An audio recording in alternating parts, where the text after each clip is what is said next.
J.D. Vance after 3 Senate Republicans joined all Democrats voting against it. Senate Minority Leader Chuck Schumer wasn't able to stop the major tax and spending package from passing the Senate, but was successfully able to remove the formal name of the One Big Beautiful Bill Act and name it the Act. I didn't even think of President Trump. I thought of the truth. This is not a beautiful bill.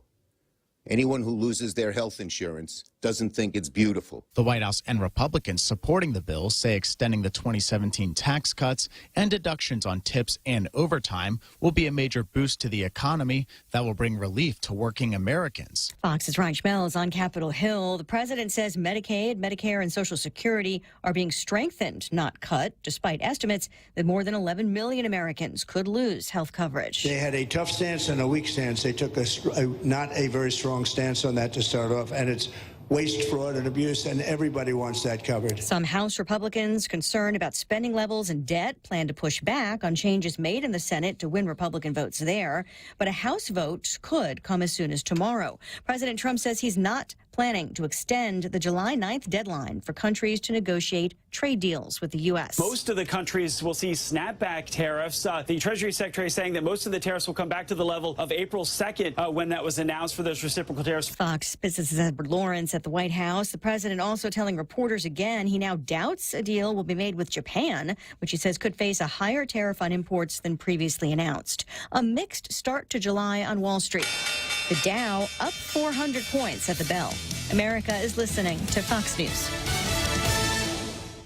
Introducing Nissan Guam's exclusive first-time buyer program. Perfect for those with little or no credit history, no co-signer required. It's simple. You apply, we approve. You drive away in your brand new Nissan. Low monthly payments perfect for any budget. Get started on your finance pre-qualification at nissanguam.com or call their helpful sales team at 671-647-7261 today. On approved credit, conditions apply. See Nissan Guam for details.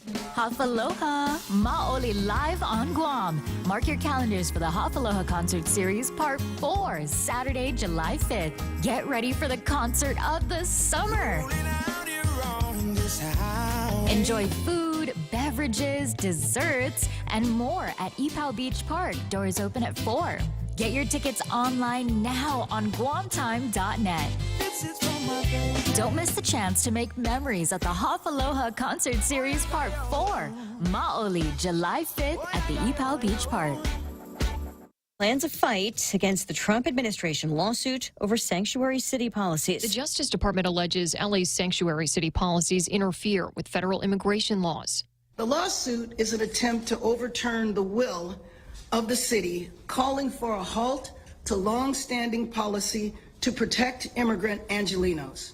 We are a city of immigrants who have had policies in place for decades. LA Mayor Karen Bass vowing to defend the ordinance and the city's values. Also explaining in the week after protests began over ICE raids, the city spent $30 million on LAPD overtime and security-related expenses. $30 million that was unnecessary. Calling for the raids to end and stressing the vast majority of those detained have no criminal history. Fox's Christian Goodwin. Meantime, the U.S. Defense Chief is releasing more than 100 California National Guard members from the Federal Protection Mission in L.A. following a general's request and a warning from the governor about firefighting crews being short-staffed. Union workers who perform many city functions, from sanitation to public safety, are on strike for higher wages in Philadelphia. District Council 33 is Philadelphia's largest union. It seeks better pay and benefits from the city, and many of its nearly 10,000 members are walking picket lines to get it. The chapter's president, Greg Boulware, says the development is disappointing. We provide all the services to the men and women inside the city of Philadelphia, and we would like to get to a point where we've reached a deal that's serviceable for our members. Philadelphia Mayor Sherelle Parker says the city is still running, but hours and operation of some services have been adjusted just days before July 4th celebrations in the city.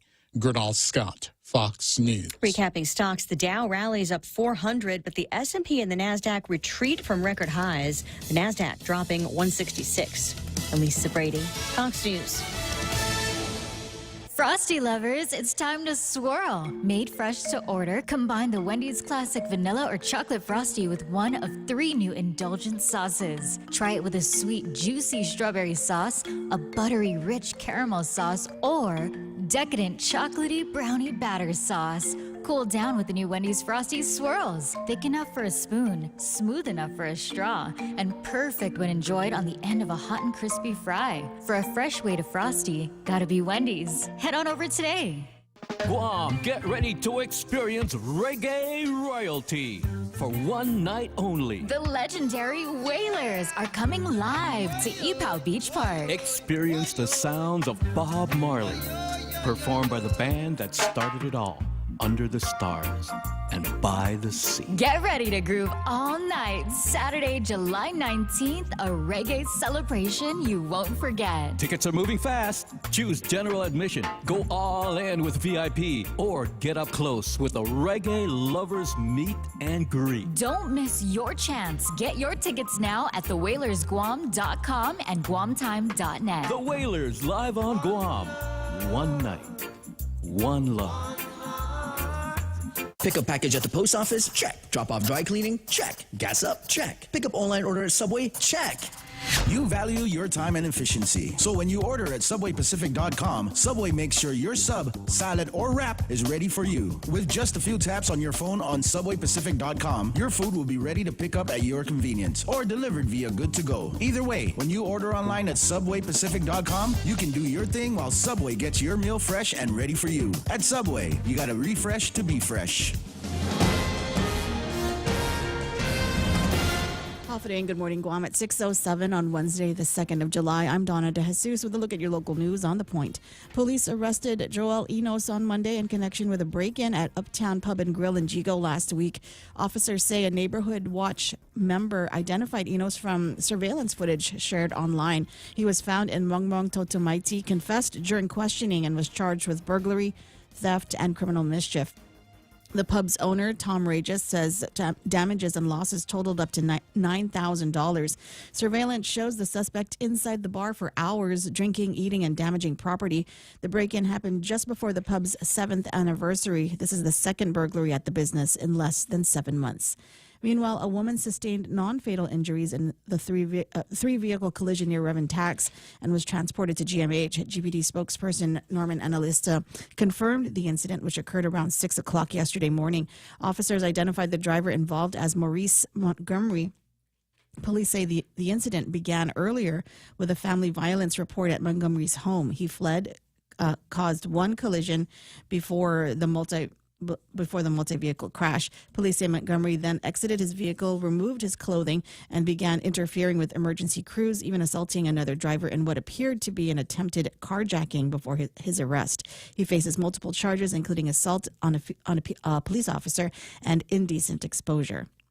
We'll have more news after this. Bank Pacific has a $100 gift for all recent high school and college graduates. Okay, I'll bite. What is it? Open a checking account with Bank Pacific, show us you just graduated, and bingo, we'll deposit an additional $100 into your account. What about a Visa debit card? Yep, Visa debit card, online and mobile banking, remote deposit capture, the works. What about for existing customers who just graduated? They get $100 too. Great, count me in. Bank Pacific, where others put branches, we place roots. Conditions apply, member FDIC. Dozens of people attended recent town hall meetings on proposed regulations to manage Guam's fisheries. The Guam Department of Agriculture and UOGC grant shared draft measures based on science and local fishermen's input. The plan aims to protect fish populations that have declined over 20 years. Proposed rules include size limits for 9 fish species, a ban on harvesting bumphead parrotfish, licensing, catch reporting, and bans on commercial sales of 6 species. Officials also discussed regulating nighttime fishing, with most supporting limits on both commercial and subsistence sectors. Feedback will refine the plan before more community meetings are held. And as the island prepares for 4th of July celebrations, public health officials are reminding residents about crucial food safety practices to prevent illness. Key tips include Always washing hands, surfaces, and utensils thoroughly, especially when handling raw foods. When grilling, use a food thermometer to ensure meats are cooked to safe internal temperatures, 165 degrees Fahrenheit for poultry, 160 for ground meats, and 145 for steaks, chops, and fish. Perishable foods should not be left out for more than 2 hours or 1 hour if the temperature is over 90 degrees. Public Health Director Teresa Arreola emphasizes that keeping food safe protects everyone celebrating. And those are your top stories right here on The Point. Now here's Ray with your weather. Oh, come on now. Just go until it's black. Just go until you get a nice little char going on it. If it's dark on the outside, it's bound to be good on the inside, correct? Not the way I do it. Not the way I do it. Not the way I do it. You know what? I mistake the char on the outside for all of the sugar that I put in my marination, and then all of a sudden that gets, the outside will get all burned up, but the inside still pink, which is good if we're talking about steak, but not so much when we're talking about chicken and ribs. So if you catch me anywhere around there, just make sure that you set it on the side. Maybe take it, put it in the microwave oven. Just That makes everything better. Where did this go? This came it's from like butter. This came from Ray's Girl. Yeah. Well, stick that in the oven for about a half hour, and it'll be relatively. The worms will die. Relatively safe. All right. News and weather and shots of naked guys here. Thank you very much. I get the pictures of cameras all over the place. Apparently at the intersection, Route 3. We got word early yesterday morning that there was an accident down there, and as a result of the accident, I don't know, the guy must have been hit pretty hard. From the accident because his first thoughts knocked were his clothes off. I've got to take my clothes off. I've got to get naked here. Yeah. Save me, Tom Cruise. I'm just saying, maybe he's onto something. Maybe he felt like he was on fire. Maybe he's on. He's found a way to completely and totally de-stress his life here. So this is a stressful moment getting into an accident. That was his weapon. Is it his weapon of choice? There are WMDs. And then he's rubbing himself against the red you car. know how it is, Ray. That's it. Totaled. It's total. The insurance company will total that vehicle. Why? Because the guy, a biohazard. He rubbed his demo on the car. This Donna's like, that's just gross. And that's just the one frame that I've pulled out for you in the morning. All right, let me get to something else here. Weather. Let's talk about weather here today. It's going to be partly sunny. Daytime highs of about 86 degrees. Now, I'm going to show you. We're talking to Brandon later, right? The good one. I don't know if there's like Doge cuts or what, but they've screwed up the weather thing, the weather, the satellite imagery. The radar's broken. The radar's been broken for like a week, and now this is what our area looks like. They gotta fly a guy in to fix it. It's 1964 again, and Guam is now getting satellite images in black and white. There's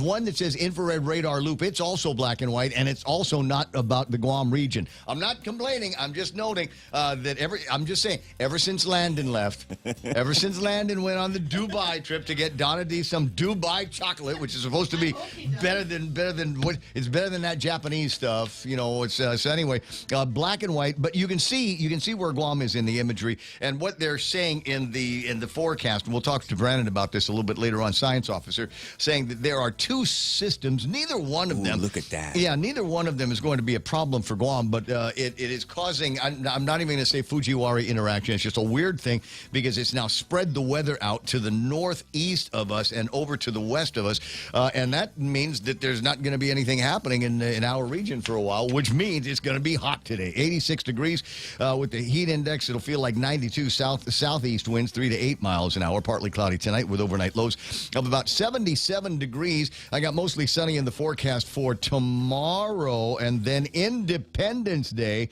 We're supposed to see more of these scattered showers and thunderstorms coming in. Otherwise, partly sunny skies and daytime highs of about 87 degrees. But this will be all right because tonight we got Run with Friends. Tomorrow we got the Stink and Drink in both of them in Tumon. And then Friday is going to be the 6.7 mile Spirit of 76 run, one of the oldest races of the Guam Running Club. It's only up a hill. It's only up Sinahanya Hill. Come on, you can do that in your sleep. Rip currents and high surf advisories in the forecast for today. 30% chance of rain. Like I said, heat index about 92. Sunrise at 5:58, and some gorgeous pictures from Pirates Cove coming in this morning to mark that. Wait, is this sunrise over here? No, that's not sunrise. That's a naked guy's butt. Come on, Ray. Get it together. Sunset tonight is going to be at 6:52. There it is. There it is. News and weather together, brought to you by Bank Pacific. Banking on the Pacific for 71 years. Win a brand new Toyota Tacoma truck from KFC. Howdy, Guam. KFC's Colonel Sanders, and I just want to say thank y'all, Guam, for 50 finger-licking good years of KFC. To celebrate KFC's 50th anniversary on Guam, we're giving away a brand new Toyota Tacoma truck. So come on down at your favorite KFC, grab a bucket, and let's make this golden anniversary the tastiest one yet. $20 purchase necessary. See details in store. Promo supported by Atkins Kroll, Toyota, and Micronesia Mall. KFC, it's 50 finger-licking good years. 76 Circle K introduces My Rewards 2.0, the loyalty program you love made even better. Save 5 cents per gallon every day just for being a member. Earn 1 point for every dollar you spend on fuel or store purchases. Plus, get 5 bonus points for every gallon when you purchase mid-grade or premium fuel. Redeem your points for big savings like up to 75 cents off per gallon or $20 gift certificates. Plus, enjoy exclusive club rewards, free hot dogs, coffee, and more. Download the My Rewards app today from the App Store or Google Play. 76 Circle K My Rewards 2.0. Better rewards, bigger savings. It's the Ray Gibson Show, 6:16 a.m. on 93.3 FM. This is being brought to you by APL American President Lines, a global presence with a local home. Also brought to you by Kim and Ron at Security Title. The Ray Gibson Show. Morning talk that matters. Call now, 888-TALK. That's 888-8255. There's no rules.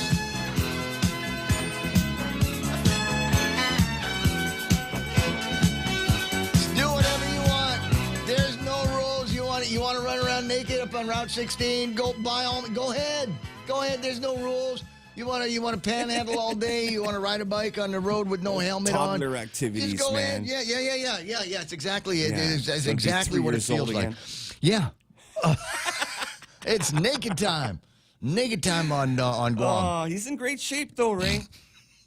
Maybe a little glute work. I'm thinking some lunges or something.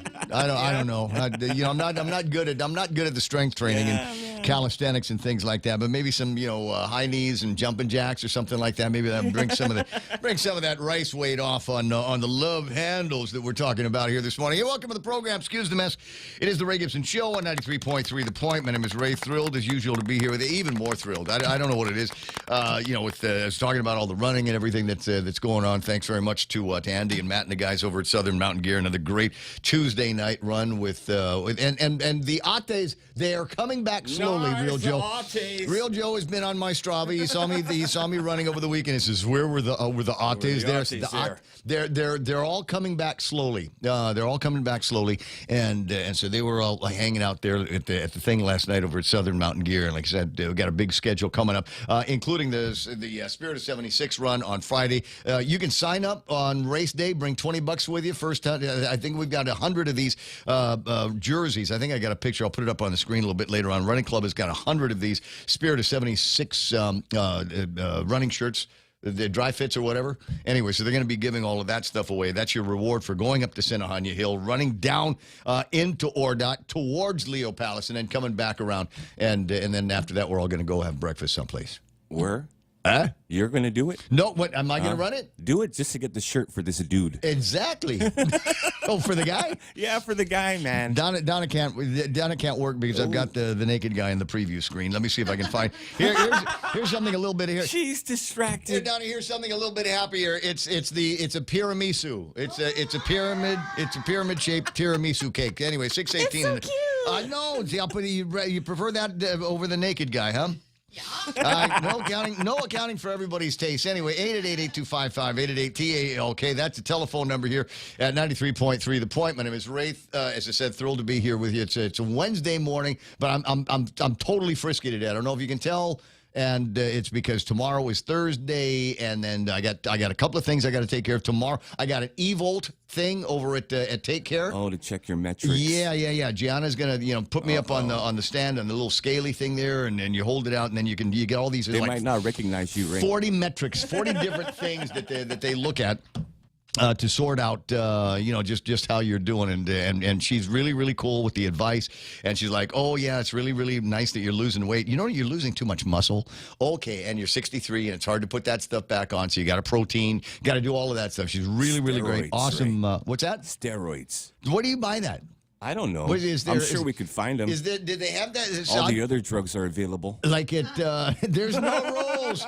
Did they have it? Is there a Donkey place? Is there a place over at Donkey, a little kiosk I can go into? Just hey, here's what do you want to bulk Where's your up? ginseng? Exactly.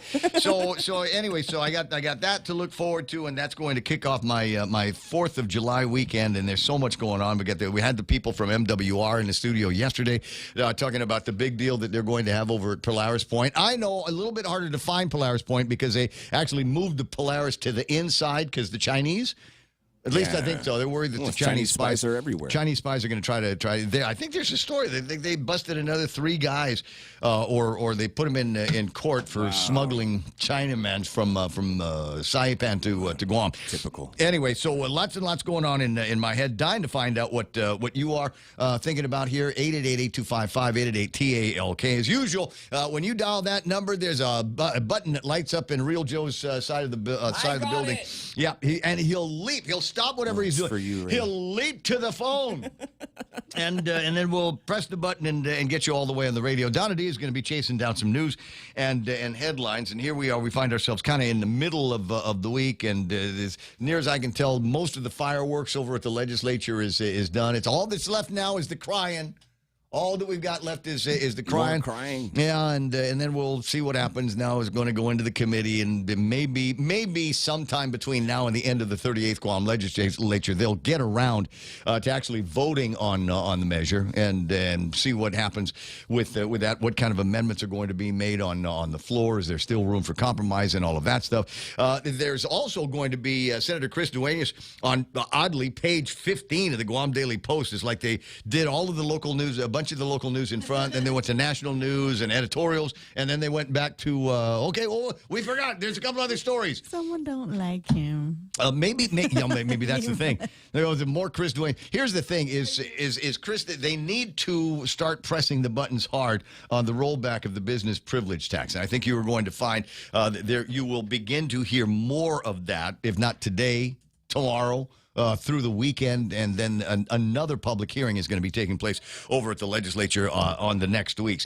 In the meantime, as I said, if you're looking for stuff to talk about, Donna D's going to throw all of that stuff at you and go, hey, I'm actually interested in that story. I've got an opinion about that story. I need to call Ray Gibson and talk about who was it yesterday that referred to this as the town square of Guam. This is like where everybody can feel free. McNinch? I don't know, or maybe he referred. I don't know. There were many people that said you were smart yesterday. Yeah, maybe he was thinking that I'm a town square. Like the squarest dude in the town. I would be that. So the town square, I was thinking last night about some kind of AI prompt that would create that, where, here's an image of Ray Gibson, the town square, in the town square, talking about all the things that are important to all of the people of Guam. I think the biggest thing is that we've got all of this weird crime going on, and people that just, we've been breaking into the police co-bonds allegedly, and then we've got the alleged accusations against the Saki 7. 7. I don't know what I don't know what counting. I don't know what it's going to be when it turns into Saki 8. It grows. So yesterday I'm preparing for something, and I'm there's a back and forth between cousin Troy and the folks over at the governor's office. He's got some interesting questions, but on the chat they declared radio silence now. They said, all right, we're not going to talk about this. Thank you very much for all your questions, but we're not going to talk about this anymore. Personnel matters, blah, blah, blah, blah, blah, and it's an investigation underway. And so you're just Stop asking the questions. We refer you to our prior statement on this matter. We will not be commenting further as these are matters subject to legal proceedings. And as I said, that kind of shuts down the conversation. Yeah. Yeah. Can we ask you a question? Yes, but we're not going to give you any answers. Kind of like, wow. What Cousin Troy was trying to get, is it correct then that the governor's office is not denying that both the governor and lieutenant governor have been aware of this investigation since 2022, to which Crystal Paco says that's incorrect. Cousin Troy then asks, is it correct then that you deny that the governor and lieutenant governor have been aware of the investigation? And she said, we refer you to our prior statement on the matter and stop asking questions because we're over this now. We're over it. And you should be over it too. Let the police officials and the FBI and everybody, let them conduct their investigation. Everybody is innocent until proven guilty. Don't you know? It's one of the tenets of the great system of justice that we have here in the United States of America. Anyway, so that is among the 20 different things that are in my head. First thing though that I want you to do before you do anything else, like breakfast or waking up the significant other or whatever it is that you do in your morning. I don't know how you live. But I need you to hit the internet, go to the PDN website, go _contest. If you haven't registered, please register and then make a nomination for Pika's Best. And really appreciate you doing that. I'm trying to urge you as much as possible here on the radio, but it's only a 4-hour show. So otherwise, I take to the social media to see if I might be able to convince you on social media. I recognize the way to do that. Yeah. And so today, everybody's got one of these in their house. Yeah, of course. You should. Just like the wooden fork and spoon on the wall. Yes, exactly. And it's a little man in a barrel. And the little man in the barrel, it says, nominate Ray Gibson and 93.3 The Point for Pika's Best, or the barrel is going up. Yes, just like the visuals that we saw on Route 16. Some of you might have seen on Route 16 yesterday. There he is, Mr. Universe, ladies and gentlemen. Was he in that contest that you did last week, Real Joe? He would have won if he was, Ray. Absolutely. Him and Rocky on stage. Boy, there's a visual that you can't get rid of. Anyway, 6:26 in the morning, 888-8255-888-TALK. You've got some cool videos that you want to share or whatever, 797-8255. Got comments and you're afraid to go on the radio because somebody's going to recognize your voice and carry out retribution against you. Well, then leave a note on the chat here at Facebook Live and YouTube Live, ThePoint.gu, Rumble.com, or whatever. In the meantime, we've got to take care of all of these people who are allegedly clothed right now. Sometimes you want to go where everybody knows your name, and they're always glad you came. You want to be where you can see the troubles are all the same. You want to be where everybody knows your name. You want to go where people know people are all the same. You want to go where everybody knows your name.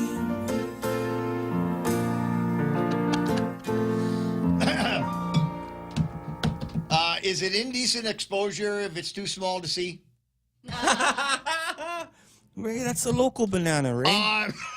Just asking out loud here. It's 9. No, it's not 9 anything. It's 6:27 already. We're almost there. There's no rules. Clocks mean nothing. It's a construct, Real Joe. It's a social construct. All right, at number 1 here this morning, Dana Mancipit. Wow. Daphne's hot sister at number Walker. 1. Yeah, no, she's running. She's a runner now? Yeah, Maybe that's why she won this morning? Could be.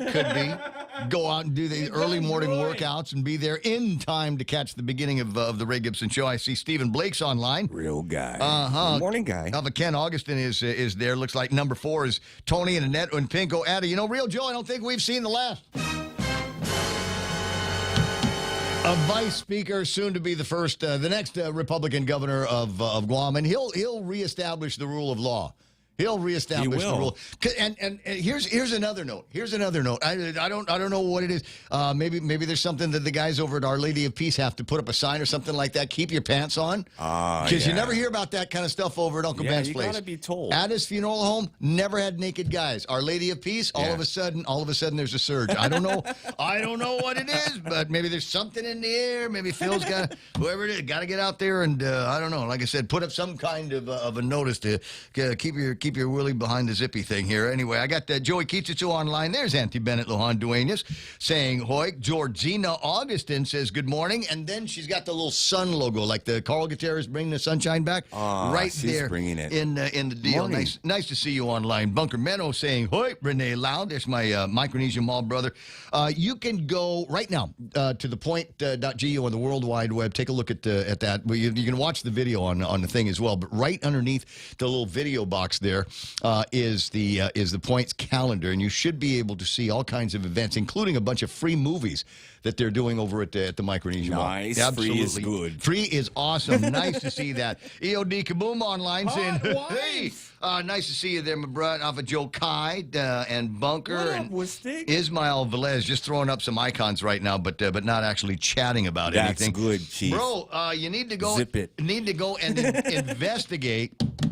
The Senate has passed the big beautiful bill. Yeah. Well, it's not great because they had to bring J.D. Vance, who was normally doing vice president stuff. But he had to go in and, as vice president, break the tie. He had to flex. Yeah, I had to do that vice president flex thing going on. But they were able to pass it. But keep an eye now on on a number of Republicans that frankly failed the loyalty test. Yeah, you floppers. Rand Paul, Tom Tillis, Susan Collins voted with the opposition. And there were a couple other holdouts, Rick Scott, Ron Johnson, Josh Hawley, and Lisa Murkowski. They finally, despite their misgivings, decided to go ahead and vote with the other Republicans on that. And I think there's going to be some Trump butt-kicking going on here before too much longer with these guys to get them back in line, or they are going to get primaried. Watch how that political science is going to be working. Who else is playing around? Gerald Young is online. Nice to see you there. EOD Kaboom says, oh, hey, good morning, everybody. Nice. Happy birthday to my wife, Annabelle Takai, says Joe Coy. Sorry, Joe Kai. What up with Stig's wives? Nice. Very, very good. Happy Good to see you there. birthday. Keenan McCausland saying, good morning, Point Familia. Good to see you there. Stephen Blake reminding everybody, don't forget to nominate Ray Gibson in 93.3 on your dial.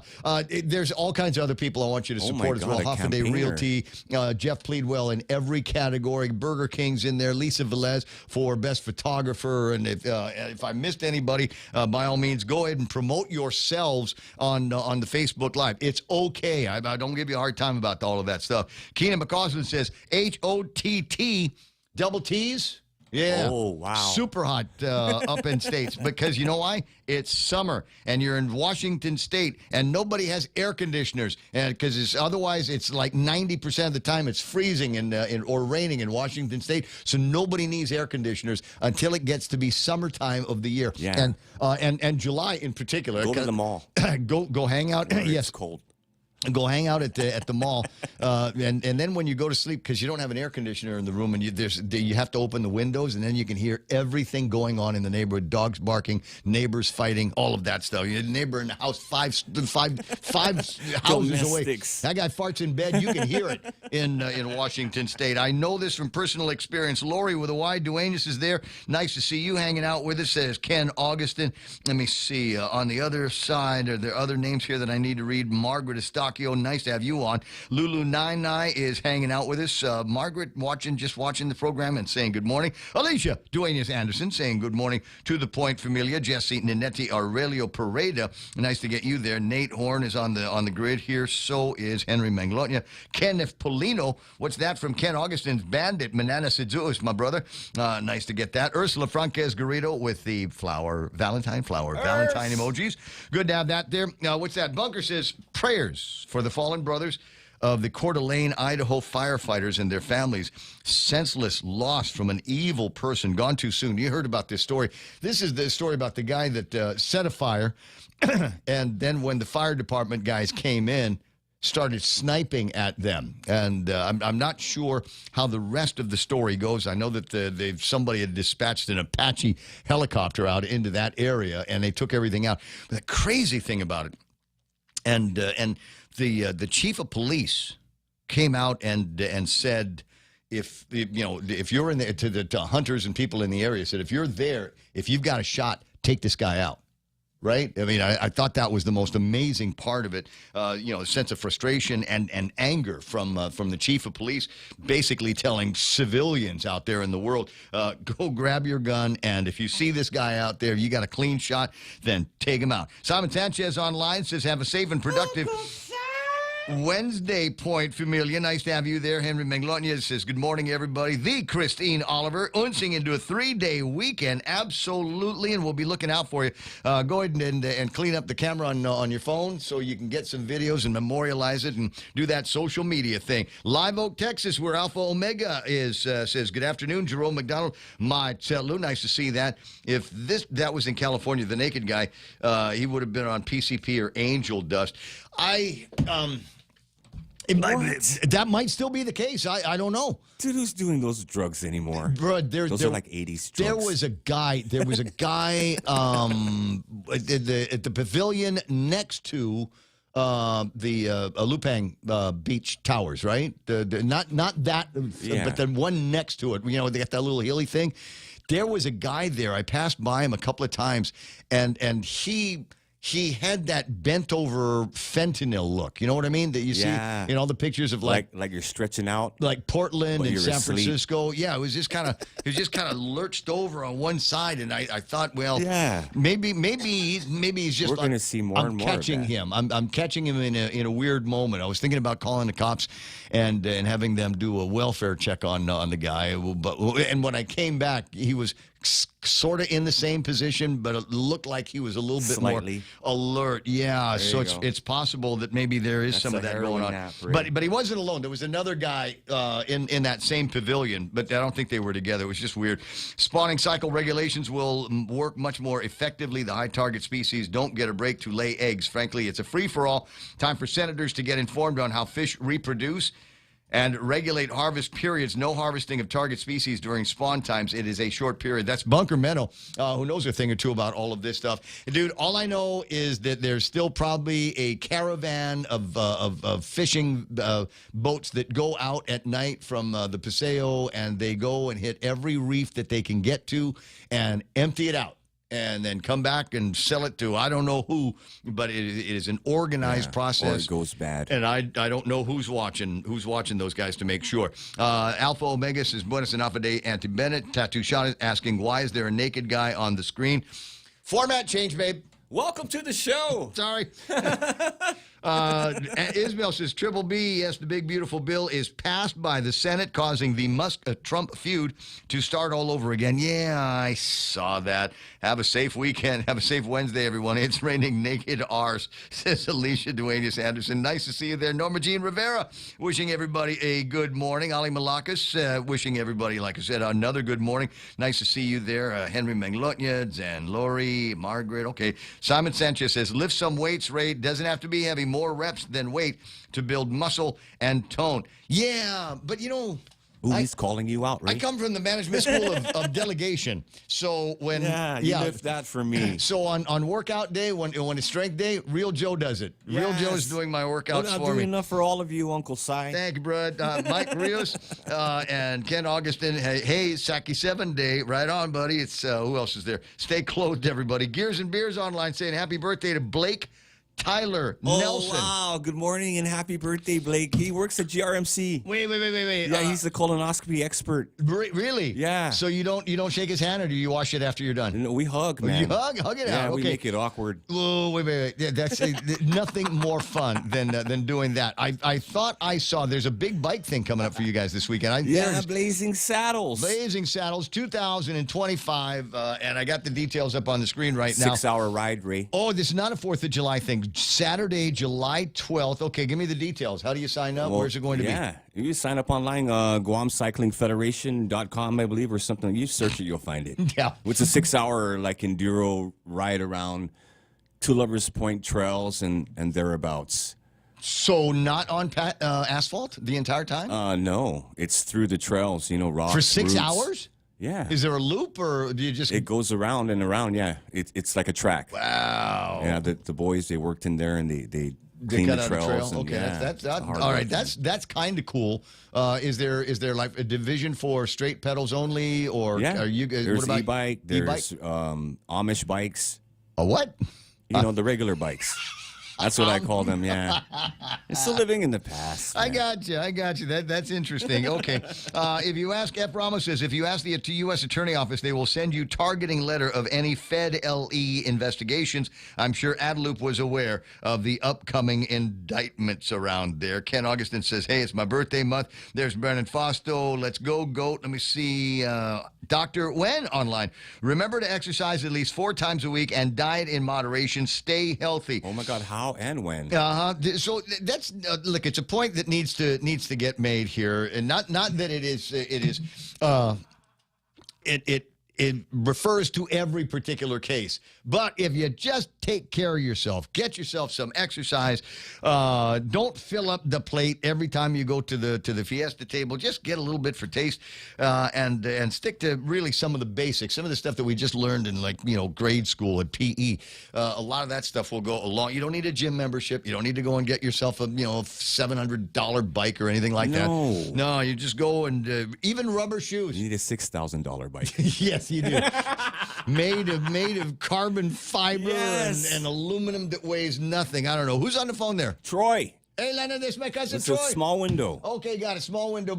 Speaking of working out, have you seen this? He's tight. This guy, massive, you know what I mean. Massive back. It's all muscle. You can see it in his face when he's doing the lives. Anyway, hey, cousin, how you doing there, bud? I'm blushing right now. What? Good morning. Good morning. No, it is kind of a good morning here, and that's something that we should celebrate. Look, a lot of people watch you, and there's a lot of people that after the brouhaha over at the legislature over Bill 182, it seems to me that maybe that guys like you need to be influencers, not just in attitudes, news, and whatever, but get people a little bit more, especially like GovGuam employees. They got access to the gyms for like nothing, right? It's free for them, right? Yeah, it's free. As I understand it, there's a significant fraction of GovGuam employees who use that. And I remember data back when I was in the administration, because it had been a few years already since it was instituted, that did show that there was a significant drop in people using sick leave. And so that was associated with people who were getting sick far less. That's one less reason to worry about medical malpractice. 6:41 in the morning. So number one, kudos, and I've said this on the air many times in the last couple of days since the unsealing of the indictments, that it looks like everybody is finally paying attention to what you've been talking about for feels like the last year or so, year and a half. It's cat's out of the bag, and you've got some interesting names and some interesting follow-ups as well about who knew what when they knew it, because there's, what is it, a 60, 90-day window on these government of Guam employees otherwise that needs to be kept track of in case there's some kind of adverse action? Yes. Well, first of all, you're giving me kudos, and thank you. I appreciate that. There is work that we put in, but the real kudos belongs to, number one, the FBI, secondly, the U.S. Attorney, but most of all, to the witnesses and the sources who came forward to verify all of this stuff and also put their necks on the line against the administration. And so that's where the real kudos belongs, in my opinion. Well, now with that 90, sorry, go ahead. I was going to say I'm a little bit disappointed. I thought you had an interesting line of questions going on between Crystal Paco at the governor's office, et cetera, and you got shut down, basically asking questions about in 2022. GDO Director Dave Del Sola interrupted a meeting of the governor, lieutenant governor, with the urgent news that he had just been questioned by FBI about Charissa Tenorio's alleged scheme involving PUA fraud, and all of a sudden they're no longer answering questions on the governor's website. We will not. Yeah, because I think they know that they can't lie their way out of this one, because they don't know what's in the 3 search warrants that have yet to be unsealed, and they don't know what's going to be said at either a federal law enforcement officer on the stand or, Avering in one of those search warrants is going to reveal that information. And so that's why you see Crystal not wanting to confirm any of that and referring us back to some general statement that really says nothing. Correct. You know, Adelaide's in a real pickle here, and the only way out of this for the governor, there's no way out of this for the lieutenant governor. The only way out of this for the governor is for the governor to come out and say, this is really bad. The lieutenant governor needs to resign. I love him, but the people can no longer have confidence in him, and no longer can my administration. We apologize to any of the alleged victims for what has been done, and we apologize to the people of Guam, and then we can move on from there. But while they're just holding on to this Josh Tenorio ambition and this fantasy world where they come out looking clean, of course people are going to be pissed. Yeah. People are not going to trust the government. It feels like there's a manipulation here. I don't want to say that it's kind of behind the scenes or anything like that, because it's clearly not. But takes me back about 2 months to the deal over at the port between Rory and Francisco. So that's an interesting thing, because that is kind of how everything began to unravel publicly, even though they're not necessarily related incidents. My theory is that the argument that they had, because some of the argument was detailed by Rory Respicio in his criminal complaint against Frankie Rosa, and it talks about the scheming, the alleged scheming by Charissa and trying to get things done over the port, et cetera, right? My theory about that is that Rory was taking Frankie to task about some of the corruption that he knew about. And, when you think about it that way, I wish I could put a camera in front of Rory Respicio and ask him everything he knows. and that he would, because, I'm sure he'd get fired if he said what he knew, but, there's just something very interesting going on there. And that's why it was such a big deal to Adelup. That's why Frankie Roslin wasn't fired. In my personal opinion, my theory of what happened, there was someone else who was accused of workplace violence who simply yelled at her supervisor. And got fired. Was fired. Yeah. She was fired. Frankie Roslin was not fired, and there was a damaged door.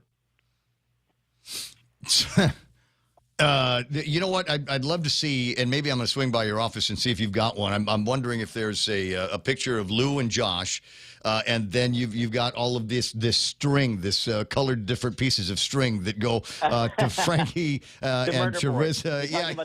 You're talking about the murder board. Yeah. And then we got another string that goes to Rory, and just how tangled is this web, seemingly at the top of this administration. I think it's going to be very, very interesting what comes out. Of course, the questions that I started in my head is, what impact is this going to have overall on the administration of Lulian Guerrero and Josh Tenorio? Are they all of a sudden, effective like Friday, are they lame duck administration? Does anybody have to do anything? Absolutely lame duck. And can I just go back just one minor step? And I just want to say, cool. Yeah. I think Rory Respicio is a good guy, and I think he did the right thing in March. I think he should be heralded as, for at least for that action, as a hero for standing up to the administration.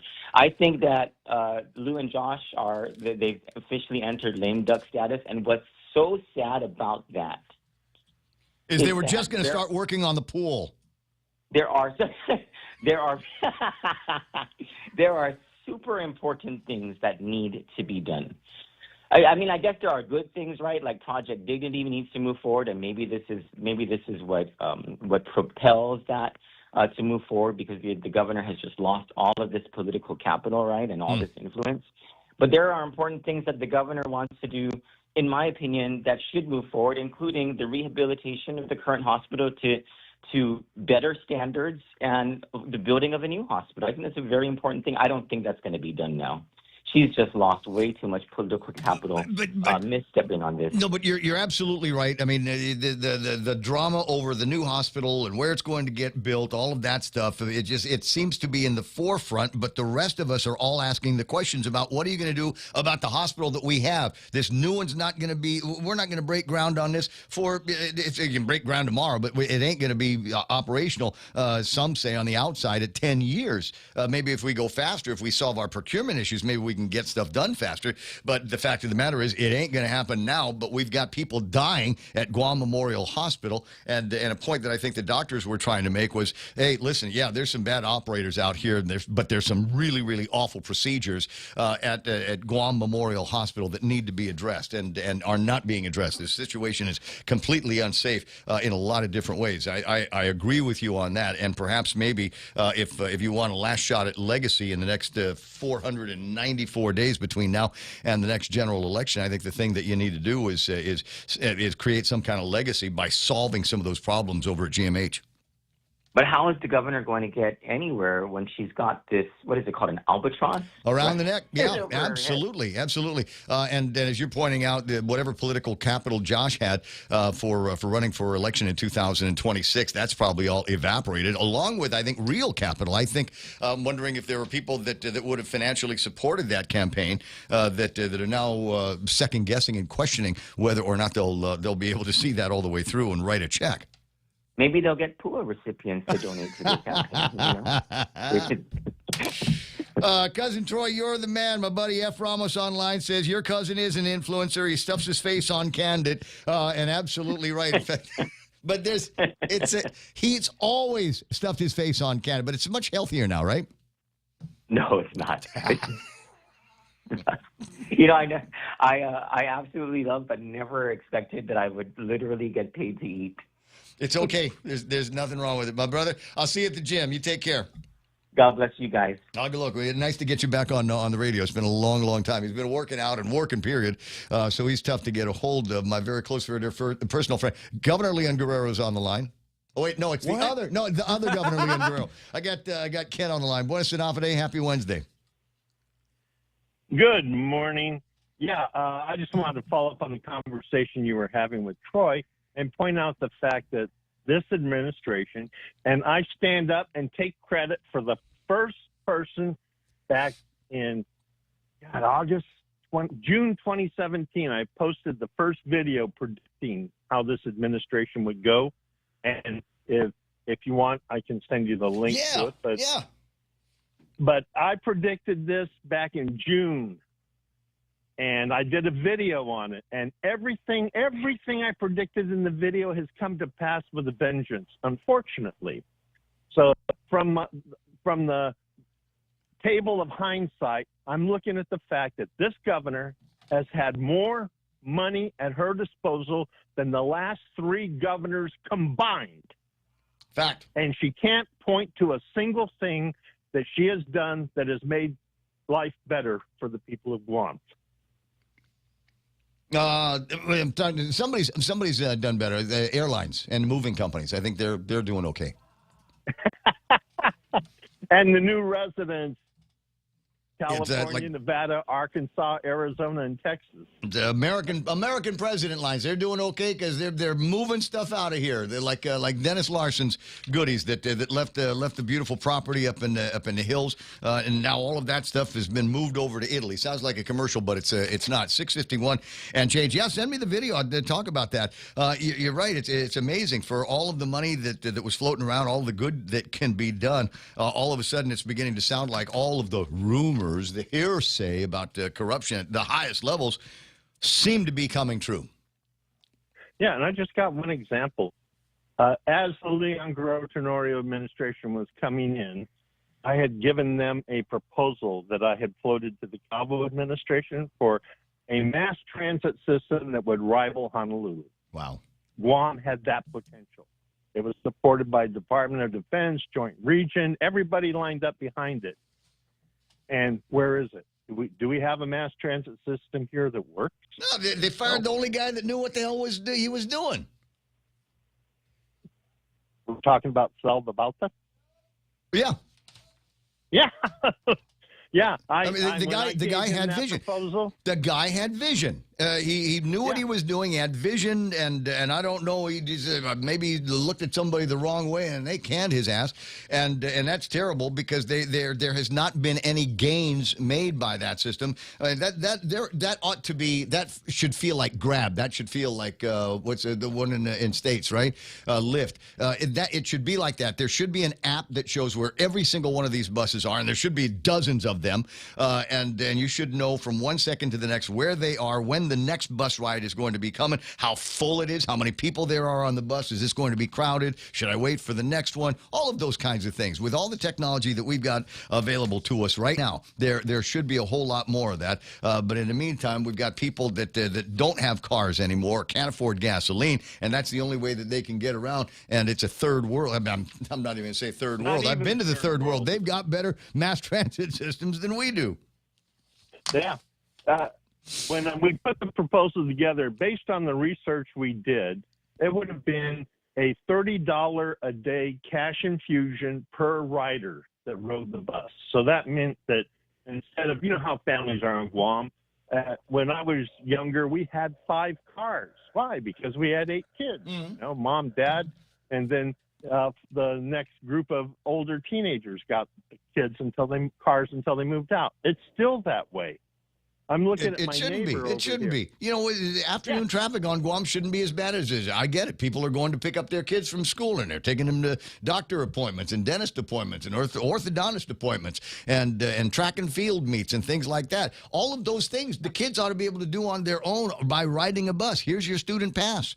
Here's your senior citizen pass. When my mom moved to Hawaii, my 2 youngest brothers were just leaving middle school, entering high school.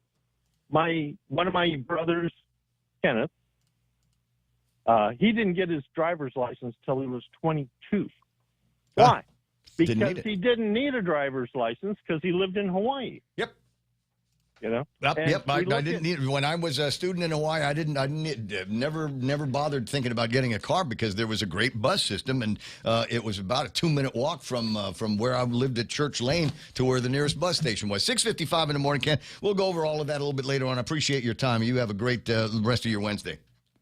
Okay. I'll see you. Although I don't know how much longer it's going to be good for, they've got a big expense coming up in the state of Hawaii. The Department of Transportation has drafted a plan to largely eliminate greenhouse gas emissions from ground, air, and ocean transportation vehicles in the state by 2045. Implementing the plan will involve a big expense, which has yet to be estimated, but is expected to add to what residents pay for fuel, groceries, airfare, and virtually everything, because it would establish clean fuel requirements for everything that's got a gasoline or diesel motor in it. So expect all of the prices for all of that crap to go up. Way to think in advance there, people of Hawaii. 6:56. My pal Flora's on the line. Good morning.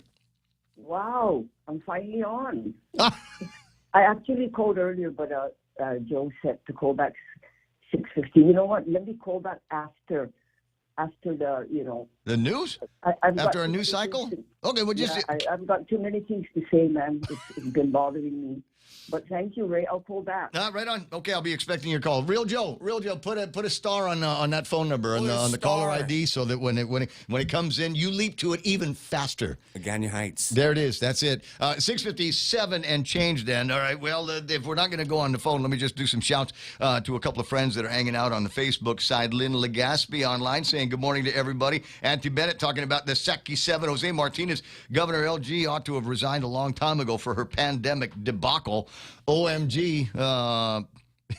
Remember, for the pandemic, they were actually handing out little medallions. Remember? They have these little pins or whatever. So if you don't die, you'll live. Exactly. We'll never forget. Dennis Larson says, newsflash, Adelupe is corrupt. Let me see. Francis Duffy is online. Hypocrites, all of them. Jose says, if Rory knew something, why didn't he say something? It's rhetorical. Of course, everybody have a good and safe to and from commute. Be aware of the street construction around the island, says F. Ramos. Who else is on the thing here? Margaret Estacchio. Some more from Dennis. Brother Ted says, Gibson 2026. No. Thank you. Don't want to. I don't want to get caught up on and all of that nonsense. I don't have the time for it anymore. And how do I want to say this? You know what? I got more birthdays behind me than I have in front of me. Why? What could possibly entice me? Number one, to run for office and have to do all of that baby shaking and hand holding. No, it's not. Baby Kissing. holding and and handshaking. Why would I want to do that? And all the fundraiser crap that I got to do, and all then I got to hire staff, and It's got to show all his skeletons. Yeah. And here's the thing. For the most part, you like me. For the most part, right now, you like me. I venture to say, I know it's a little bit of an ego thing, but for the most part, I think you like me. You tolerate me. But, man, I tell you what, you get yourself into the legislature, and you know who I'm talking about. There's a couple of people got themselves in the legislature, and it doesn't matter what they did in the past. They might have been ultra holy and ultra accomplished in whatever it was that they were doing, but, man, if they don't see things your way on the floor of the legislature, I hate you. I'm going to pray against you. You are against God's plan. You're going to be a one-term. Yeah. So I don't know. I think maybe we'll just stay here on the radio and just keep things the way they are. Besides, if I want to get into one of those tears and get on the trail here, I can do that at any time. And I frankly have a better time echoing some of the sentiments that you have, that maybe you don't think you've got the foundation, or you don't think you've got the vehicle to be able to talk about. Michelle Bueller says, Happy Tuesday in Commie, California. That's all we needed to say. You might have been a 7 before, but now you're a 10 because you're referring to it as Commie, California. Come out to Guam. We'll make you our queen. It's 7 o'clock in the morning. The radio station, KUSG, have gotten you 93.3, Pika's best. And here's the deal. We're Pika's best now. I'm Pika's favorite radio personality, but I want to do it again for 2025. So please nominate, and you got to nominate every day. Somebody was asking, okay, I nominated you. Well, what now? I said, well, you got to nominate me again tomorrow. So just turn it into a daily thing, like popping your vitamins and kissing your kids. Stand by now. Fox News Live on the radio station. Got Donna D and Jerry Roberts. It's all ahead. This is a Fox News alert. A partial verdict at the Diddy trial on Lisa Brady. On day 2 of deliberations, the jury just telling the judge they have reached a verdict on 4 counts, including sex trafficking, but they cannot agree on count 1, racketeering, which carries a possible life sentence. The defense has argued all sexual encounters were consensual. They are pushing for deliberations to continue on that remaining count. The bill President Trump calls beautiful, heading back to the House after passing the U.S. Senate with a tie-breaking vote from the Vice President J.D. Vance. House Minority Leader Hakeem Jeffries calls it dangerous. Donald Trump's one big ugly bill will hurt everyday Americans and reward their billionaire donors. Jeffries says it's the largest Medicaid cut in U.S. history and will strip health care from millions of Americans, and that everything's on the table to try to stop it. President Trump says the bill will strengthen Medicaid, Medicare, and Social Security, in addition to extending the 2017 tax cuts and boosting border funding. It's a great bill.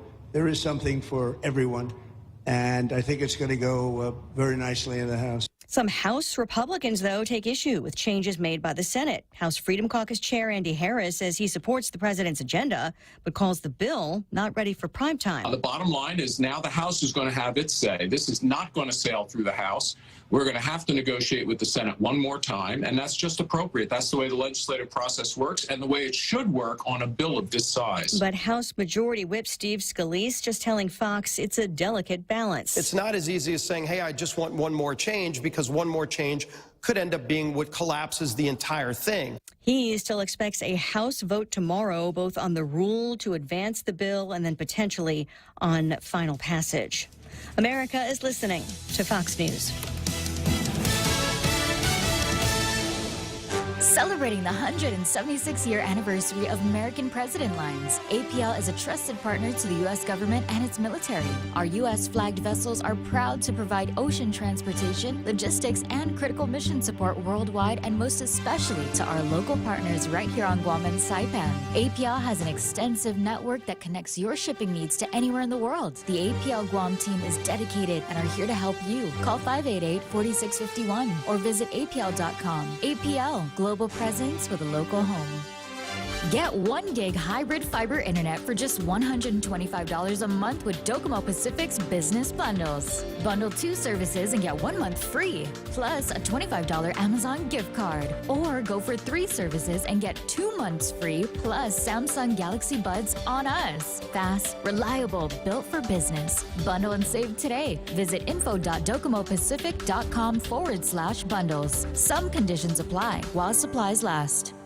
Some of the California National Guard troops deployed to Los Angeles are released to return to wildfire fighting duty. U.S. Northern Command revealing Defense Secretary Pete Hegseth has approved the release of 150 members of the California National Guard from the Federal Protection Mission in Los Angeles. The decision after a request from a U.S. Northern Command general and warnings from California Governor Gavin Newsom about the Guard's critical firefighting crews being short-staffed across the state amid peak fire season. The Trump administration deploying thousands of California National Guard troops and 800 active duty Marines to L.A., citing unrest over immigration enforcement operations. The military call-up, which was against the wishes of Governor Newsom, sparking legal battles between the administration and the state. Fox's Kristen Goodwin. The U.S. Treasury chief says the U.S. is close to securing more trade deals as a tariff deadline approaches. A pause on reciprocal tariffs for dozens of U.S. trading partners is set to expire next week, but Treasury Secretary Scott Bessent says deals are imminent. We've had lots of partners come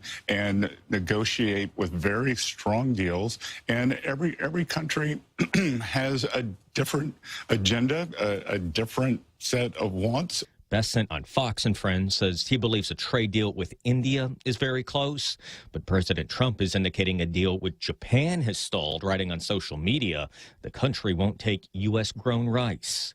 At the White House, Jared Halpern, Fox News. And the president telling reporters today he's not thinking about extending the deadline.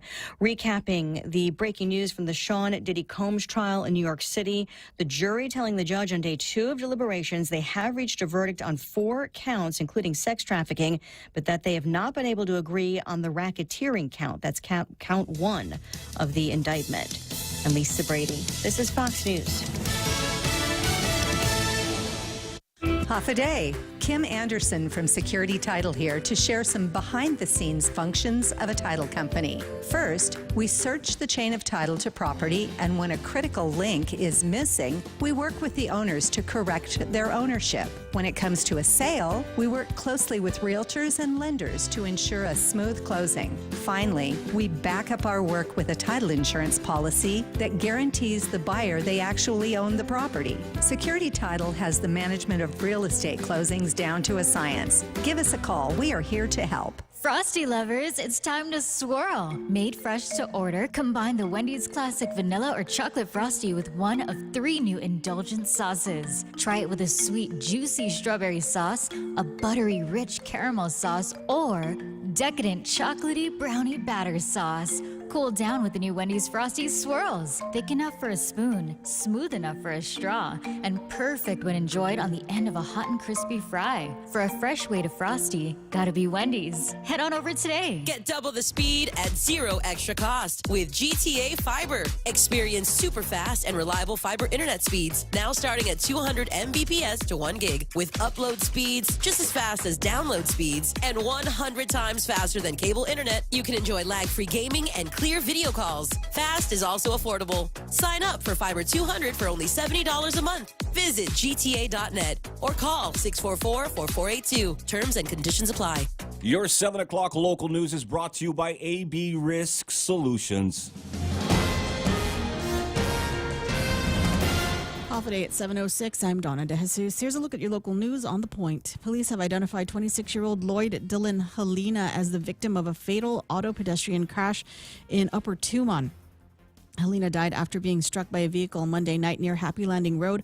Authorities say he was attempting to cross Route 1 outside of a crosswalk when the incident occurred at around 9:15 that night. He was standing on the median and stepped into the middle lane before being hit by a passing vehicle. He was transported to GRMC where he was pronounced dead. The driver of the vehicle remained at the scene. This marks the 13th traffic fatality this year. Meanwhile, a government employee with a history of legal issues is again facing scrutiny. Frankie Rosalind, a Port Authority employee, was recently charged with disorderly conduct after a physical altercation at work.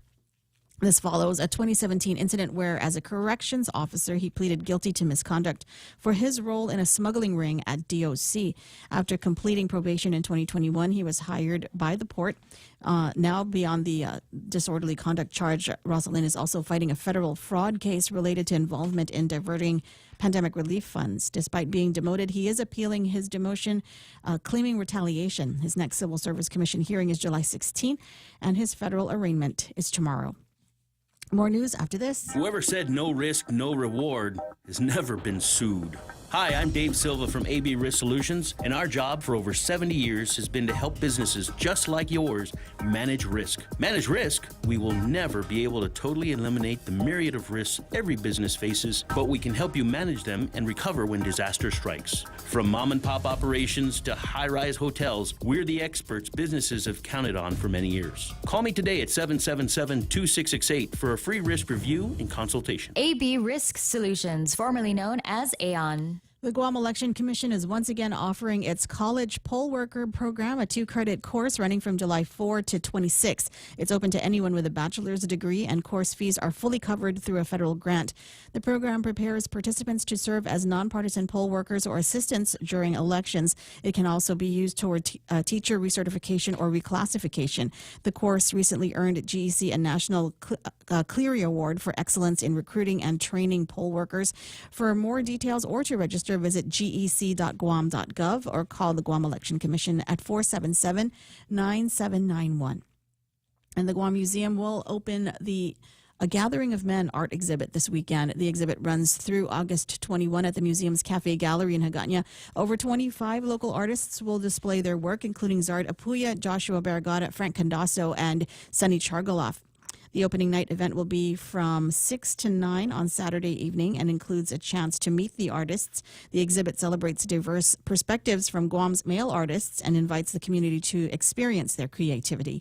And those are your top stories. Back to Ray with weather. All right, 9 after 7 o'clock in the morning, and there are a couple of things, and I'm just reading up on the big, beautiful bill and some of the changes now that have been incorporated on the Senate side. The Senate version of the bill established a stabilization fund for rural hospitals to assuage concerns that reductions in Medicaid spending could harm the financially strapped institution. Naturally, I'm thinking about Guam Memorial Hospital. So if Yuka, my running pal Yuka, she's in charge of the accounting there.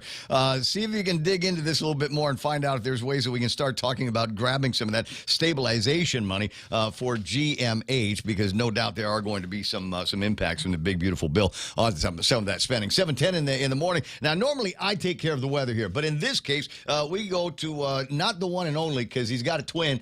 We've got one of the Idlet guys on the line. Which phone is he on? The good one, Brandon, line 1. Line 1. Okay, let me bring Brandon. He's the good twin. Brandon is on the line right now. This is in my mind, he's the science officer. We refer to these guys as one is built for torque, that would be Landon, and the other is built for speed, and that would be Brandon, my running buddy as well. So what, the question is, Brand, what's the weather going to be like? We got multiple running opportunities. Run with friends tonight. Tomorrow, stink and drink, and then Friday we've got the Spirit of 76 run. So what kind of weather conditions can people look for? Yes, good morning, Ray. Mm-hmm. So this week is really shaping up a lot better. We were at a very wet potential to start the week, but everything has kind of lifted up to the north of the island. So we're still looking at the southwesterly monsoon, but that's pushed off to the northwest of Guam. We've got a tropical depression just formed in the past couple of hours, but that is near 25 north, well to our north, moving away. So no direct impacts. And so what that means for us the next couple of days is we're going to see clearer blue skies. I mean, you look out the window right now, it's a beautiful day, and we're going to have light winds for the next days, but that does open up the door that we could see some daytime showers developing, especially along the northern side of the islands. So the island heating in the daytime could produce some showers, maybe some thunderstorms later in the week in the afternoon hours.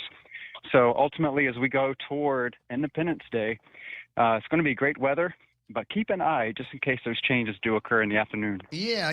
Now, I thought I'd read something that is talking about the interaction between a little bit of weather activity that we've got to the northeast of us, and then a lot of weather on to the west of the island right now, and that's why we're in this kind of quiet zone.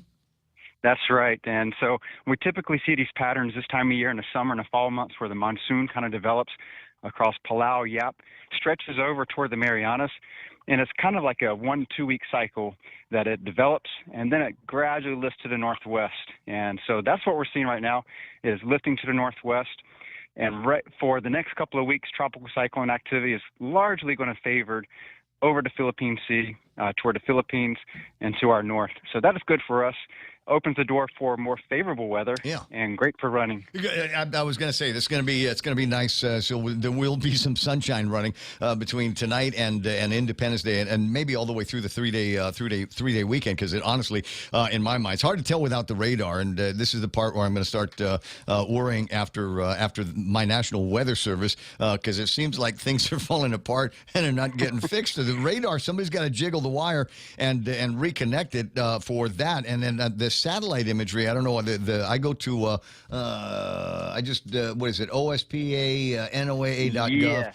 And today, where I would normally get the colorized infrared radar or satellite imagery, that's unavailable. So I had to pull down just a basic visual satellite of the Pacific areas. I can't really see all of the data that's normally available. What is somebody changed something? Is that a Trump? Is that a Doge cut? Did they take away all the money for the color satellites? Well, it is still there, and so I noticed something too yesterday. Is some of the satellite images, they don't have the latitude longitude lines, and out here that is really critical to understand where you are. So I'm going to be sending some notes up to the satellite office and see if they can get those added back in. We go through the software updates, and so we just had a big software update on our weather computers last week. Right. And so we are coming out of that. We are getting everything squared away, and we're up and running fully. And but the radar is still up and running. We're getting data in our computers at the office, and even some of the apps online, they are producing the data, but not all apps are getting it, even our webpage. So we are tracking that between the Anderson radar maintenance and also the radar facility in Oklahoma. That's interesting. Let me just check my radar and see if I've got anything on the my radar. Normally, for the radio show, I go to just the regular NWS radar page and see if it's pulling it down from there. I don't think I'm getting the weather radar. Let me just put it on. Correct. So even on not our on my radar. On our webpage, we're not getting the radar data. Even on the app that I use on my phone, no radar data.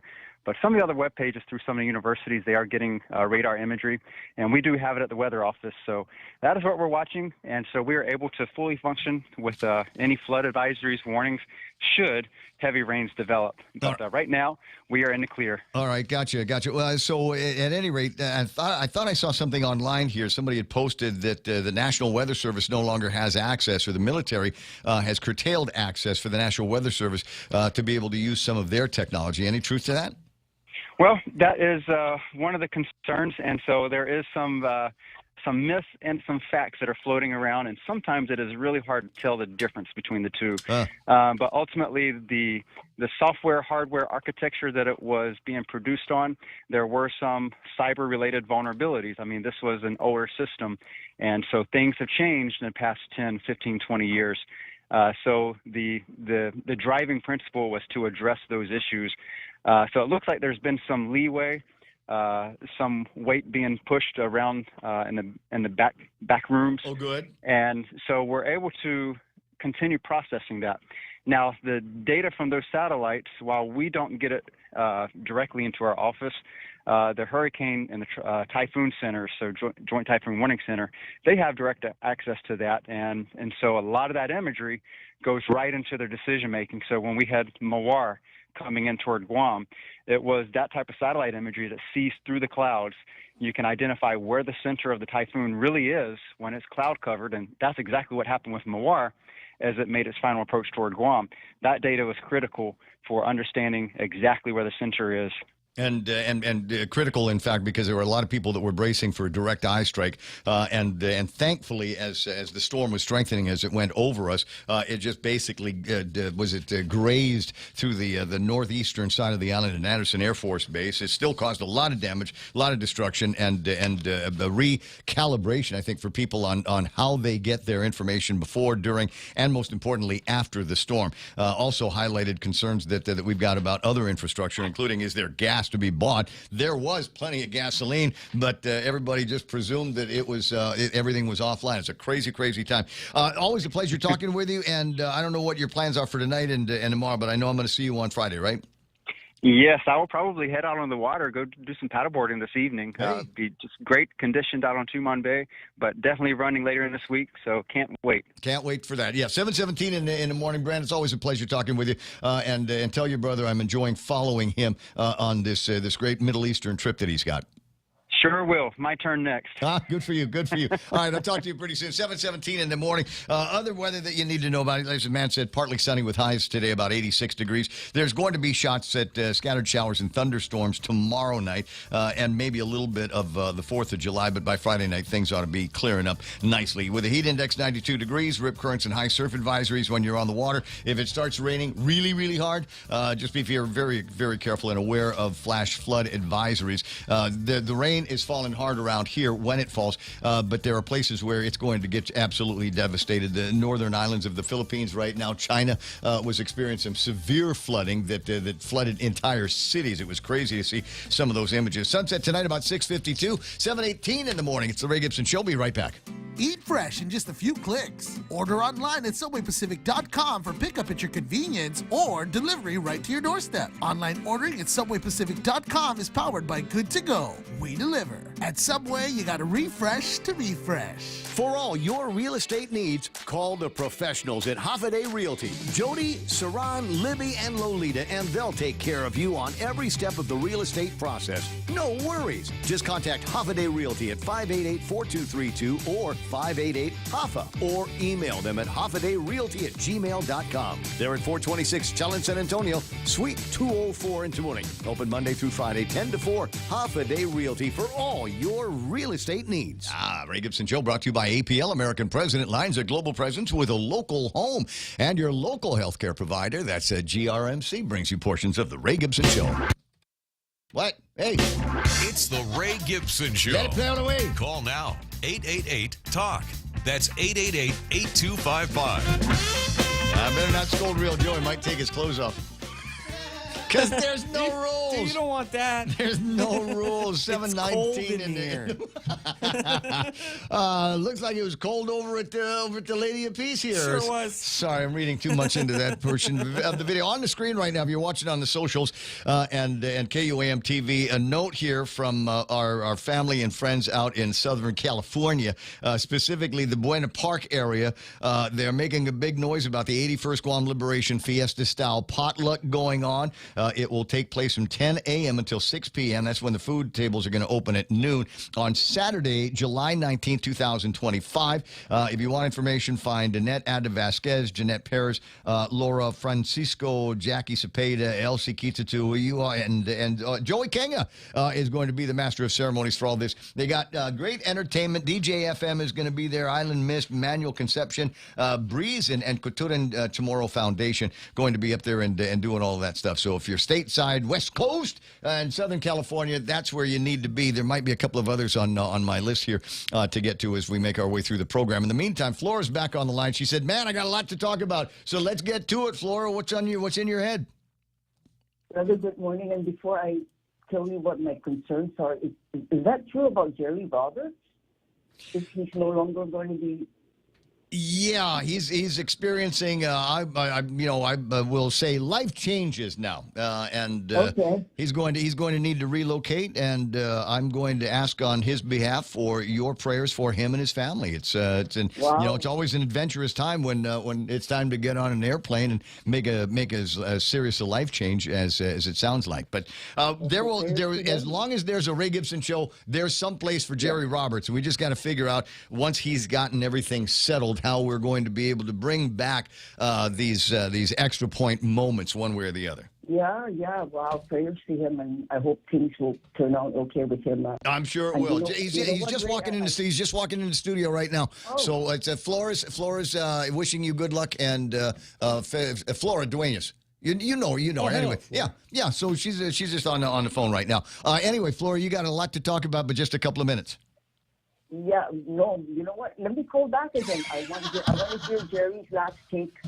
On, what his take is today. Well, it's not the last extra point today. We're gonna. I want to hear what he has to say. So let me call back. Or why does make Joe call me back?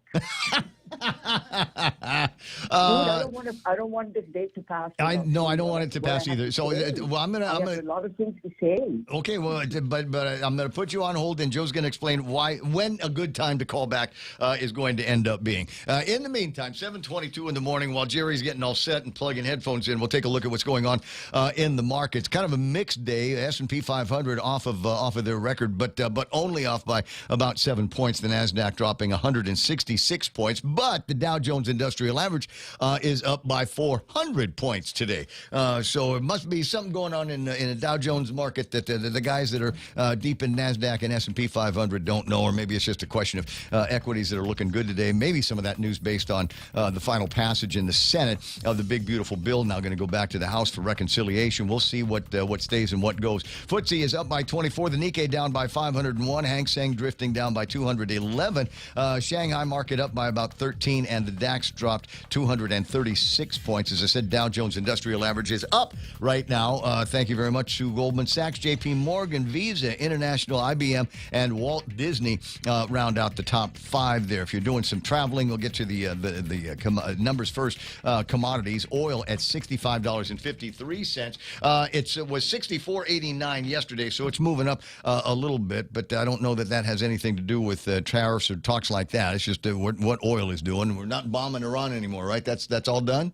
Is Israel still fighting with them? But I don't know that there's a lot of people looking at that. Maybe just natural movements here. We got gold continuing to push record territory, $3,349, almost $3,350 for an ounce of gold. Do you remember buying it when it was $2,000? You feel good about that advice? All right, doing some traveling. Let me see. The Japanese yen, 143.7. So less yen for you if you're traveling. But as they make their way out here, that's more money that they get to put in their pockets as they're staying in the hotels and doing the shopping over at duty free and trying to get behind the Koreans. What line are they in at the Mighty Purple? Is that the line they're standing in? Philippine peso 56.32 is where that exchange rate's at right now. South Korean won fairly flat. It was 13.53 yesterday, 13.58 here today. Bitcoin yesterday, we never did get around to doing that. Now, Bitcoin yesterday was not sky high, but it's up there. $107,000 for Bitcoin yesterday. Real Joe, give me an update. 105. Went down by a couple of grand. Yeah. So that's where Bitcoin happens to be here today. Is that cookies I smell? Oh, they're still warm. Is that cookies? That's they're still nice. Warm. Yeah, it's warm. Did you poison these, Jerry? No, I know because you're leaving. Is there a supplement? Are they healthy? Turn Turn his microphone so we can. Are they healthy? My son is a good baker. He decided to get up this morning and bake some stuff. So, thank you. I think it's. I'm not sure what's exactly in it, but. Well, are they okay? I can tell there's chocolate chips on the inside of it. Yeah, it's so buttery. Yeah, nice. Oh, yeah. I can. Okay. That's what the studio smells like right now, and it's absolutely perfect. You can keep these here. Whoever wants. Are you getting rid of the Tupperware too? Yep. Okay, Donna, the Tupperware's for you. I know what everybody likes around here. Now, time for Jerry Roberts giving us the extra point, being brought to you by First Hawaiian Bank. Hospitality again today. Yes, sir. Thank you, Ray. Yesterday we talked about tourism and asked what some people probably consider to be disturbing questions, such as, what makes us think that we're ever going to make up for the million or so visitors who now are not coming to Guam every year? There's no pandemic to keep people out. It seems there's no reason for them to stay away, other than they don't want to come here or they don't want to travel at all. It's one of those. Now, we're going to expand on the discussion today and consider where our economy is headed, whatever tourism brings us. That's coming next on The Extra Point. You work hard for your business. Make sure your card does too. Apply for the United World Elite Business Credit Card from First Hawaiian Bank by October 31st, 2025. And if approved, you can get 65,000 bonus miles when you spend $5,000 within the first 3 months. Plus, earn 3 times miles on United Airlines tickets and 2 free check bags. So say yes to a card that works as hard as you do with the First Hawaiian Bank United World Elite Business Credit Card. Terms and conditions apply. To learn more, visit a First Hawaiian branch or go to fhb.com/United Business. At APL, their expertise and extensive network can help you grow your business and reach out to more global markets. As a responsible carrier, APL is also committed to a sustainable future, whether it's protecting the environment or investing their efforts in giving back to the community. APL's dedicated team in Guam and the U.S. mainland are here to support you. Call 588-4651 or visit apl.com. When I returned to Guam in 1993, there was a good deal of talk about the legs of our economy. In case the conversation is new to you, the military presence and contributions from the federal government was one leg, and tourism was another. Those two factors put the money in the island's treasury. Leaders would tell us that all we needed to do was figure out a good and solid third leg, and Guam would enjoy great prosperity. But what could that third leg be? There was much discussion about this, and several ideas were tossed around for years and years. Nothing came from any of it, and the third leg that would get us to the next level has to this day remained elusive. But now the picture is worse, because at this point, we don't have two strong legs anymore. We're down to 1.5 because the tourism industry was crippled by COVID. Now, while overall global tourist numbers have returned to pre-pandemic levels, Guam's numbers are about 40% of what they were. There's no guarantee that the numerous million-plus visitor years we racked up will be repeated. And if they're not, what then? In recent years, federal spending has spiked sharply upward with the construction of Camp Blas. When the base is completed, the feds will still put hundreds of millions of dollars into our community every year, but it only seems reasonable to expect that their contributions will not be at current levels. And if not, then what? I've spoken to many bright people over the years who had ideas to grow the economy, to create opportunity for our youth so they'll believe they can stay home and have a decent career. Ideas like captive insurance, a communications hub, or creating a world-class medical tourism center for older Asian folks. Those were among them. Now, there were other ideas as well, but again, as I said, none of them brought results. None of them got traction. I've regularly discussed putting teams on the road in Asia, finding companies of a certain size who would want to set up an office on American soil with all of the protections offered by our legal structure, yet American soil that is far closer to their own soil. These companies wouldn't be selling product of the Guam market. They might be in the service sector or manufacturing. I outlined a plan for governors and senators and anybody who would listen.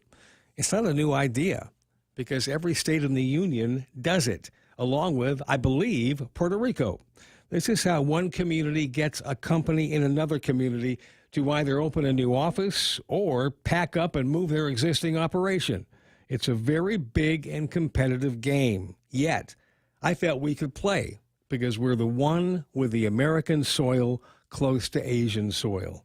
The goal would be simple, to identify and eventually close deals with enough companies to create, let's say, 10,000 good jobs, maybe 20,000 if wildly successful. When I first exposed the concept in 1993, 32 years ago, I saw it as a 5-year project, total cost maybe between $3 and $5 million over those 5 years. If successful, the return on that investment would have been huge. It could have been the third leg to our economy. Now, could it have been? I don't know. But it would have been, definitely would have been a low-risk investment that could have provided a huge return. If we had done this 32 years ago, 22 years ago, 12 years ago, and even 2 years ago, I think our economy would be better off. Politicians seem to always have their eyes on low-hanging fruit.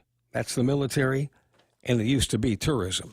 If we ever get the third leg, it's going to come from much higher up on the tree. And we're going to need leaders who aren't afraid to go out on a limb to get it. If we want our kids and grandkids to come back or convince future generations to never leave, we must develop opportunity for them. It should be the number one priority for the next governor, since I know that most, or perhaps all, of potential gubernatorial candidates listen to Ray's show. my words are directed now to you. If elected, do not let your term or terms go by without Guam's economy getting better. Don't let it struggle as it is today. Let your legacy be that you left no stone unturned to create that prosperity that so many before you have promised. That's the Extra Point.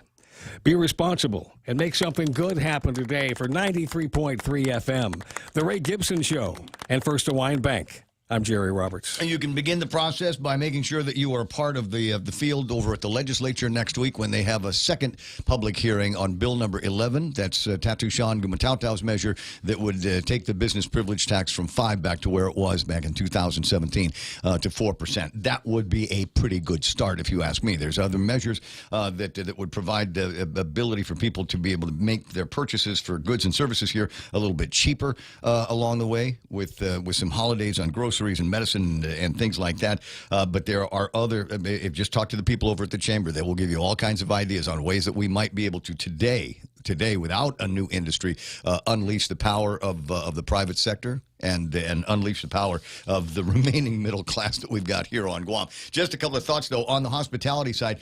There are people that are trying to do what they can. In Korea, we were talking about trying to re-energize the travel urge for South Koreans to go flying around. Jin Air is announcing a new promo, sold-out special prices for Busan and Daegu flights. On the first, Jin Air announced that it will conduct a monthly promotional event called Sold Out Special Prices, targeting international flights departing from Busan and Daegu. So all of a sudden now, if you put in a promotional code, it will get you discount pricing from Busan to Guam. I'm looking to see if they've got the other airport listed here as well. Boarding period July 1st to October the 25th, et cetera, et cetera. So we got Busan to Guam, Cebu, free checked baggage provided. They've even got some flights, in-flight meals provided free of charge on the Busan to Guam flights. And even in Japan, where JALPAC has introduced a new kind of program. It's VIV Guam, or VIV Guam. They're beginning to sell, effective a week ago, a travel product with fixed prices for each departure date. It includes airfare, accommodations, transfers from the airport and hotel, Wi-Fi router rental, unlimited rides on the Red Shuttle bus, a lunch coupon, 24-hour Japanese support services. Early booking benefits such as resort credits and a dinner are available for reservations made 90 days before departure. Tour prices range from about $584 to $1,800 for a 3-day Guam tour departing from Narita and then arriving on Guam. You'll be staying at the Guam Plaza Resort. That's included. Fuel surcharges, everything excluding taxes, are taken care of in these special discount prices. Did you say $1,800 for 3 days? That's at the high end. And I'm not sure what the distinction is between what you get for $585 and what you get for $1,800. Maybe it's just a better spot on the airplane on the way out. Could be. Could be. 7:35 in the morning. There's work to be done out there, guys. That's Jerry Roberts and the Wednesday Extra Point. And again, final Extra Point. We're definitely going to be doing Swan Song time this time tomorrow for the last of the regularly scheduled Extra Points brought to you by First Hawaiian Bank. Now we got to jump into news and headlines here. This one being brought to you by Burger King. You know what they're all about there, right? The Whoppers, and they got the Train Your Dragon Whoppery thing going on. But right now, the Rudy Rodolfo and the team there wants you to concentrate on nominating them for Pika's Best. That's Best Burger, Best Drive-Thru and Carry-Out, and Best Fast Food. News here also brought to you by no strangers to Pika's Best. That's Hafaday Realty, Jody, Saran, Libby, Auntie Loli, and a team of professionals that can hear the taste and the smell, the aroma of the cookies in the sound of my voice here. Extra Totla right now. It's being brought to you, the Hafaday Real Estate, at 588-4232. Now with the news and headlines, here's Donna D. A man accused in a November 2024 burning death will remain jailed on $1 million cash bail. Judge Vern Perez declined to modify the detention status for 26-year-old Jesse Rick San Agustin, charged with multiple serious offenses related to the death of Charles Richard Lacey. Lacey's body was found bound and burned in Dedido. San Agustin faces a possible life sentence if convicted. Meanwhile, police are investigating a recent daytime burglary in Mongmong where 2 male suspects were caught on video. Mayor Rudy Paco confirmed the Friday afternoon incident where suspects were seen taking items from a home. Witnesses photographed the men leaving in a gold Kia Sedona. Mayor Paco voiced concern over increased burglaries, urging residents to report crimes to police first rather than only taking videos. And GDOE still needs federal approval to use over $108 million in ARP funds for school repairs. While the spending deadline was temporarily restored to March 2026, GDOE must appeal for full access. Much of the money is for refurbishing schools like GW and FB. A meeting today is expected to provide more information. And those are your local headlines. Back to Ray. All right, so they're not completely screwed is the point there. 7:37 in the morning, and I'm having my second cookie now. And I'm not a cookie guy. Wait, but these are you're having really, really two good. cookies? I'm eating two. I'm going to run tonight. Okay. So I'm okay, but the questions is they're too good. It's nice, a little bit toasty on the bottom, soft in the middle. Yeah. And the chocolate chips are melted in exactly the right way. We're going to die, Ray. I'm going to die with a smile on my face. Die. I will die with a smile on my face. The only thing is does he have a version of this with nuts in it? Does he do one with? I'm just saying. So he wants nuts. I can put an order in. I'm just see what happens. He wants mushrooms. If you're not leaving right away, then yeah. So you might have found. He might have found a new hustle for you. Is Uncle Jerry's Cookies? 7:38 in the morning. We'll grab a break. Find out about traffic and more on the way. Hafaloha, Maoli live on Guam. Mark your calendars for the Hafaloha Concert Series Part 4, Saturday, July 5th. Get ready for the concert of the summer. Enjoy food, beverages, desserts, and more at Ipao Beach Park. Doors open at 4. Get your tickets online now on GuamTime.net. Don't miss the chance to make memories at the Hafaloha Concert Series Part 4, Maoli, July 5th at the Ipao Beach Park. Win a brand new Toyota Tacoma truck from KFC. Howdy, Guam. KFC's Colonel Sanders, and I just want to say thank you, Guam, for 50 finger-licking good years of KFC. To celebrate KFC's 50th anniversary on Guam, we're giving away a brand new Toyota Tacoma truck. So come on down at your favorite KFC, grab a bucket, and let's make this golden anniversary the tastiest one yet. $20 purchase necessary. See details in store. Promo supported by Atkins Kroll, Toyota, and Micronesia Mall. KFC, it's 50 finger-licking good years. Wait. I have to talk now? I've got cookie all over my mouth. I feel like the Cookie Monster. That's why you got the cookie duster. Do I have any in the beard? Okay, 7:39 in the morning. And thank you very much for the background images. Again, another gorgeous picture from Alicia Duenas-Anderson of First Beach down south. They're pretty as a postcard, I tell you what. Lucky if you live down there. What's the word here? 20 away from the top of the hour.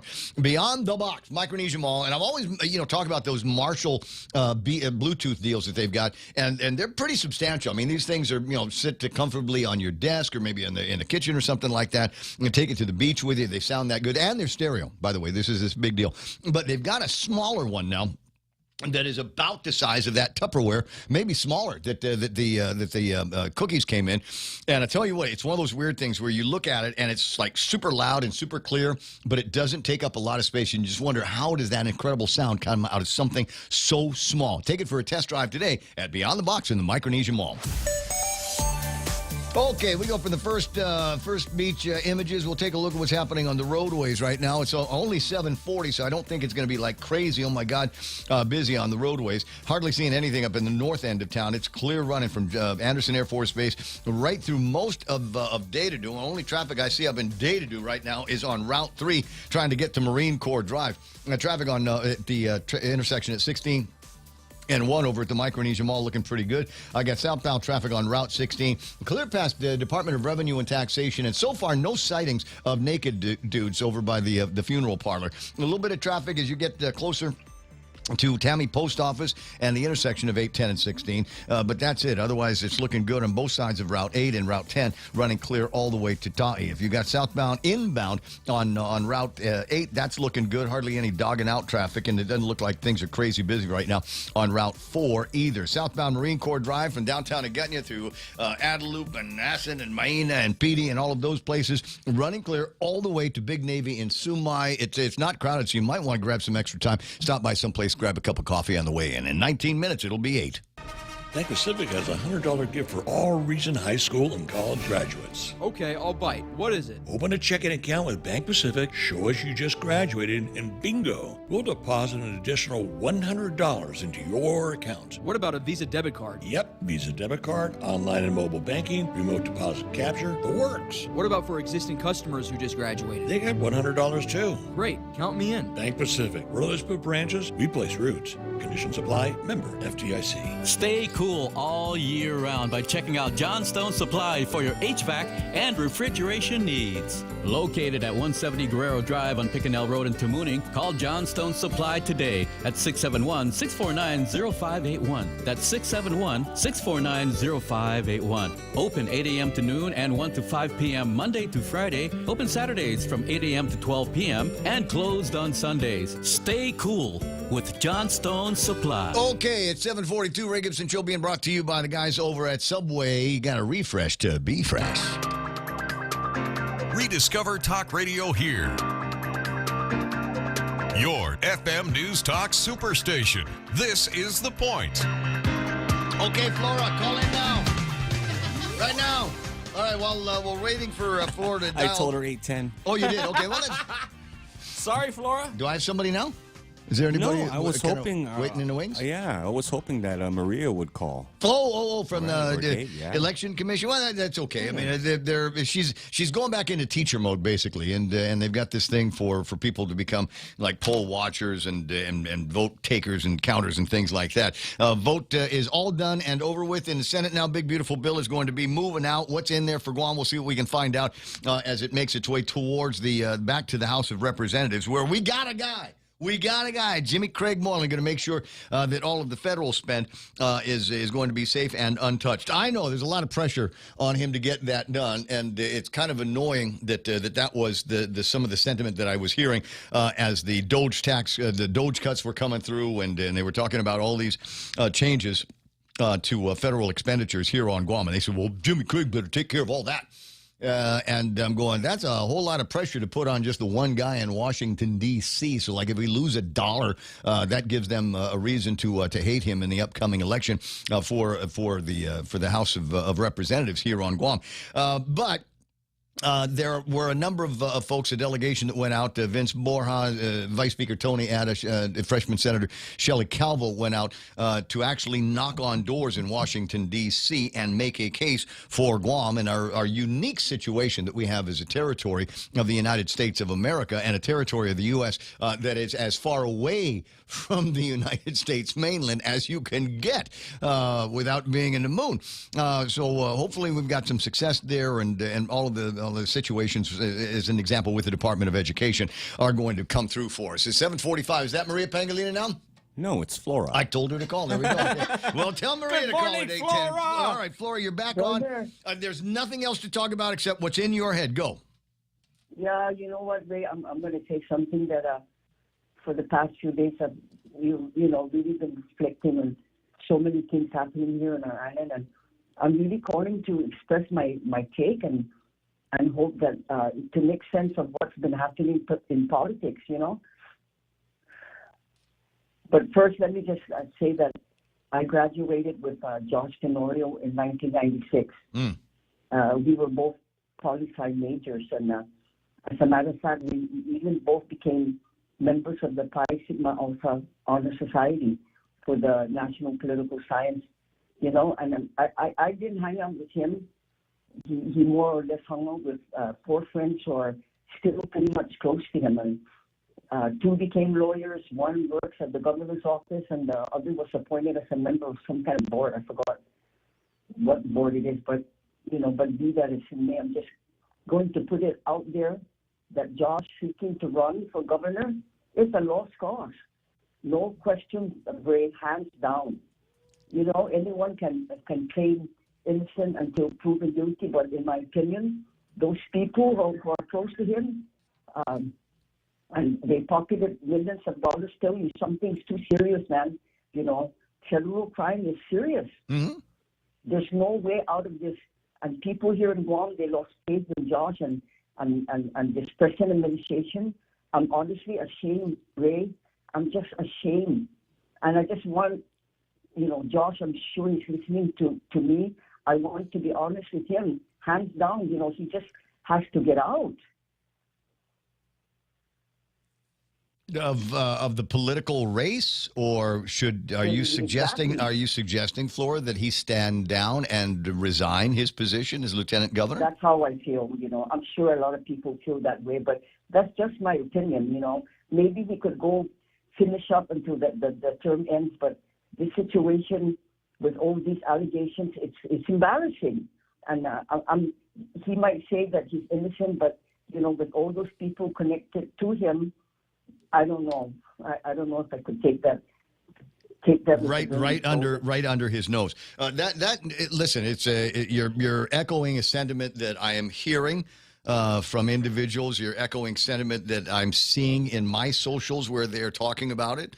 Bipartisan socials at that, bipartisan WhatsApps, where people are expressing concerns about whatever political career he's got left, and whatever influence Adelup is going to have over what's going on Guam in the next. And we're not talking about a short time here. It's almost 500 days between now and the next general election. So to what degree, and Cousin Troy spelled it out in the last hour, in the 6 o'clock hour, is there still a whole lot that needs to get done? But if Adelup is rudderless or powerless, how are they going to accomplish the needs of the people of Guam that he also and Ken Leon Guerrero suggested have been unmet for the last 6 years? Exactly. I don't know what else to tell Josh. He's my friend, but not necessarily close. It's just the fact of the matter that what's happening, it just doesn't. I'm not happy, period. I'm sure a lot of people are on the same boat with me, but Ray, the second one I wanted to talk about is about the Paris property situation. And I was employed with the Paris brothers, from 76 to 77 under Frank Paris' son, Greg. The Paris family, they're such a good family, man. They're hardworking and they're humble. They don't show off their success, okay? But I was forwarded a link to the YouTube. I didn't know that there was someone forwarded to me, and I listened from the beginning to the end. And it has to do with the return of the Oka Point back to the Paris. And I was in shock that the bill was authored by the governor.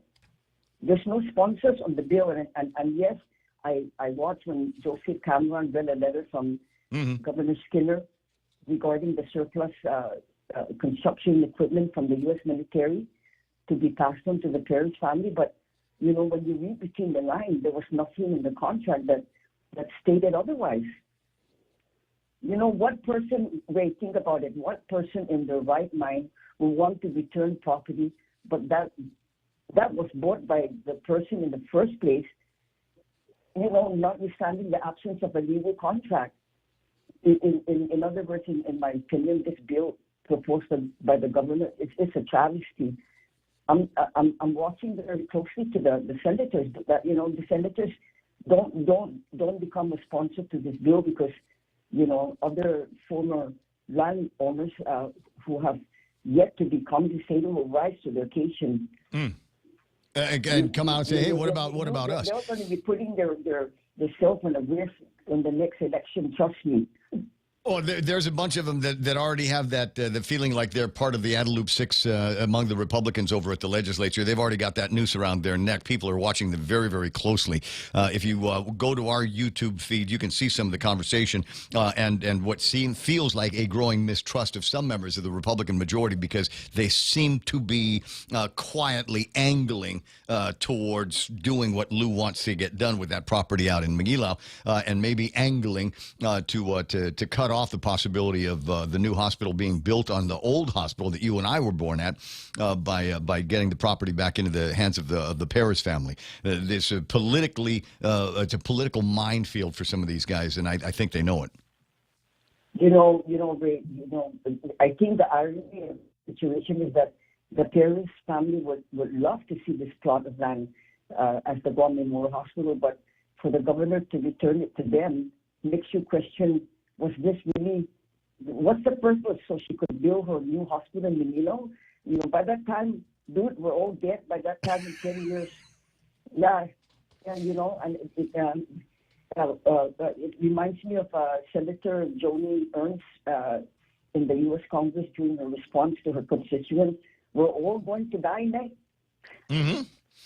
Yeah, but apparently we're all gonna die in the decrepit old hospital while they continue to play football and footsie with the construction of the new hospital and rewriting and bending rules over at Gore to be able to get it done. You heard that they did a deposition with the lady that runs Gore. I can't remember her name right off the top of my head. They did a deposition of her, and almost immediately the lawyers for Dr. Joseph's and the Chinaman, his Chinaman neighbor said, that's it. We're going to call for a summary judgment. She basically, from the sounds of it in the deposition, backed up everything that Dr. Josephs and his neighbor brought, those lawyers in the civil case, basically verified all of the claims that were being made by the lawyers in the opposition, as well as the Attorney General. Bula BS, Ray. Bula, la, la, And you la. know what? Bula. And you know what? My last comment, and I just want to say that that last week I attended a meeting at Congressman Moylan's office, and that has to do with the PARS, the Pacific Association of Radiation Survivors. And on the attendance, of course, is Robert Celestio. I love this guy. And Senator Therese Talahi. I love her too. And Next governor. I think the opening is clear for the Terlahi Barnett team, don't you think? Flora, are you still there? What? What happened? Did you fall down when I said that? Anyway. Alpha, you're not gonna. Wait. You're not. Okay, go back. You were talking about the radiation guys. What were you going to say about the get together at Moylan's place with Rika? It had to do with the meeting was about the deletion of the beautiful bill. I don't know if you know that, man. Exactly a year ago today, the bill sunset. So Mr. Celestio had to go back and forth to the U.S. to speak with the senators to include back Guam. And you know what? I made a subtle comment to Moylan that, Congressman, you've got to be more aggressive for us. He's not aggressive enough. He's not. And what I've heard during they called it the procedural vote, Senator Josh Hawley, he added Missouri, but Guam again it's missing. Left out of it. I'm just so baffled with the congressman. He's not being aggressive, and I don't know, too much babrillas in Guam, like. Well, I thought that he had a back channel plan to provide some of that address that in other legislation. That's my understanding from our last conversation. But it has been a lot. And don't worry, the big beautiful bill is going back now to the House of Representatives, and then there's going to be resolve on everything, and to resolve the difference between the Senate version and the House version, and eventually we'll have something in there. And I would hope that Jimmy Craig now uses the opportunity now that it's back in the House of Representatives to be able to make the inclusion of Guam in the RECA Act. We'll watch and see. We'll see what happens. Yeah. Okay? Enjoy your day today. I will. Appreciate your call. Have a fantastic day. 888-8255-888-TALK. Ismail challenging the position of quite a number of Democrats in the Senate and some Republicans that are concerned about the changes to Medicaid and Medicare. New changes require able bodies between the ages of 18 to 64 who are not retired, not handicapped, and have not worked enough quarters to work 80 hours a month. They want people to earn their Medicaid, just like all of those who paid for theirs. Now, there's any number of these programs, and anytime you can always tell that they're trying to tug on the heartstrings. They're going to say, "Oh, here's a little kid that's going to be missing out on the Medicaid benefits," or "Here's a woman not going to be able to feed her family of 5 because they're yanking her food stamps." And you look at the lady, and you can tell she hasn't missed a meal. No missing meals in this family. And you might need to do, I don't know, if you want to go to the grocery store and get chow, you might want to, I don't know, get a job like most everybody else does, and see to the needs of your family by earning some dough. Chetch Garcia online, Jerome McDonald hanging out in the YouTubes and the Facebook side, Anthony Diaz-Taylor saying good morning to the Marianas. Nice to see you. Innocent till proven guilty, though, as they say. Yeah, I know. I'm the first guy to say that. innocent until proven guilty in our laws. But if you've heard enough of that, the story of the Saki 7 and the indictments and the what's the word I'm looking for? 0 degrees of separation between them and the lieutenant governor. And that has a lot of people talking about what's going to be going on. I agree with you, Flora. Embarrassing is right.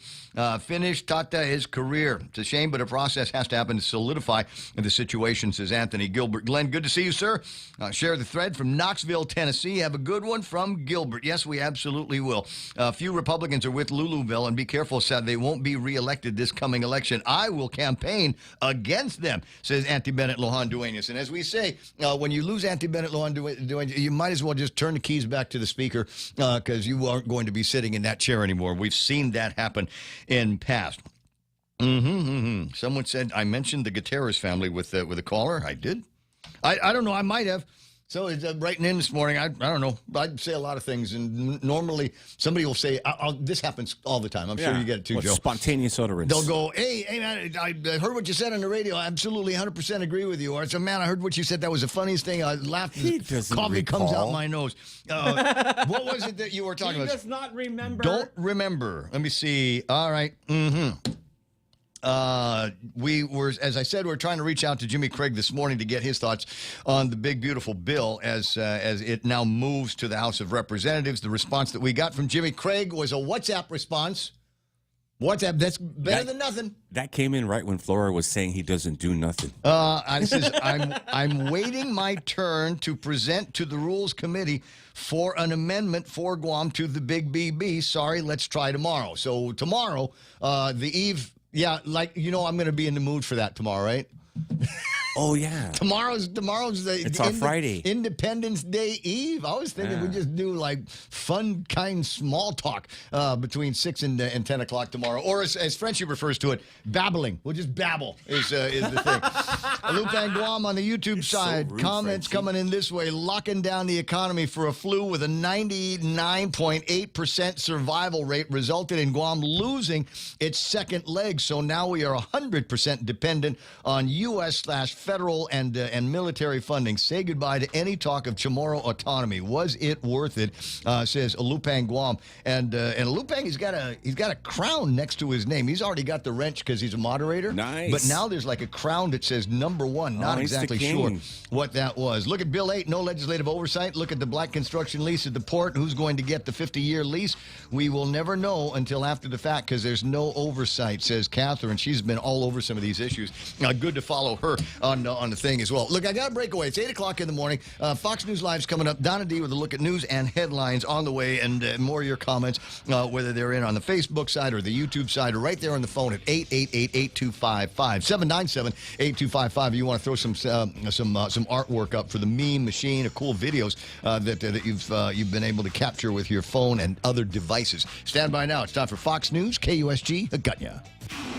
This is a Fox News alert. Stuck on one charge. I'm Lisa Lacera. Deliberations will resume tomorrow in the sex trafficking trial of Sean Diddy Combs, as the jury is so far unable to reach a verdict on the most serious charge of racketeering conspiracy. The jury did reach a decision on 4 of the 5 charges against Combs. The judge, he looked at proposals from both prosecutors and the defense. The defense pointed out that there's a lot of material and the jurors have been very efficient, but they didn't reach a verdict on count 1.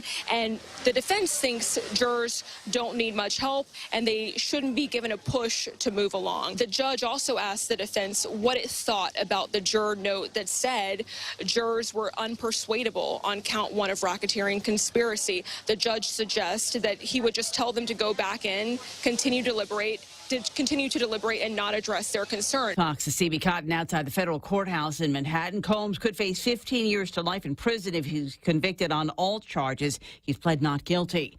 President Trump's massive tax and spending measure passed the Senate this morning with help from Vice President Vance, who broke the tie.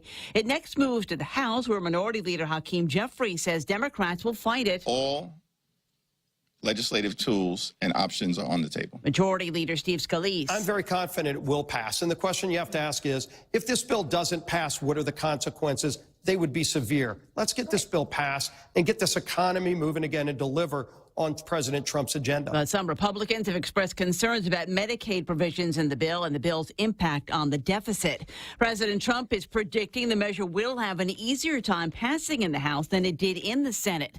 Wall Street, a mixed day of trading, leaves the major indexes split. The Dow gained 400, the Nasdaq lost 166, the S&P off 6 points. America is listening to Fox News.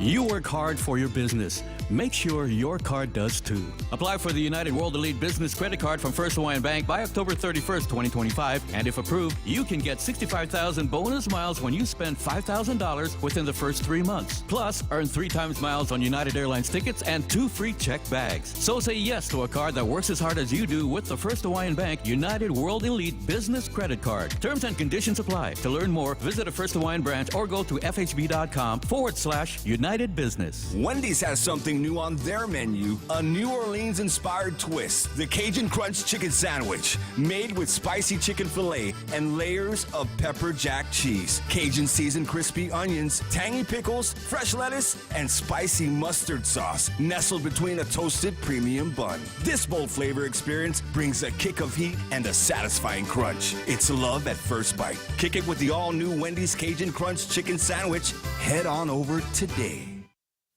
A man has been arrested in Germany on suspicion of gathering information about Jewish people for Iran. The man was detained in Denmark on behalf of prosecutors from Germany. It's alleged he was tasked by the Iranian intelligence service to gather information about specific Jewish people and locations linked to their religion. Prosecutors say he spied on 3 properties last month, and this may have been in preparation for a terrorist attack. The suspect is a Danish national identified under German privacy laws only as Ali S. He'll be extradited to Germany to face a judge accused of working for a foreign intelligence service. Jonathan Savage, Fox News. Flossie has strengthened to a Category 2 hurricane as it sits off the Pacific coast of Mexico, and the National Hurricane Center says it could become a major hurricane.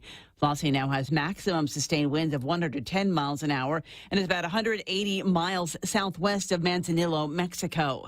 The latest numbers from the Labor Department suggest the job market is holding up better than expected. Despite high interest rates and economic uncertainty, there were more job openings on the last business day of May than the month before. The Job Openings and Labor Turnover Survey found 7.76 million openings. Economists were expecting a slight decline. Job openings increased in accommodation, which is hotels, and food services, also in finance and insurance. Job openings decreased in federal government.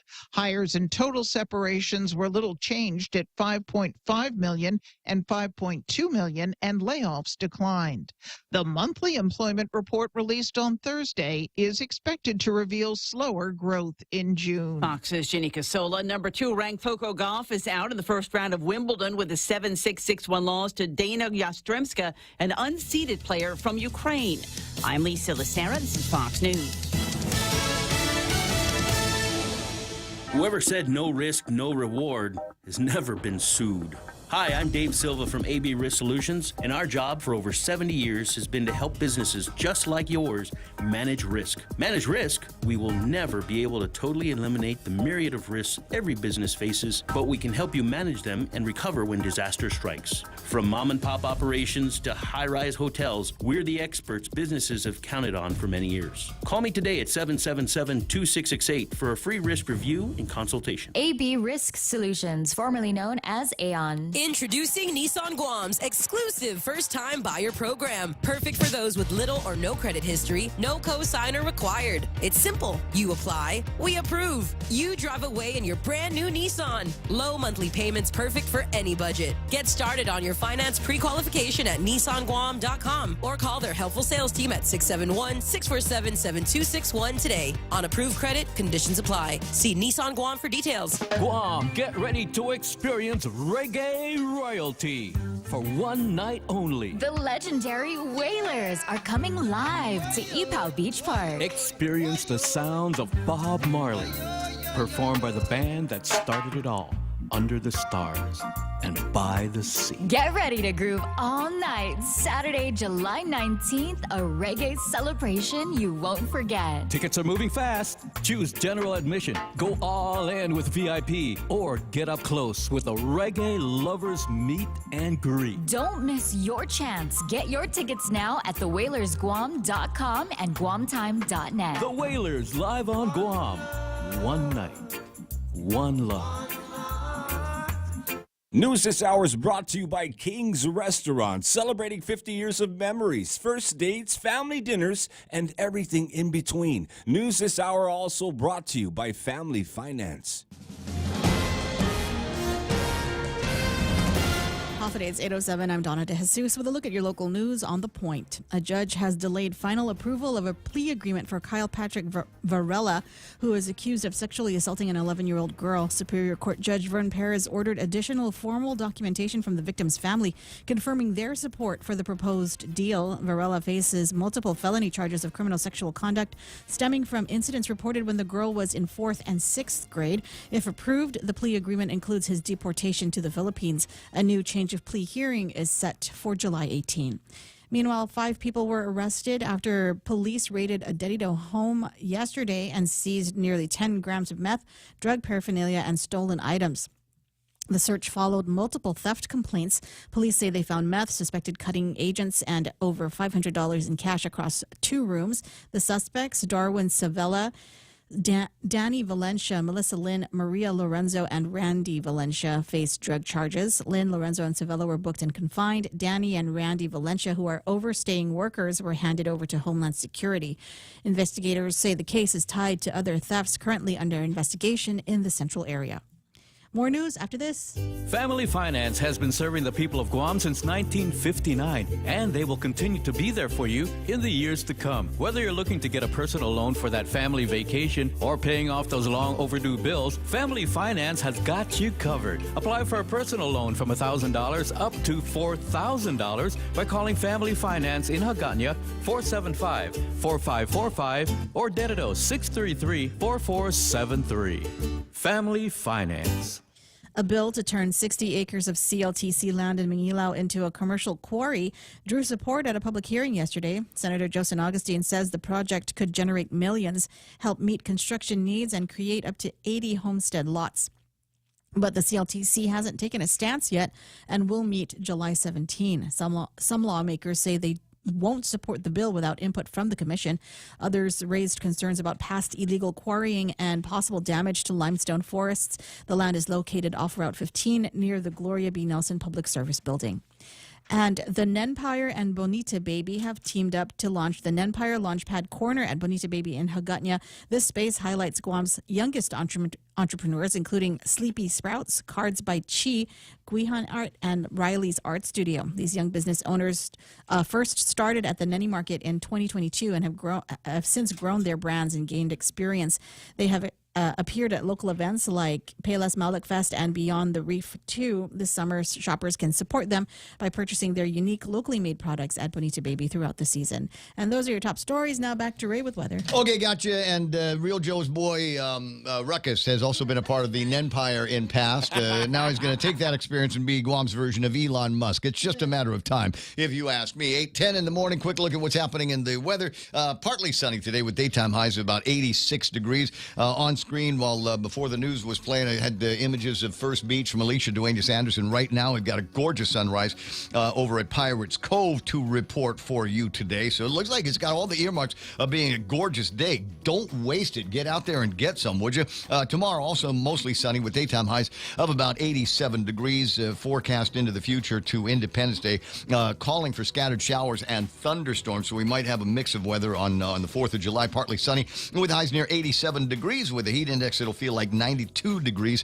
30% chance of rain today. Sunset tonight should be about 6:52. All right. So if you're going to be making your way out to the Freedom Fest over at 4th of July over at Polaris Point, make sure that you've got the umbrellas, whatever it is that you're going to need to keep warm. And this might be the last opportunity to pay tribute on the 4th of July. In fact, the guy's celebrating his birthday on July the 5th. He was a special guest in the program. Frank Wright, who served with the 4th Raider Battalion in the Pacific during World War II, fought in Guadalcanal, fought in the meat chopper, the meat grinder that was Iwo Jima, and also participated in the liberation of Guam. He's turning 100 on Saturday. A real American hero. A real American hero, absolutely. And you remember the conversation I had with him. You know, he was talking about this guy coming after him in a foxhole and you know, stabbed him in the gut. I said, so what'd you do? He said, killed him, shot him back. Hey, you come at me with it, brought a knife to a gunfight. Was the nature of that particular game. I tripped and a Japanese soldier stabbed me in the stomach as I was going down and then fell on top of me. And that, among other incredible war stories that they're written in his book. Anyway, so he's turning 100. And he'd like to get 100,000 birthday wishes, 100,000 birthday cards. If you can, take a second. You can find this all over the web if you don't memorize the address. Frank Wright, care of the Stockton Marine Corps Club, P.O. Box 691045. 691045, Stockton, California, 95269. If you need, I'll see if I can get this story and post it up on my socials so that you might be able to scratch out a happy birthday greeting and thank him for his service to the United States of America, and thank you for his participation in the liberation of Guam in 1944, something that we will be celebrating here in just a little bit. 8:12 in the morning, there it is, news, weather, and a little bit of hero worship together on The Point. 50 years ago, a humble diner opened its doors and became a local staple. Through every storm and celebration, King's has been here and grown with Guam, serving generations and sharing in the moments that make us a community. From morning coffees to midnight talks, King's isn't just where you eat, it's where you remember. As we celebrate our 50th anniversary, King's would like to thank you, Guam, for 50 incredible years. Si Zeus maasigwahan para imamalofan 50 años. Get double the speed at zero extra cost with GTA Fiber. Experience super fast and reliable fiber internet speeds, now starting at 200 Mbps to 1 gig, with upload speeds just as fast as download speeds and 100 times faster than cable internet. You can enjoy lag-free gaming and clear video calls. Fast is also affordable. Sign up for Fiber 200 for only $70 a month. Visit gta.net or call 644-4482. Terms and conditions apply. Okay, got it. 8:13, Ray Gibson Show. Portions brought to you by APL American President Lines, a global presence with a local home. And while we don't have a medical city here, we got Guam Regional Medical City. There is a place called The Medical City in the Philippines. Great local connection is their local referral office. You can find them at the RandCare building. You got plans to go and see the doctors out there, maybe a specialty, or maybe something as simple as your executive checkup. By all means, reach out to them. They'll make all the arrangements, including driving you around Manila in the Philippines, which is a hell of a bonus. 645-5655. Real Talk Radio is back. The Ray Gibson Show. Morning talk that matters. Call now, 888-TALK. That's 888-8255.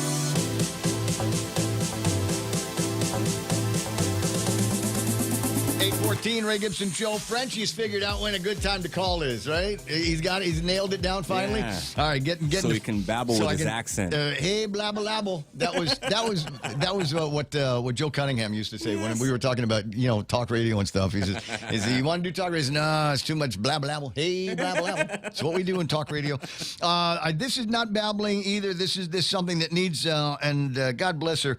Loren Michelle has posted video of the family house going up, and they lost everything there, including 6 dogs. You've heard about this story. It's the old post office up in Sinahanya, landmark, if you will, a part of the scenery since about ever. And they're trying to raise some money on the GoFundMe. So do me a favor, while you got a couple of minutes out, after you're done writing a happy birthday greeting to Frank Wright, then do me a favor, go to GoFundMe.com and just look for Taitano Family House. Now, there's more to the title, but just Taitano Family Home should get you directly to that page, and whatever you can provide for the family, that would be absolutely terrific. I really do. I know so many members of the family. They're all really, really wonderful people, and it's terrible that something like this had to happen to them and their dogs. And so take whatever steps you can to help make them whole. Hopefully the mayor's office and others in the community are doing stuff as well. 816-888-8255. There's Frenchie on the phone. Hey, Frenchie, good morning. Good morning. Top of the morning to you. Absolutely, and what a terrific morning it is. Hey, you got to. There's a Facebook page. It's a name. It's a girl's name on it, but apparently it's a guy. It works over at Adelup, and they're out there normally touting how great Adelup is and the government of Guam is. But in this case, what they're going after Cousin Troy and making allegations against Cousin Troy's significant other. Isn't that great? Admit nothing, deny everything, make counter accusations. Yeah, well, that's politics at its worst, and the interesting thing, if this thing gets out of hand and Josh has to get out of office for the good of the island, I was thinking about that yesterday because it's the beginning of the 75th anniversary of our political status, right? And with the Organic Act. The Organic Act. So I was thinking, well, we're missing Klitsky this time because he would have explained to us what would happen if Josh had to leave office, how could he be replaced for the remaining of his term and so on. And it would have been very fascinating. But right now we're in the gutter of politics, so we'll see what happens. That would be very, very interesting. The thought is crossing my mind here this morning as we ponder what the options are for Adelup. Now, as you might have heard Cousin Troy on the radio with me a little bit earlier, and he was talking about his ideas about where things are going to go. His political career, for all intents and purposes, is done. But what is this going to be doing for the influence of the Leon Guerrero and Tenorio administration? Just how lame duck are they? And as it turns out, there are apparently But the reason why we wanted to talk to Cousin Troy is because Crystal Paco declared radio silence on the issue yesterday and said that they weren't going to be entertaining any more questions or answering any more questions about this particular, because it's a legal process, innocent until proven guilty, all of that. Yeah. So we're just not going to say anything anymore. And I thought, well, boom, that kind of shuts down the conversation. I'm surprised they haven't used the argument. It's a personnel matter. Soon. But here's the thing is there are some people inside Adelup that are saying that's not the way to go. There are some people that want it, just get it out there. Otherwise, Josh 2026 is over. Yeah, that's correct. So the reason I was also calling is that, this past Sunday was the 29th of June. So to me, it's my feast day. So I'm always very attentive to that, St. Peter and St. Paul. But there was a fantastic, beautiful mass at the Vatican with Pope Leon XIV presiding, and it was a beautiful mass. And it was at that occasion that the new archbishop were receiving their pallium. And so I think you still can see it on YouTube. Mm-hmm. But so Archbishop Jimenez got his pallium there, and there was a small delegation from Guam, and your schoolmate Father Paul is there as well as the Vicar General. Yes, and they've been doing the rounds in Rome about looking at the different things that are facing the archdiocese and meeting with people.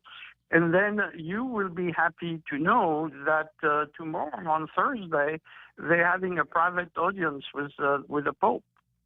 Hey, that's a big deal. Yeah, that's a very big deal. That is a big deal. So now, for those of you, you need to spend a little bit more time in church. People have been asking about this pallium, and basically it's the Vatican's version of the ShamWow. Yes. But what was interesting is that under Francis, the thing had gone by the wayside a little bit, and it was just done at the local cathedral. But Leo decided that, and he made a very symbolic gesture because he's also, as the Pope, is also the Archbishop of Rome. So yes, he also received his pallium as the new Archbishop of Rome. So it was very interesting to watch, but it was a significant symbolic gesture that he did, that it's back. And so he's meeting with the new archbishops one-on-one and their staff. So I think it's Father Paul and Archbishop Ryan. So is this our Archbishop's opportunity for what we refer to as the elevator speech with the new boss here? So you got 60 seconds with the new guy, 90 seconds on the outside. What do we need from the Vatican? What would you like to see by way of connections with the Vatican, with the Holy Father? What do we want? How do we have more priests, more nuns? There is something that's still bothering us on the island in the church is the issue of the NCW, and the Pope has first-hand knowledge of this because he was actually made a bishop when to fix the problem of the NCW in Peru. And so I'm sure they will ask probably some insight on how to be pastoral, but yet how to bridge over and make a more peaceful atmosphere on the island. Even though apparently they found a few skeletons in the closet of Archbishop Aperon that are still in Rome regarding several issues that they're going to have to address. So including his delusion that he's been what's the word? He's been cleared. Yeah, he's clear, and I'm the Archbishop of New York. I got you. I don't know. I was thinking about women priests or flavored communion wafers or something like that. I was trying to think a little bit wider than that. No. I think we'll see when they come back. I'm sure they'll have a lot of things to tell us. They're coming back on the 4th of July. I think they're landing on a lead flight. So we'll see. But that should be interesting topic of conversation for a lot of Catholics on the island of what has been going on. And as soon as we know more, we'll let you know, and we'll write in the Jungle Watch about it. Absolutely. Somebody asking online, does anybody know Frenchie's real name? Yes. Many yes, people we do. Lots of people know. Yeah. A lot of people call me Frenchie because they cannot pronounce my name. There's too many double R's. Yeah. Well, I got the Peter part. That's okay. You can just refer to him as Peter. But we like Frenchie around here. A name you got from Bob Klitsky. And so I thought people would be talking more about my jokes that should get me excommunicated, right? Yeah, the Vatican ShamWow flavored communion wafers. Wine for everybody. You're going to get defrocked, bro. Wine for everybody. We'll do it like some of the Baptists do. Or just everybody, even the kids, get a little shot of wine. Wouldn't that be awesome? No, it's wine. Trust me, I used to be altar boy for the first archbishop that we had, and there was a thing. What you'd pour it from what looked like a little vinegar, a oil vinegar thing that they've got, looked like salad dressing bottles, right? And you pour it out, and so some priests, you pour them just a little bit and they're good to go, and they kind of lift up the chalice, and that was your signal that it was time to stop, and the archbishop never ever lifted his chalice when I thought it was time to stop. He just kind of looked at me like, keep going, Raymond, keep going, let's do this. Terrific, incredible memories of the guy. 824. I didn't walk fast enough for him was another one. The altar boys always go in front of the priest, and so he'd be wanting to get from one side of the altar to the other, and I'd get up and then grab the cross and start walking in front of him, but I always walked too slow for him, and I could feel him breathing down the back of my neck, which was the other sign that we get the lead out here. I got stuff to do. If it was Archbishop Flores, you had nothing to worry about. But if he was Archbishop Aperon, you would have to worry. I served under Archbishop Aperon, and he didn't do anything to me. Right? So don't let him breathe on your neck. I got you. Yeah. Professor Frenchie, Right, Jerome I'll McDonald go to says. confession for that one. All Well, right. You guys have a great day. Wait, no. You started something. You started something, and since Bob Klitsky's dead, you're going to have to finish the conversation. If Josh Tenorio were to step down, as lieutenant governor, saying, I bring more harm to this ticket and this office that I love with these allegations, unfounded though they may be, and simply allegations at this point. Still, the people seem to be speaking. I should step down from this office. What happens next? Do we take the Speaker of the Legislature, and does he move into that position? Jr. Well, I think you would have to have a partial election. If I read the status properly, and that's it. Maria Pangilinan. Position. They would have to have a special election. I don't know if you could also read it like the governor could appoint a temporary lieutenant governor, and for the remaining of the term, but then they would have to run again if they want to continue as a lieutenant governor. But do you think he might have 500 days worth of leave? That's why we miss somebody like Klitsky that would have already dug through the whole thing and made a legal analysis of it. Yeah. Well, I'm too lazy for that. But there's another thing that he could do is I'm just going to take leave for between now and. The other thing, one thing we've learned from similar cases in different jurisdictions across the country, you have to kick the Democrats screaming and kicking from their office, even after they've been convicted of a crime. Mm-hmm. So I don't see Josh stepping down on his own volition. It would have to escalate quite far.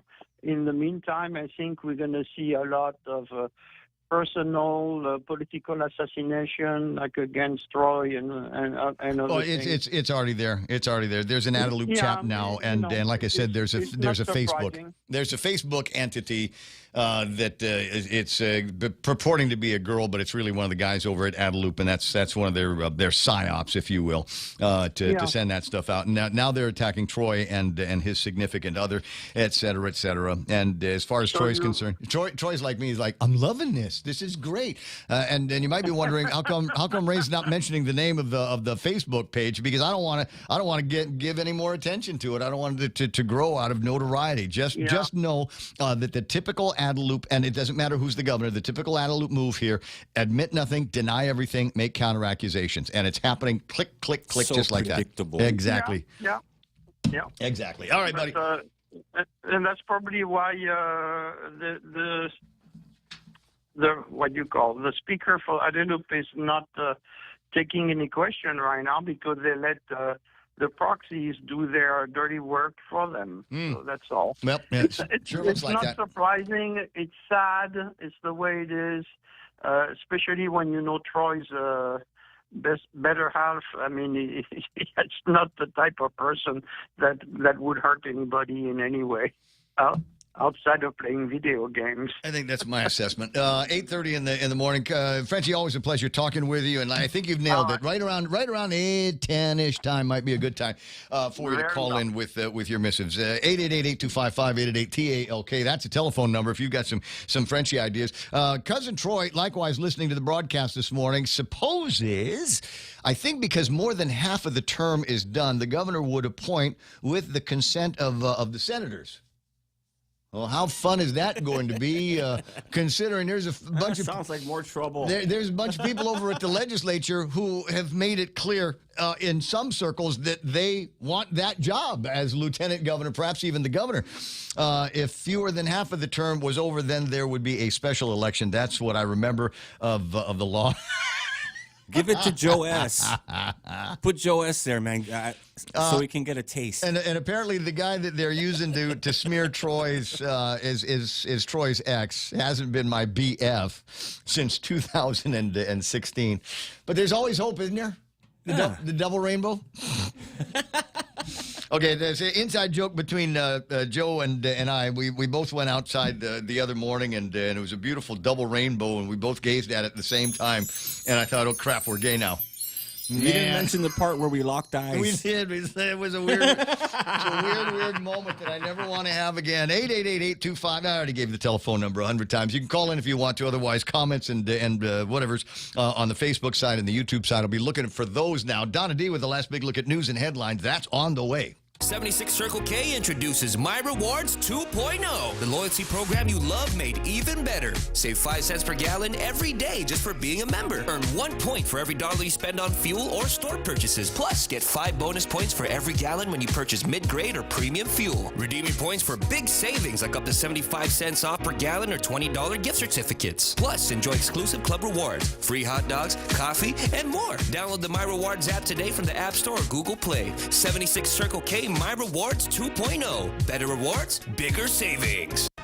Bank Pacific has a $100 gift for all recent high school and college graduates. Okay, I'll bite. What is it? Open a checking account with Bank Pacific, show us you just graduated, and bingo, we'll deposit an additional $100 into your account. What about a Visa debit card? Yep, Visa debit card, online and mobile banking, remote deposit capture, the works. What about for existing customers who just graduated? They got $100 too. Great, count me in. Bank Pacific, where others put branches, we place roots. Conditions apply, member FDIC.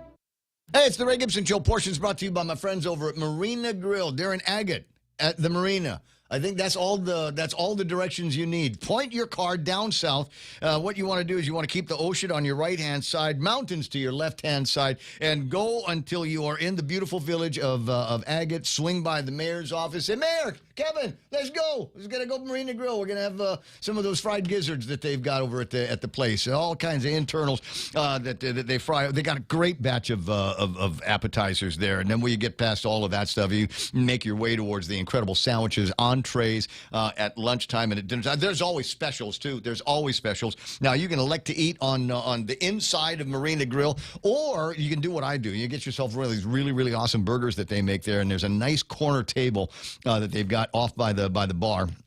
And on the bar side, there's a bar room that they've got there, and there's a nice corner table, and you can see out the window as all of the Korean hot pants and the bikinis go by as they go on their dolphin watching tours and stuff like that. Really, really is spectacular food, spectacular images and views that they've got down there, and it's one of those places where you go, oh man, this is the best secret in the world, and you'll want to keep it to yourself. But I got to talk about Marina Grill and the Marina at Agate. Now, news and headlines.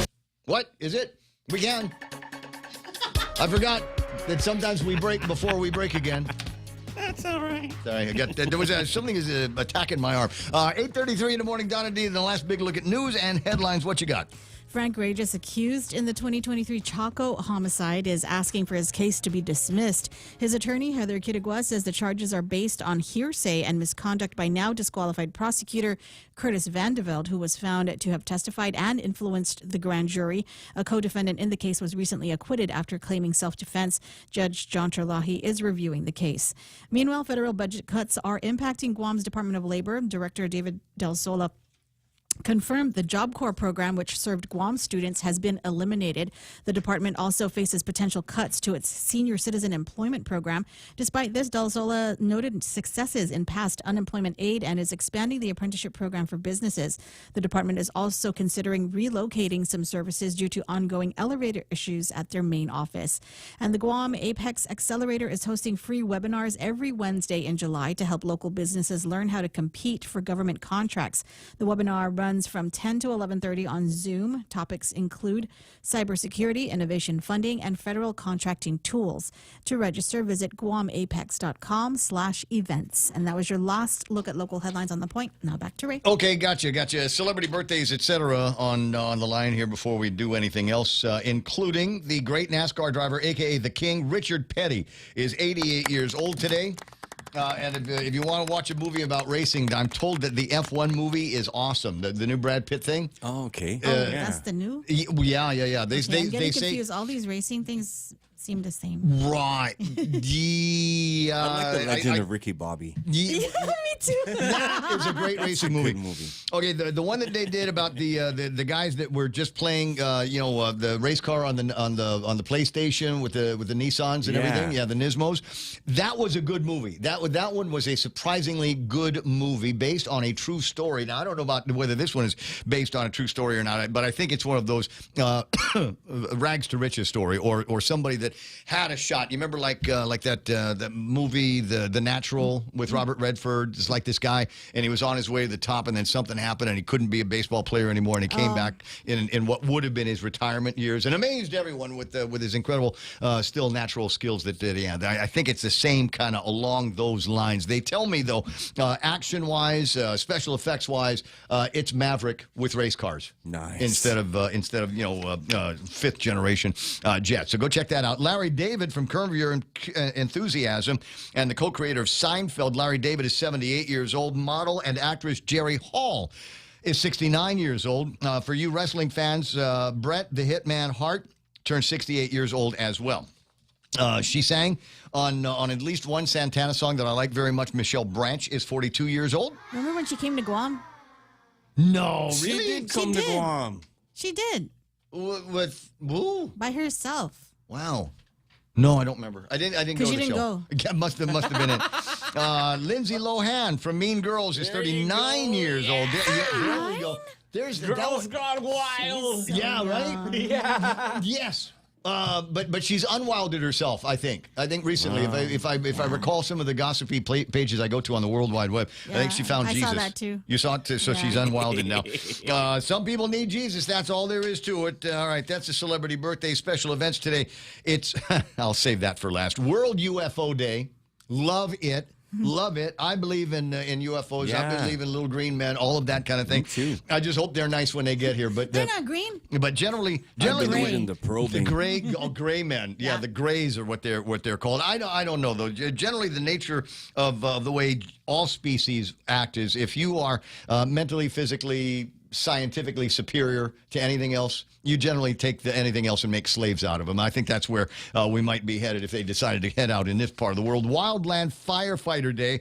And while we're not necessarily in fire danger rating season, it's always nice to know that if one of these things gets a little bit too close to your business or home, they're just a 911 call away. Made in the USA Day. America! Come on, make America great again. What are we making? While Trump is making America great again, it's naturally going to make Guam great. We make trouble in America. Yeah, so there's the other reason why I don't like this person that's flaming Troy on the social media. Yeah. Trump derangement syndrome. So it's I hate Troy and Trump. The guy's got Troy derangement syndrome and Trump derangement syndrome. Mental. And he's not brave enough. He's not brave enough to come out on his own and say it. So he's writing under a pen name.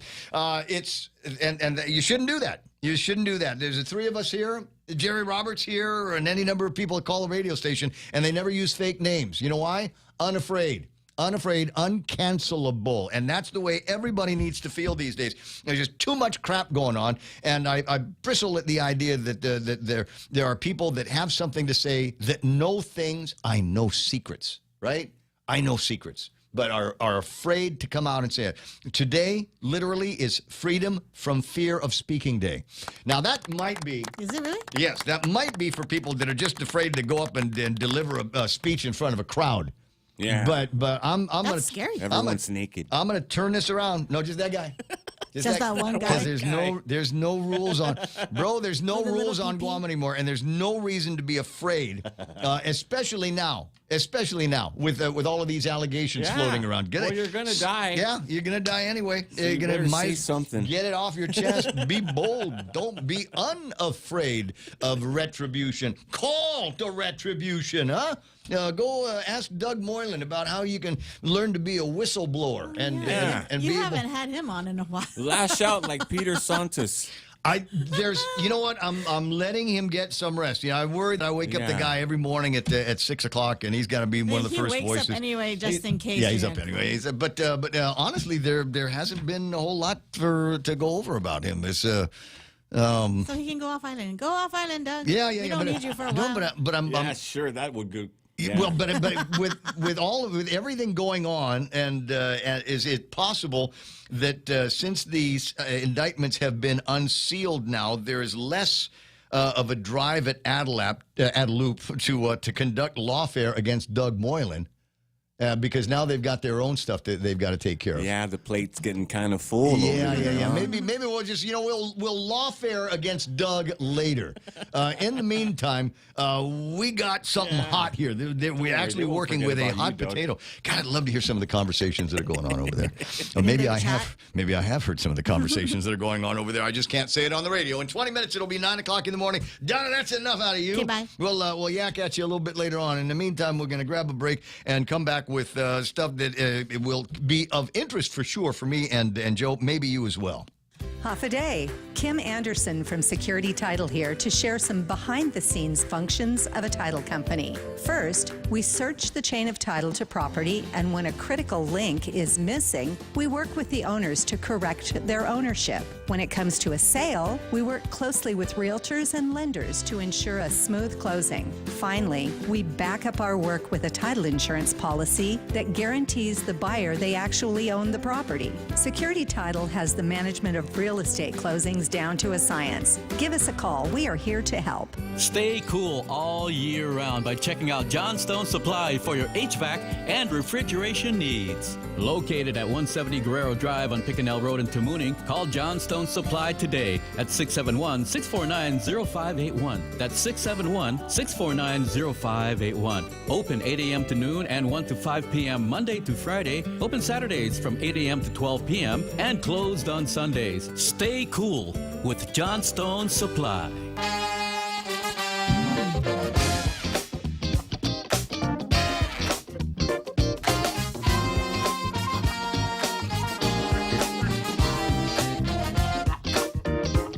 A note here from Carl with a K.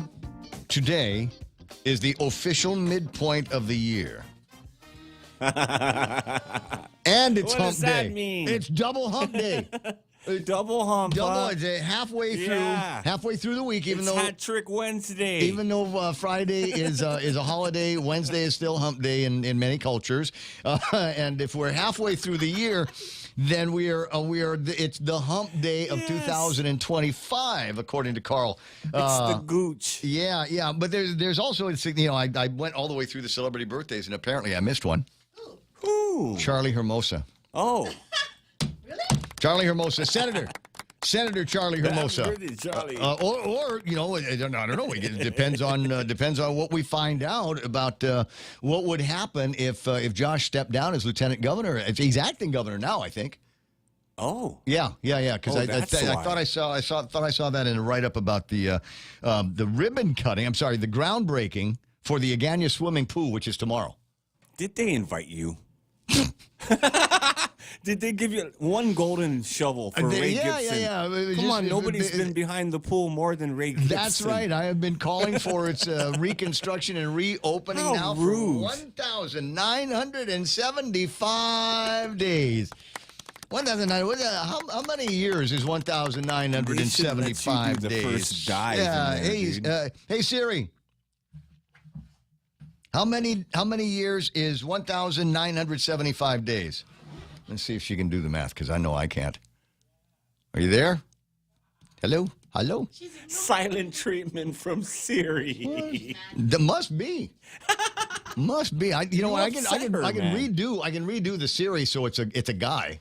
But that just feels weird. Okay. That just feels weird. So I think I'm going to just leave that alone. Anyway, so whatever it is, that's how many years it has been. It was, I want to say, early, either late in the Calvo administration or very early in this administration. And there were a couple of issues with it. There were a couple of kids that went poo-poo in the swimming pool, which is why I refer to it as the swimming pool. And then they had some other issue with it, and they couldn't get it started or lost the batteries or something like that. There was supposed to be like the big 9-volt battery that goes in your little pretend Coleman thing. And they lost it, and they weren't able to get it back open. But according to the conversation that I had yesterday with Angel Sablan, who is the boss of the Department of Parks and Recreations, he indicates that they're going to get the thing reopened, hopefully In about 365 days from the groundbreaking. So that Angel Sublime, at least one more year, and you ought to be able to see some of the construction going on right now. But the scrim is going to remain up there, so you won't be able to see everything happening in real time. But there should be some activity or another that's going to be going on in that place. But as I said yesterday, until I'm able to go in my lad swimming trunks and go pee-pee in the pool, probably not going to stop the count up on that one. Dude, don't pee in the pool, man. Right. Because it'll show. But like I said, acting governor Josh Chenoa is supposed to be on hand for that, and so we'll see if there's going to be any more conversation. But I do want to talk to Maria Pangilinan about how that would be handled.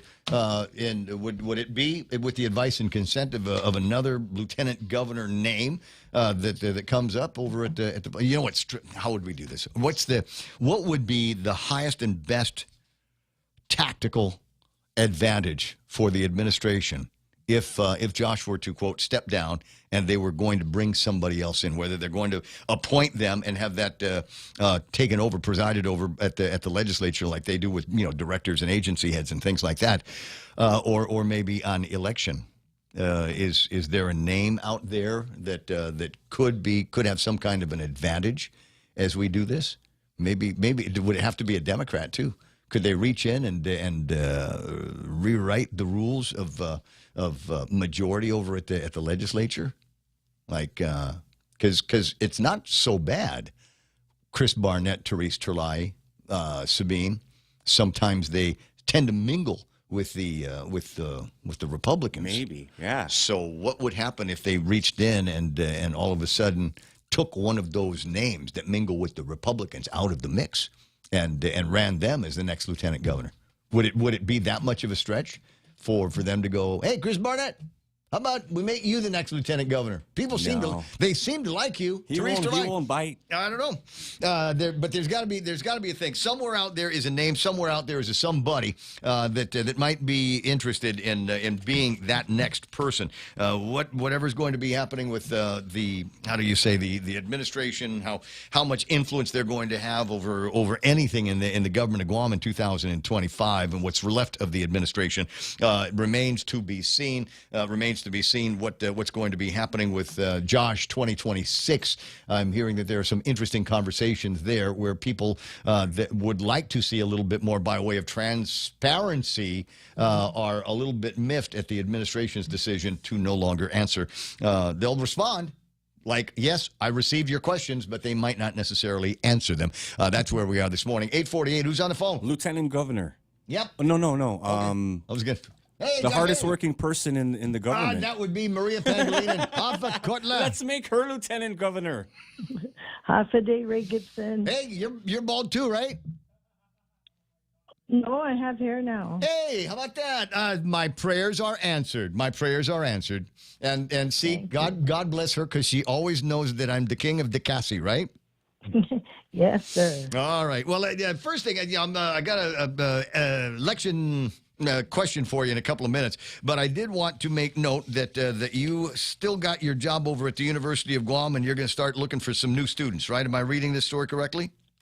Yeah, actually, we're going to offer the class at our office. Oh.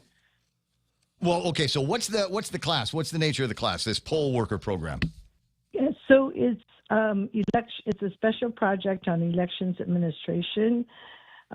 This session that's coming up is geared towards teachers. Teachers can use it towards their two academic credits, towards their recertification or reclassification. So, if they take the class, and we hope they'll be interested in working as precinct officials for 2026. Do you already have a lot of interest from teachers that want to work with the Election Commission on election day? I only have, for this, well, last year we got 12 teachers. For 2024, we got 12 teachers. This, I think we're up to 6 or 8 that have been registered for this class. And registration continues until the day of the class, which is Friday. Okay. Well, I was going to say, if Friday is 4th of July, girl? Yeah, but in order to accommodate the teacher's schedule so that it ends before the start of the school year, There we go. Okay, I see what's going on. Well, see, that's why me and Joe agree on this point. We think you and your people are among the hardest working folks in the entire government of Guam, and we only think about you a couple of times a year, primary election, general election, things like that. But it really is a year-round job that you guys do in order to be prepared to bring out 60,000 registered voters on those particular voting days. So I appreciate everything that you are up to, and certainly appreciate the work that these folks are going to be doing as poll workers, and if you could define a little bit of that, that'd be great. What are they going to do? They're going to work the precincts. Sounds exciting. Sounds exciting. Okay. They're going to work. Hey, they're going to meet all the nice voters of the village. Among the very first people that I look at when I get in there. I think that's awesome. And then, wait a second. And then there's the other question that I've got for you. Now, this is a way out there what if. Okay? But there's a lot of controversy floating around Adelup these days. There are a bunch of people that have been indicted for what I consider to be a particularly heinous crime, considering there were so many people that could have used that money during the COVID-19 period. And they got some sticky fingers, allegedly, and found a way to steal almost $2 million worth of all of that stuff. And as it turns out, there 0 degrees of relationship with Lieutenant Governor Josh Tenorio. And there's speculation among some callers here this morning that maybe he ought to just step down because it's doing nothing but harm to the administration and the work that they've got to do in the next 500 or so days. If Josh was to step down for whatever reasons, what would happen? How would we fill the position of lieutenant governor? You know, Ray Gibson, I haven't read up on that. I need to get back to you. I don't know. So Cousin Troy says maybe there'll be an appointment, a nomination from the governor, go to the legislature and have that guy with the advice and consent of the governor. Does the speaker move up? What's that? See, that's what I'm thinking. That's what I'm thinking. And we're all angry because Bob Klitsky died without telling us what happens if the lieutenant governor steps down within 500 days of the next general election or halfway through the term. So I don't know about that. It would seem to me that would be the case, but the speaker of the legislature was voted in as the speaker of the legislature. He's a senator. He represents us there. Is that something that he would do, number one? Number two, he's also in the wrong party because speaker of the legislature is a Republican, Blas, Daru, and the administration is clearly a Democrat administration. So I don't know. I don't know how that would work. I think he's the acting lieutenant governor now because Josh, I believe, is the acting governor. Yeah, Lou picked a good time to get out of town. Okay, well, if you tell you what, check around with the guys, see if Legal's got a couple of minutes, might be able to answer that credit for you, or that question. All right, you. I appreciate it. I'm so glad that you're better. I'm so glad that you're better. I know a lot of people that pray for you, including me. You're welcome, Maria. I'll talk to you later. 888-825-5888-TALK. Although it did sound like she might be a little bit under the weather. It sounded like there was something she needs coffee in her throat. That's all. You know who I'd nominate? Naked guy. Naked guy for lieutenant governor? Naked guy, bro. It's whatever. It's like, you can have my vote. Like the guy online that's throwing shade at Cousin Troy. Whatever, just say whatever you want to. It doesn't matter. It's most of us know better. Maybe they'll say some crap about me, to which I say, it's all true. I hope so. Whatever you heard, it's true. It's probably true. I don't know. 50% of what I hear about me is true. But we love the attention. I never say which 50% it is. At 8:54 in the morning. Earlier, I was asking Siri about how many years is 1,975 days. And apparently, according to Cameron Tubiera on the YouTube, according to her, that's like trying to figure out a federal sentence. Yeah, right? Yeah. You know how Siri ignored me when I asked? Yeah. Apparently, I woke up Cameron's Siri. And Cameron's Siri answered her, and she typed it in. It's 5.41 years that there has not been a functioning Agana swimming pool, and that jives with what my calculations are in my head. So there we go. I appreciate that. Is there anything else that hey Siri, open Pornhub. I don't think it likes you anymore. I don't have an answer for that. Oh, there she is. There it is. Oh, my God. She heard me. She heard me on the iPad. Did you give her that accent, right? Yes. That's sexy. It's an Indian accent. Is it? Yeah. Oh, I know. That's a good question. Oh, I didn't man. get to this. Carl K. wrote it, and I just noticed it. He's asking me, ask Maria, if Josh decides not to run, what happens with all the money that he's already raised? Don't you have to? You got to get that back, right? No. Oh, I can't keep it if he's not. The guys that donated to him would say, "Hey, man, that was a $500 dinner. And it was trail mix. Give me my money back." The hell? No, I don't give. Yeah. It's a gift. Yeah. We'll sort it out. We'll say, look, it's just speculation. It's just me. Let him have it. He's gonna need it. Killing time on the radio. It's just please make your checks out to Jay Areola from now on. Thank you very much. Anyways, I'm just me. I just got to keep the meters moving, and the idea is in my head because cousin Troy put it in my head here, among other things that are floating around in the WhatsApps that have been just absolutely crazy over the last couple of days, and everybody looks like they're getting involved now. KUAM has got a story that Rosalind rap sheet from smuggling to scandal. Joan Uggan-Charfris writing here, and I suppose there might be a little bit more in the media from all of the different newsrooms where people are going to start asking some of the questions that cousin Troy has been. Everybody's gonna get the tattoo moniker, man. Tattoo Shauna. The reason why I said that is because I was looking at the Facebook, and Tattoo Shauna is laughing. Your eye. She's laughing. Everybody is getting in trouble at work now. Yes, okay. But this is another point. Let me just say here's another point. And to the point that Donna made about how we haven't bugged Doug Moylan all week long. Well, maybe tomorrow we'll come out and bug Doug Moylan. Number one, get a read. What happens if Josh resigns his position as lieutenant governor? How do we fill that position between now and the actual end of this administration? That would be A. B, what would he have to do with his money that he's raised so far for the Josh 2026 campaign? Those stickers aren't free. Oh, maybe they are. But that I'm aware of, they're not free. And then the other question is, remember what I was telling you earlier? It's freedom to speak. Wait. It's freedom from fear of speaking day. And this is probably a Toastmaster thing. But having said that, maybe it's not a Toastmaster thing. Maybe freedom from fear of speaking day should be your inspiration now, with all of the allegations floating around. And people that we have not heard from yet. Maybe there's a whole bunch of other people that want to say something but are afraid of retribution.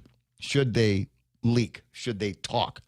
But we've got whistleblower laws here, and maybe this is one of those questions that we ought to pose to the Attorney General when we get him on the line tomorrow. Real Joe, remind me. So those three questions. Remind you to bug Doug. Yeah, bug Doug. How do I become a whistleblower? I might have information that may corroborate what some of these allegations are that I am hearing about. Or maybe you've got information that would point to another form of corruption somewhere. Maybe you've got intel on that, but you don't want to say anything about that because you don't want to be called in like Frankie was to the general manager's office and say, "What did you say? Who did you say it to? When did you say it?" And listen, this is what's going to happen to you if you don't knock it off and lock your lips up tight. You seal your mouth. Get your whistleblower information out your mouth. Do it here and don't do it at the Attorney General's office. What are the steps that you need to take in order to get that going? She said she can't find anything on the internet on that site. You were filtered, says Cameron. Cameron, I think we understand each other. I think that's great. I like the idea. Did anybody else's Siri go off when I mentioned that? Did anybody else's Siri do anything crazy while I did that? Does that work with your hey Alexa? Can we do something like that? That's mine. Yeah. Hey Alexa, play 93.3 The Point on TuneIn. Maybe that'll work for you, and we'll have several different sources going on. All those scams are happening because our systems are set up that way, says Charlie Hermosa. Nick Nichols says, I should go to a general DNC type fund for Guam. We need to clean house starting at the port. Like I said, there's now pictures. Somewhere there are pictures of all of the movers and shakers in this administration with little pieces of yarn that connect them to all kinds of other pictures of all the other people. Is it in the FBI's office? Is it the Attorney General's office? I don't know. People will know. They'll talk. It's 9. Here's the news. On to the House. I'm Lisa Lacera, Fox News. The Senate narrowly passed President Trump's spending package this morning. As Vice President Vance broke the tie, House members expected to vote on it in the coming days. House GOP leaders hope the July 4th deadline applies pressure on skeptical Republicans to vote yes. Republicans are banking on President Trump to close the deal. He could implore Republicans to pass the hallmark of his agenda or face his wrath. The GOP can only lose 3 votes. Fox's Chad Perkam on Capitol Hill. President Trump has been pushing Congress to vote on the measure by the July 4th holiday. Back to deliberations tomorrow as the jury in the criminal trial of music mogul Sean Diddy Combs has reached decisions on most of the charges in the case. A late afternoon note indicated the jury in Combs' case had reached decisions on the 2 counts of sex trafficking and the 2 counts of transportation for prostitution. They're split to an unknown degree on the most serious of the charges, racketeering, which carries up to a life sentence. The judge has urged the jury to continue deliberating without announcing the decisions they have reached. Fox's Colonel Scott. President Trump says Israel has agreed on terms for a 60-day ceasefire in Gaza and warned Hamas to accept the deal before conditions get worse. The president announced the development on his Truth Social account as he prepares to host Israeli Prime Minister Benjamin Netanyahu at the White House Monday. And President Trump traveled to Florida this morning for the opening of a new migrant detention center he's dubbed Alligator Alcatraz. We're surrounded by miles of treacherous swampland, and the only way out is really deportation. And a lot of these people are self-deporting. The 5,000-bed facility is in the Florida Everglades. Environmental groups have filed a lawsuit saying the site will disrupt and threaten the ecosystem in the Everglades. America is listening to Fox News. My family and I trust Take Care. We have access to the largest offering of free fitness classes and health education programs. Our membership also includes the high-quality credentialed network of on- and off-island healthcare providers and the one-stop FHP Health Center and Urgent Care. Fully accredited by the Accreditation Association of Ambulatory Healthcare. We trust Take Care. So should you. Go to TakeCareAsia.com for more information. Take Care. Our island, your health plan. Frosty lovers, it's time to swirl. Made fresh to order, combine the Wendy's Classic Vanilla or Chocolate Frosty with one of 3 new indulgent sauces. Try it with a sweet, juicy strawberry sauce, a buttery, rich caramel sauce, or decadent, chocolatey brownie batter sauce. Cool down with the new Wendy's Frosty Swirls. Thick enough for a spoon, smooth enough for a straw, and perfect when enjoyed on the end of a hot and crispy fry. For a fresh way to Frosty, gotta be Wendy's. Head on over today. Announced the arrest of 2 Chinese nationals who were accused of spying on U.S. naval assets. Federal prosecutors have charged Yuan Chen and Liren Lai with acting as agents of a foreign government, in this case on behalf of China's Ministry of State Security inside the U.S. The FBI agent affidavit says the evidence shows the men were orchestrating dead-drop cash payments to people they were recruiting. They had pictures of sites visited, including a U.S. naval installation in Washington state and a Navy recruitment center in San Gabriel, California. While there, Chen took photos of a bulletin board that contained the personal data of Navy recruits. Lai expressed surprise to Chen that he was able to get such information. The FBI agent also wrote of evidence that the 2 had been in direct communication with a Chinese military intelligence officer. Jessica Rosenthal, Fox News. The FBI agent wrote, the efforts to spy on the Navy are linked to the Chinese government's desire for blue water naval capabilities, which would allow Chinese military ships to operate far from their own coastline. Televangelist Jimmy Swaggart, whose multi-million-dollar ministry was marred after he admitted to encounters with prostitutes, has died. He was 90. A new law in California could keep someone from tampering with your drink. The next time you go to a bar or nightclub in the Golden State, you can ask the server to put a lid on it. The goal of the new legislation is to keep creeps from tampering with your beverage. As part of the new law, businesses must post signs that read, "Don't get roofied, drink lids, and drink spiking drug test kits available here." Ask a staff member for details. The second part of the signage deals with a separate law that's already on the books requiring drug testing strips to be available. But lids could come with a price. Businesses are allowed to charge you a reasonable price for the cover. Fox's CJ Papa. Wall Street, the Dow gained 400. The NASDAQ lost 166. The S&P off 6. I'm Lisa Lacera. This is Fox News. Imagine checking your inbox and seeing a message from Dame Helen Mirren, you know, the award-winning, elegant British actress. Except she's not emailing you to say hi. She's hitting you up about crypto. I'm Kim Commando for Oracle. In business, you can have better, cheaper, and faster with Oracle Cloud Infrastructure. Try OCI for free at oracle.com/Kim. Helen Mirren had to go public to warn fans that scammers are using her name to send out bogus crypto emails from an address like Dr. GoGo. Let's be real. If you think Helen Mirren is moonlighting as a crypto shill, it's time for you to log off forever. It's not just her. Scammers have faked emails and endorsements from Tom Hanks, Oprah, Elon Musk, and a lot more. They spoof celebrity names because they know you trust them. Here's the bottom line. No celeb is emailing you about Bitcoin or a limited time crypto investment, and definitely not from some sketchy Gmail account.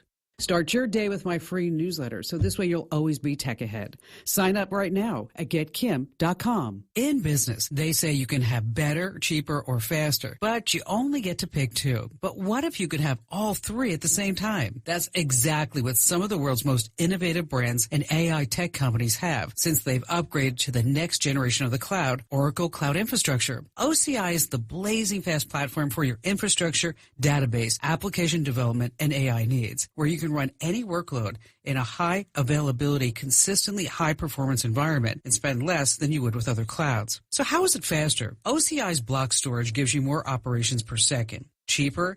OCI costs up to 50% less for computing, 70% less for storage, and 8% less for networking. Better? And test after test, OCI customers report lower latency and higher bandwidth versus other clouds. This is the cloud built for AI and all your biggest workloads. Right now, with zero commitment, try OCI for free. Head to oracle.com/Kim. That's oracle.com/Kim. Whoever said no risk, no reward has never been sued.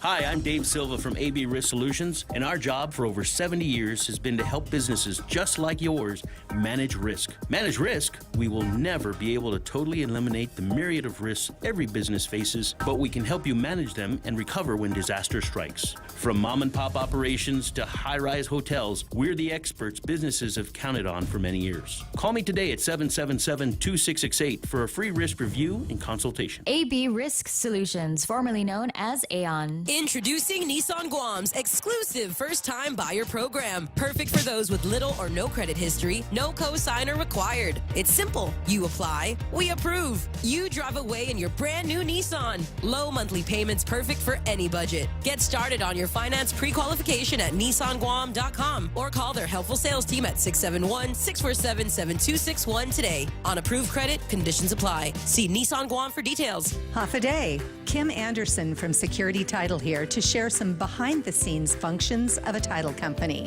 First, we search the chain of title to property, and when a critical link is missing, we work with the owners to correct their ownership. When it comes to a sale, we work closely with realtors and lenders to ensure a smooth closing. Finally, we back up our work with a title insurance policy that guarantees the buyer they actually own the property. Security Title has the management of real estate closings down to a science. Give us a call. We are here to help. It's the Ray Gibson Show, being brought to you by the guys at APL American President Lines. And you know they're good. You know they're good. B-Man Dennis Larson, who recently relocated to Italy, used APL, trusted them with what was left of their lives on Guam that they thought important enough and worthy enough to put in a container and bring with them to Italy. Can you imagine how devastated they'd be if something happened to that container? Well, nothing happened to it. Kid glove treatment with the guys over at APL, and they can do the same thing for you, whether you're leaving town or maybe you got people coming into town. Well, talk to them about getting the container from wherever to here. Global presence with a local home. Bringing you closer to the action. Any speaker, anytime. Watch and listen live on ThePOINT.gu.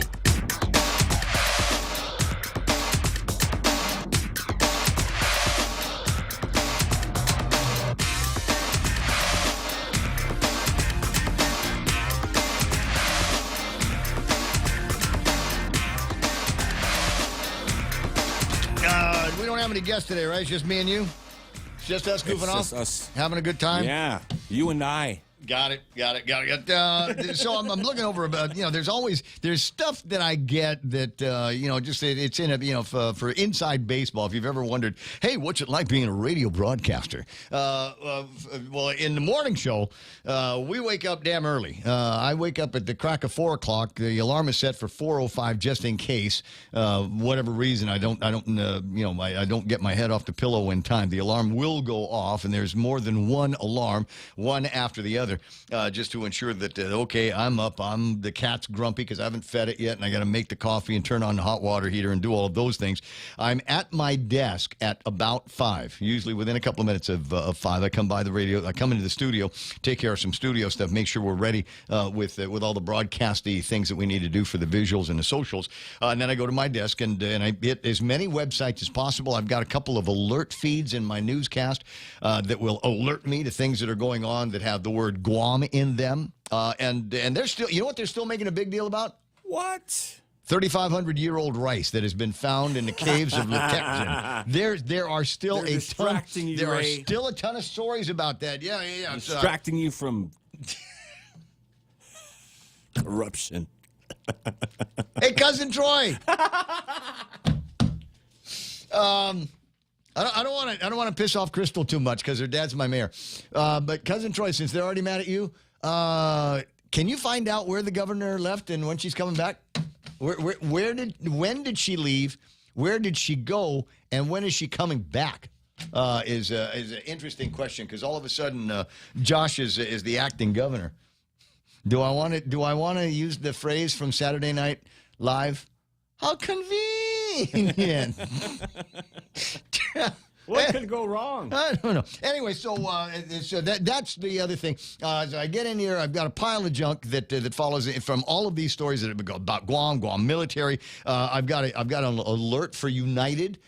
Because they're such a big employer here on Guam, and United makes a move somewhere in the system, and it could have an impact all of a sudden on tourism here on Guam. So I keep an eye on some of the things that United Airlines is up to, and then there's the other things that I get that I go, that's interesting. That's worth sharing on the radio if I ever get to a point in the broadcast where I'm not asking questions about, hey, where did the governor go? When did she leave? When she's coming back?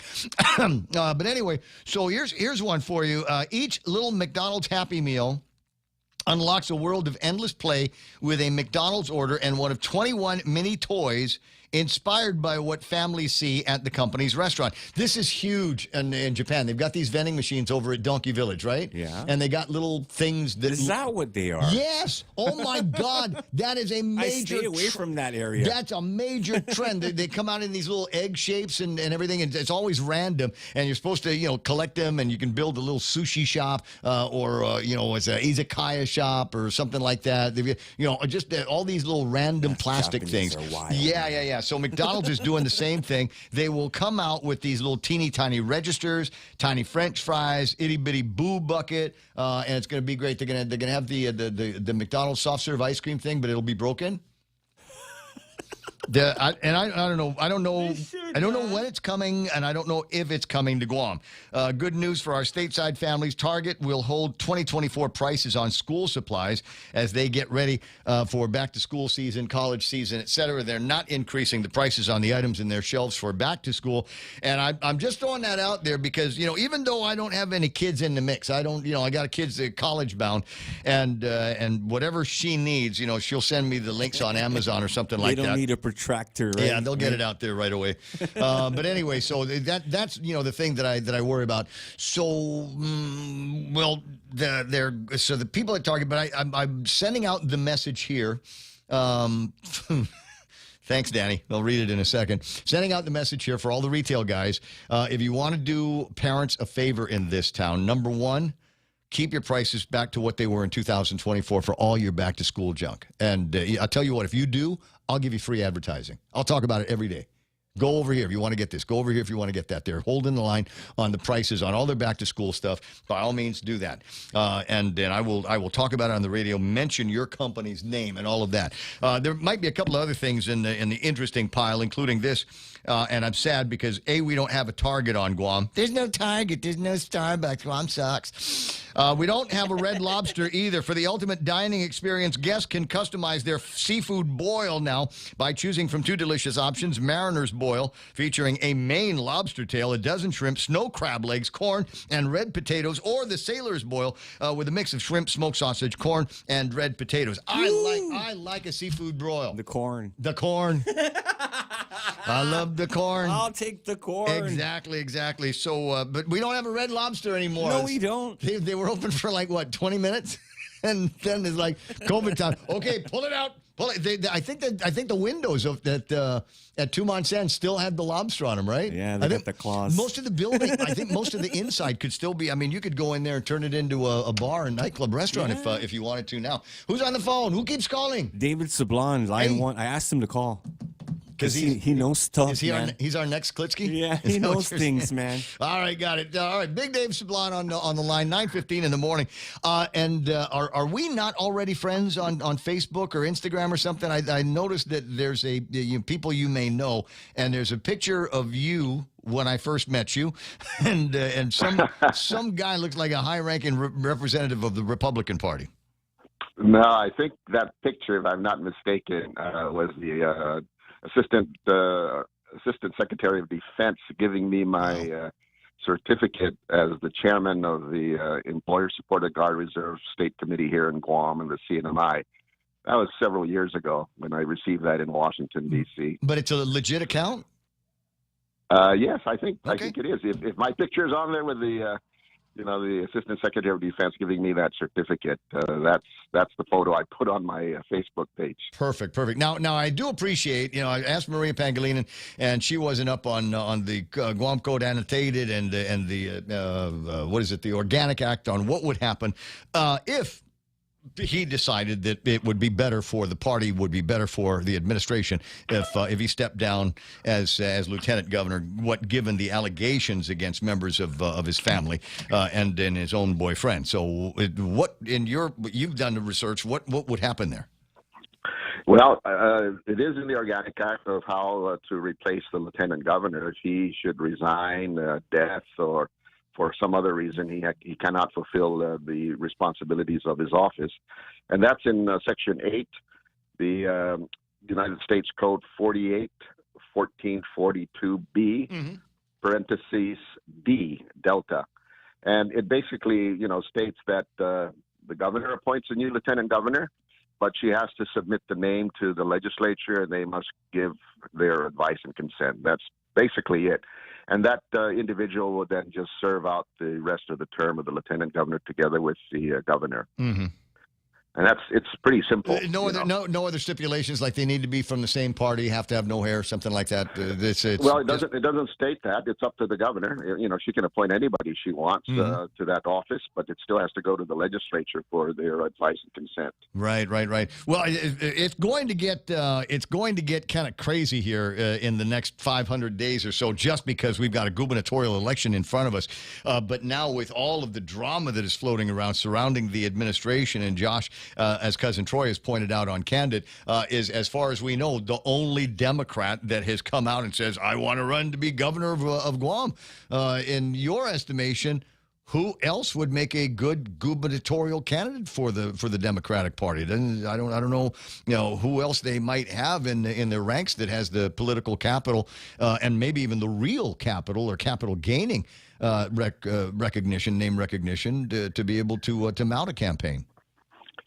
Well, there's not much choice. You do have a few people in the legislature, but it's up to them if they want to move forward to the office of the governor. I don't think Terlahi and Barnett signed the loyalty pledge. I don't. It certainly doesn't look like they are holding bags a lot for the administration. In fact, it seems to me that they feel like more loyal opposition to all of that. So they might not get the nod from what's left of the All-In. Well, there is the issue with regards to the party, but then there's also the issue with the people. Mm-hmm. And if you recall, the party sometimes chooses this is who we want, but then the people decide otherwise. And so I would go with the people. I mean, that's where the numbers are, right? Chris Barnett, Terlahi are very popular Democrats among the people. And I think if they decide to move to a higher office, it's very probable, highly probable, that the people will follow them, no matter what the party says. And I think the party would be, short-sighted if they do not support their most prominent candidate. And both of these individuals, in my opinion, based on what I've seen in terms of what they do in the legislature, are very qualified. Chris Barnett is a little bit, rambunctious and so on, but I've had a very brief discussion with him as he and I were walking down the street in Neganya one time. And, he's pretty committed to his office. He's pretty committed to what he believes in. And I think that would be beneficial for the people. Therese, she's an attorney. I've always liked her. I've liked her family. I knew her dad very well. He was a very good friend of mine. And so she comes from a good stock, in my opinion. She has a little frequent listener of this program, her old man. Yes, that's right. And he also worked up at the Archdiocese, so he's a very devout Catholic. And so, but the point here is that she and I do different of issues, but I think in the end, she does have the basis or the fundamentals to be a good leader. She's a good speaker. She's committed to her issues. I think she would listen if some of the issues are not going down the right path for the entire community. Yep. And I always look forward to an opportunity like that to sit down and talk with her about it. And she listens well. And that's what leaders are supposed to be. That's the way Donald Trump is, right? Absolutely. And there's more than one or two times I've brought an issue to her attention, and sometimes it might have been just over a glass of wine or a cold beer someplace. And next day, a couple of days later, she comes back to me with all the explanation that I needed to understand the nature of the issue and her role in that issue over at the legislature. And the same with Chris Barnett. Rambunctious, yeah, but yes, definitely committed to his side of the issues. We've only departed in terms of opinions in a couple of places. One of them was when I think he went too early into holding off on the use of nuclear energy on our side of the fence. I think that's something that needs to be explored and needs to be explored in terms of 2025 technology and the needs of the growing needs of the people of Guam. We've got the Ukadu plant that's open now, but I think there's always going to be demand and growing demand at that with all the data centers and things that are going up and the additional military that's going to be coming in soon, that I think we're going to need to have serious options put in front of us to include nuclear, to include waste energy. So I'd like to see a little bit more of open-mindedness when it comes to that. Of course, I still laugh out loud when I remember that he thought we were being used, us being used as decoys in the United States raids on Iran and their nuclear enrichment facilities. I thought that was a little bit too much of a knee jerk, but that's really only a couple of places where our opinions have departed. Yeah, I tend to agree with you in those respects. I believe he's actually supportive of waste to energy.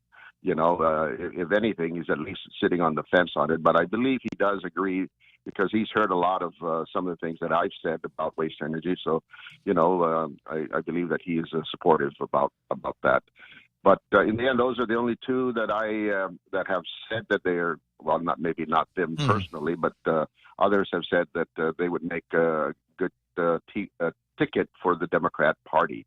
And here's a Republican talking about that. Exactly. Right? Well, the next question I was going to ask, and I'm going to pause on that for a second because I've just gotten a notice here, and this makes me very, very sad. He was among my favorite people on the island, and among my favorite members of the Camacho family.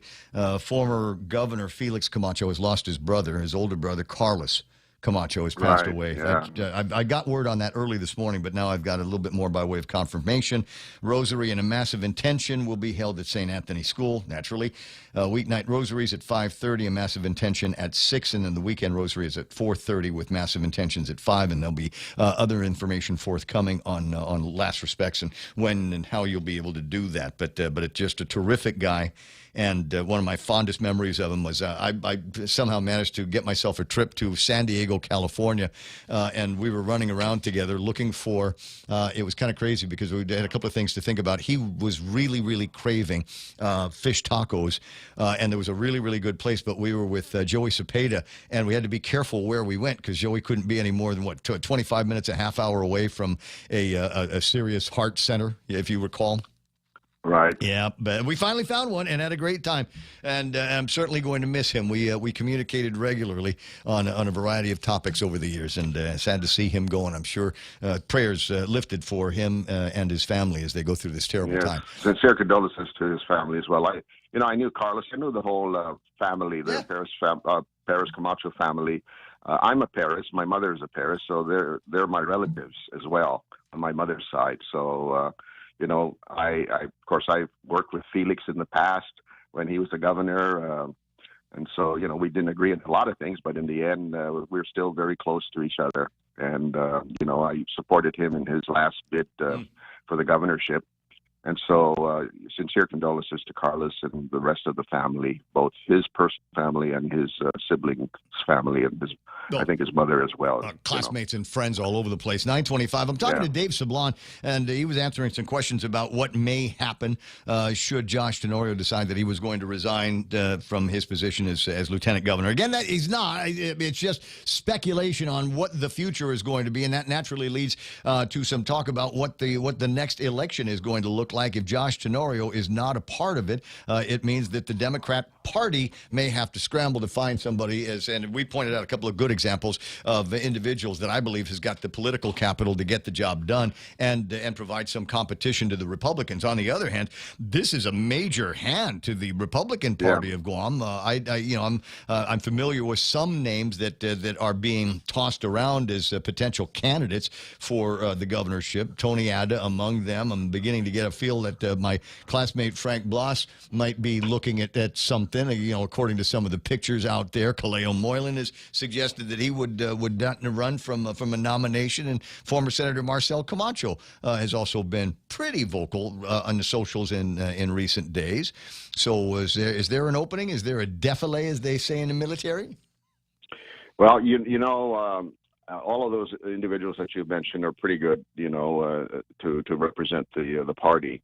Of course, you forgot Charlie Hermosa. He was one of the originals or the first ones to throw his hat in the ring. I don't know whether he's still going to pursue it. No, I think he said that he was going to be shooting for a seat at the legislature first. I think that was similar to the counsel that I provided to him when he first came to me over a couple of rounds and said, "I think I'm going to run for governor." I said, "Bro, too fast.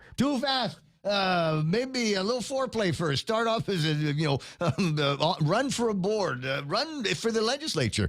I think he's vocal enough and known well enough in the community as a sharp thinker, and he's logical. He's got a lot of common sense behind him, and he's got a lot of love for the people of Guam. In fact, he's made a new person of Guam. Little Bella, for whom they've named Bella Wings, is his daughter and birthright citizen of Guam. So he's got that going for him. But maybe a lieutenant governor candidate, and along with the other names I've mentioned. Yeah, we need some people who really understand business, how to run, the financial department of the government. Yes, there's some room for people that are supportive of the candidate to take on certain offices within the administration, but we need people who actually can think, who can vision the future, and use the money wisely. I mean, this is very important. And, it's unfortunate that we're talking here about Josh Tenorio and some of the things that his family members and others allegedly have done regarding monies that are supposed to be that have come from the federal government that were supposed to go to the people who didn't need during the COVID period. But one thing that I want to say about Josh's issue and his situation, it's really up to the governor. She's in control of the administration. And if she feels that her administration is being tainted left and right by this allegation of corruption, I think she needs to sit down with Josh and reason with him on this matter if she wants to continue with a good legacy when she finishes her term in another year and a half. That's my opinion, and I think I would advise her that if I was in her inner circle. There seems to be no shortage of advice floating around some of the Adeloop WhatsApp chats that I'm hearing about this morning. There are some that are expressing concerns that they basically shut the door on journalists asking questions about the nature of these allegations and perhaps connections to them. And were they all surprised when the indictments came out, or is this something that they've been hearing whispers about? As Candid again pointing out, maybe going back to 2022. 9:29 in in the morning. What do you know about the universal trash collection that they keep talking about over at GSWA? There was a story last week. Mayor up in Dedido is concerned that if the prices go up and people are forced to become subscribers and might not be able to afford it, that's just going to add to the incredible amount of junk and littering that we've got here on Guam. She's absolutely correct. I also agree with her. Remember, Ray, when we had the scale up at the ORDOT dump, okay, working scale, Department of Public Works. According to ancient legend, yes. Yes, we had around 600 tons of garbage delivered there daily. Now, granted, and I mentioned this to the Mayor's Council, and I had a session with them, and I explained to them, I said, okay, 600 tons back in those days, remove, let's say, 100 tons for the concrete, rebars, things of that nature that cannot be burned, in an incinerator, so to speak, for energy.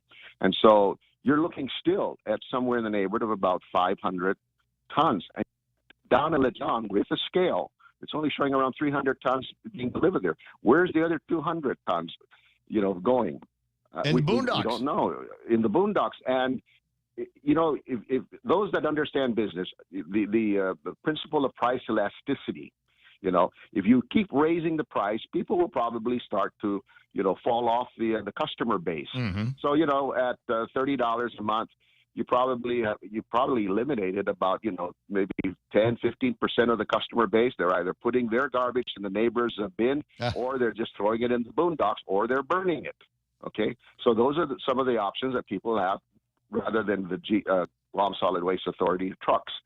And so as you start to go up even higher, now I understand that they are being subsidized by the Section 30 money. That's a fact. I know that for a fact. They are being subsidized because GBB, Gershman, Brickman, and Bratton, when they were in charge of the solid waste program, they knew that if they charged the people 100% of the cost of that service, that there's going to be more garbage in the boondocks.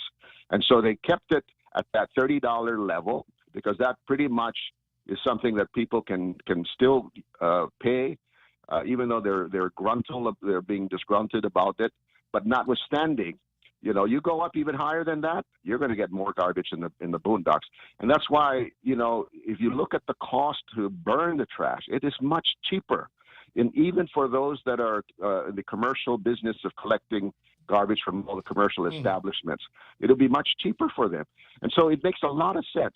And this is the part I was saying earlier about we need people that are smart. We need people that understand and have a vision for the future and to protect the future of our children and grandchildren. We don't want people there that are in government, that is, who are in elected office, that only look at, what's in it for me, what's in it for my family, what's in it for my friends. And they're so afraid when someone confronts them with something that's good for the community, they're so afraid to actually move forward with it and be committed to it, they back off. And then we delay the whole process and we get more trouble. We get more problems. Look where we are here today. It would be interesting. We don't have the time for it right now, but that there have been approved by the Public Utilities Commission to go ahead and make the adjustments on LEAC. We should start seeing that, I think, in next month's bill, if I understand the way things work correctly, with the billing over at the Guam Power Authority, and that's going to end up being good news. But how does that change the complexion of a potential deal? Because in my mind, if you become a PPP, public-private partner of the Guam Power Authority, using trash to burn to make electricity, are you going to be able to compete with that new lower LEAC rate? Or is it going to be a simple swap of the difference between a gallon of the oil that they're buying and a gallon, the amount of electricity that they get from a gallon of the oil versus the amount of electricity they get from the same amount of trash? It's not a problem, Ray. In fact, in the contract that we have with the government of Guam, that still needs to be signed, by the way, by the governor, or a bill passed by the legislature, and if she vetoes it, I think there's enough support in the legislature to override the veto. But notwithstanding, the way the contract is written is that we must provide a rate that is at the avoided cost or less than the avoided cost.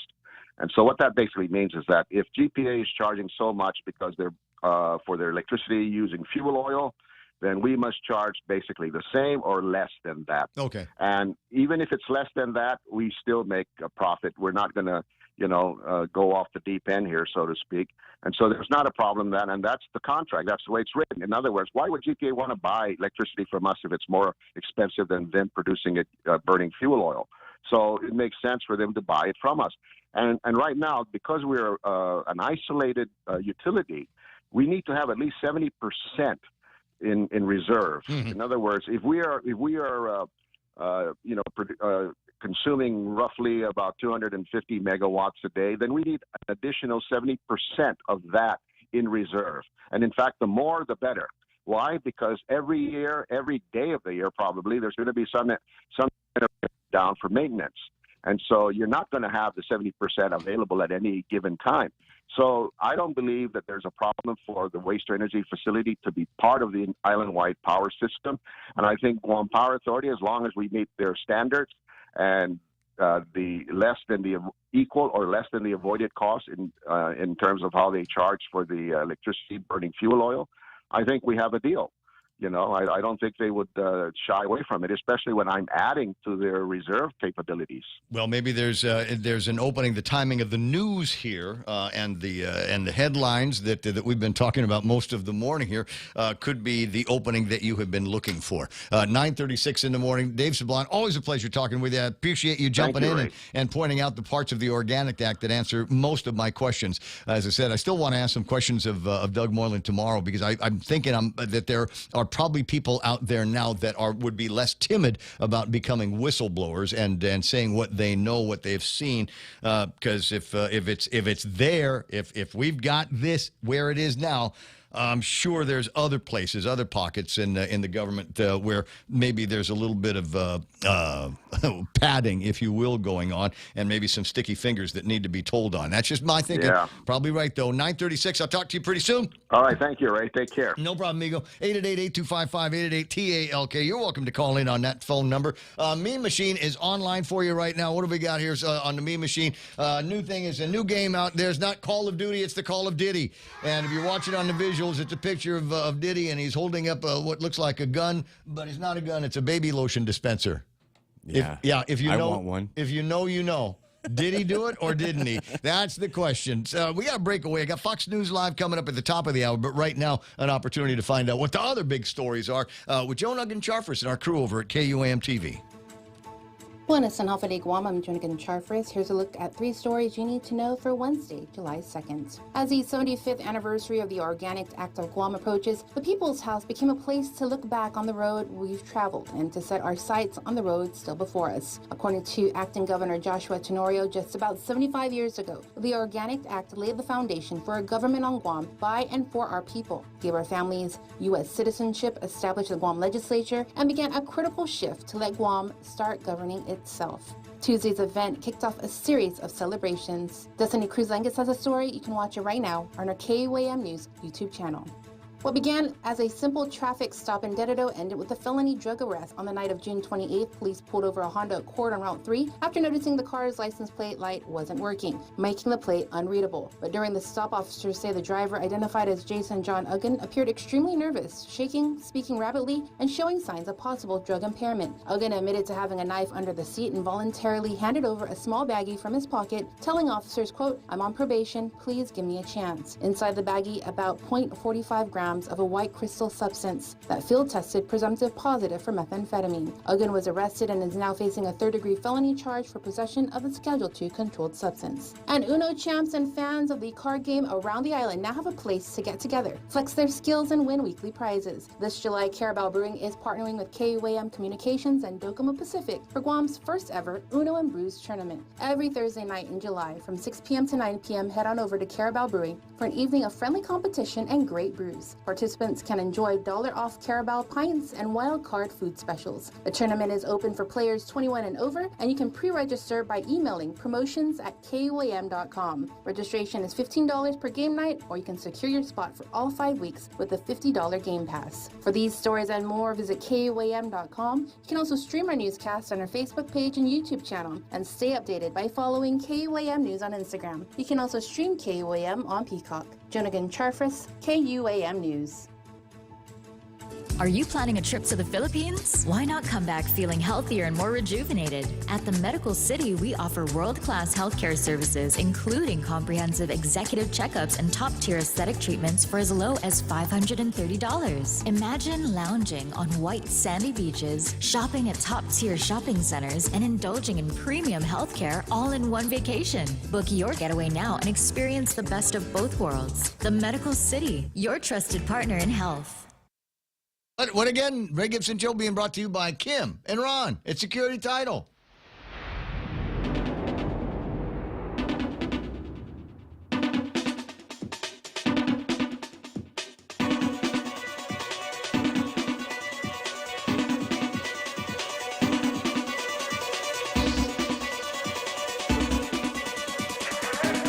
When did she go?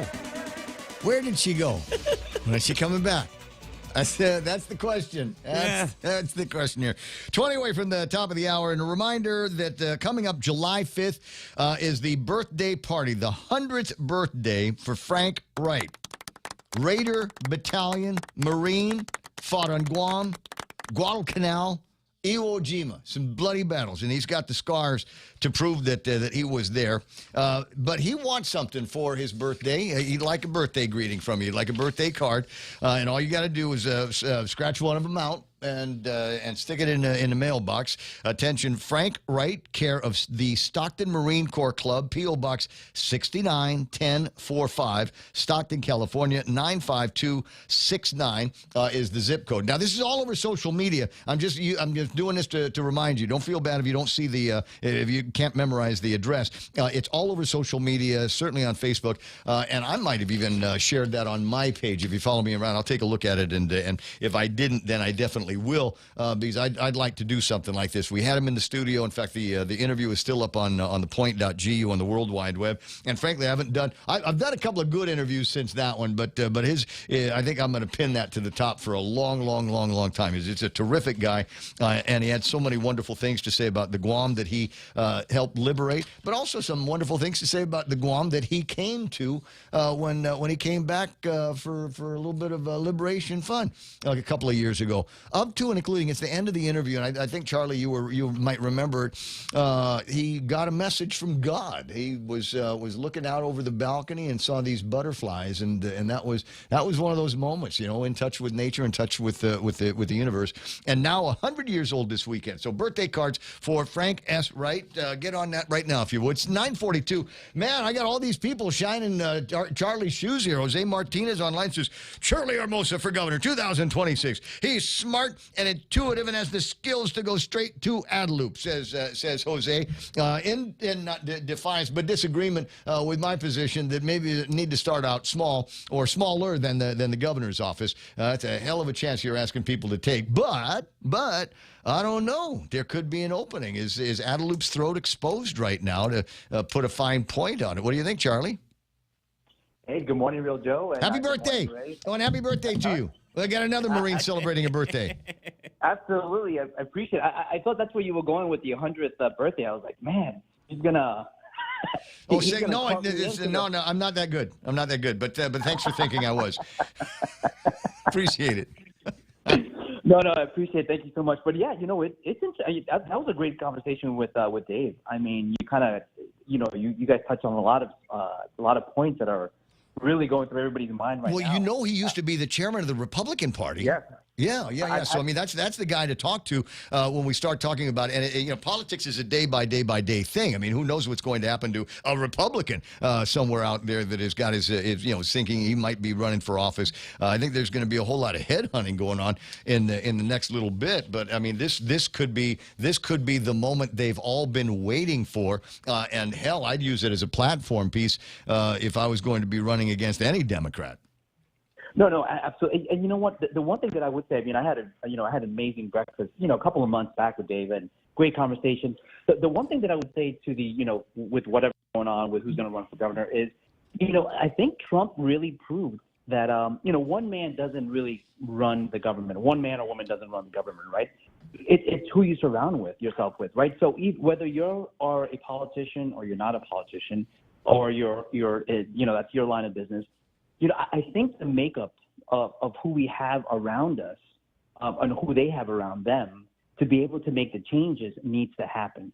Because, the hardline decisions on, and unfortunately, like going after, if your cousin is doing or your uncle's doing something wrong, you have to have the ability to go in there and be like, what happened here? This is wrong. Yeah. You're out. What are you doing? No, exactly. So I think that we need to change that formula so that it reflects the fact that we are able to make changes. Because if you talk to a lot of the folks out there in the private sector, they don't get into politics because they're like, why am I going to waste my time? Why am I going to put in my energy to something that I know is never going to be the same? I mean, never going to change because it's been the same for years.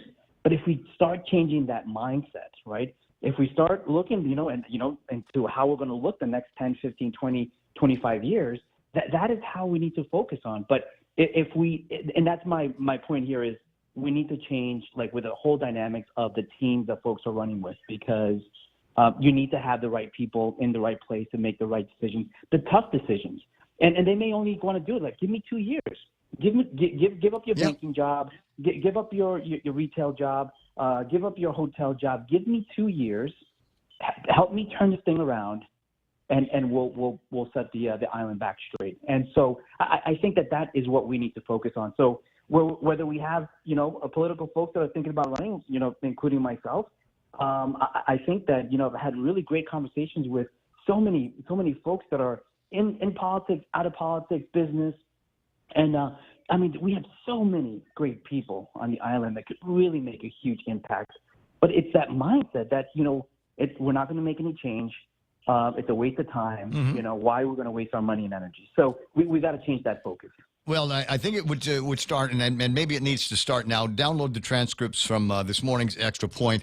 Jerry Roberts highlights what we should have been doing all along, and that is coming up with different kinds of industries that would help shore things up. So we would have all of the money coming in from the federal side to keep things going in the government of Guam. We'd have all kinds of dough coming in from the military. We'd have all kinds of dough coming in from the hospitality industry, and a fourth, if you will, industry that we could have brought up, we should have been thinking about, we should have encouraged over all these years. And now here we are looking at less coming in, certainly a lot less coming in on the hospitality side, and the idea that there's a lot of money coming in from the military, and the buildup, $50 billion, they say, could be spent here on Guam over the next couple of years to build up defenses in the Indo-PACOM area, which is a significant amount of money, but it will eventually end. It will eventually, that spigot will start to turn a little bit tighter and tighter and tighter, and we got to make sure that we've got another industry or two to back us up at that time. So we need to start with that, starting with this morning's Extra Point,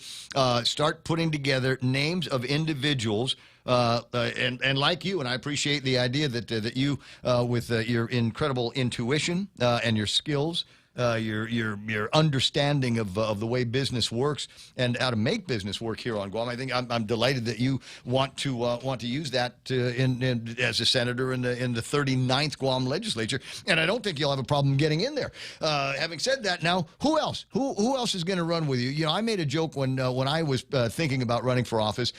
Is there's a bunch of people that I know that are Republicans, and I know a bunch of people that are Democrats, and I would like them to run under the Ray-Publican banner. Not Republican, Ray-Publican banner. We all have the same ideas about draining our version of the swamp. We all have now ideas about a kind of Guam Doge that we'd like to pursue, and maybe a soaring vision of what Guam needs to be like in the coming years, with somebody that is enough of an architect, enough of a policy architect that could put that together and surround themselves with an administration, with agency, and with a cabinet that understands what the end goals are for that 4-year period, maybe 8 years. That's what we got to be thinking about. That's what the future has got to look like here, buddy.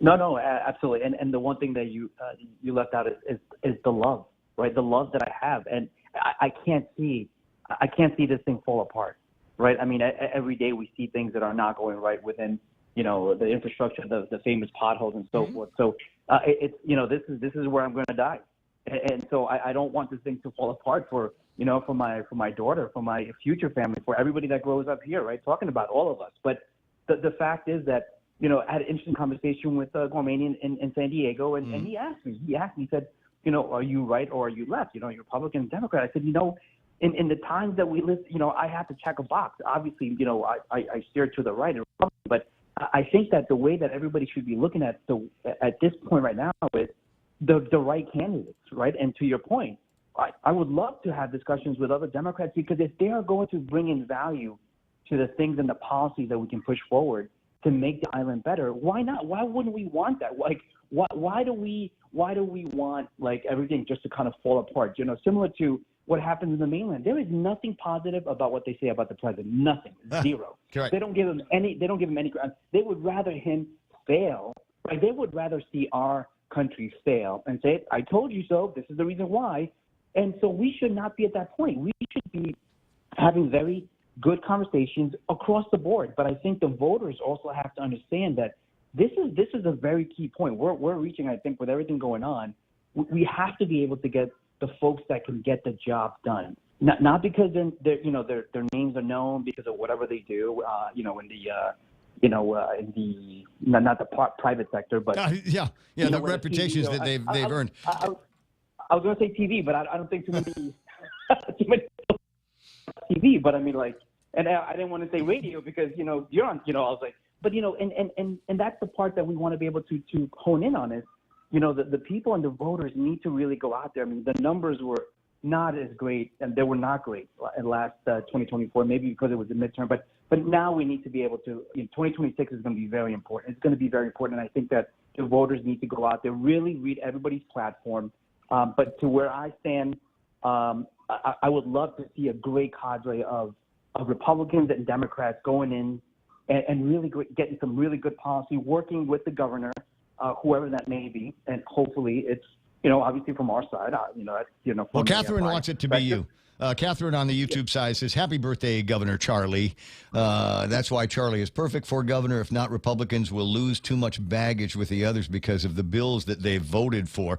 And that's one of the things that they're going to have to carry around and be able to explain that to the voters on why they put some of those votes in the way that they did on a number of important issues that have been brought before the legislature in just these 2 sessions that they've had so far. Studio time 9:52 in the morning. You owe me a drink somewhere. We'll get together soon. No, absolutely. Not just one. Okay. Thanks. Yes, okay.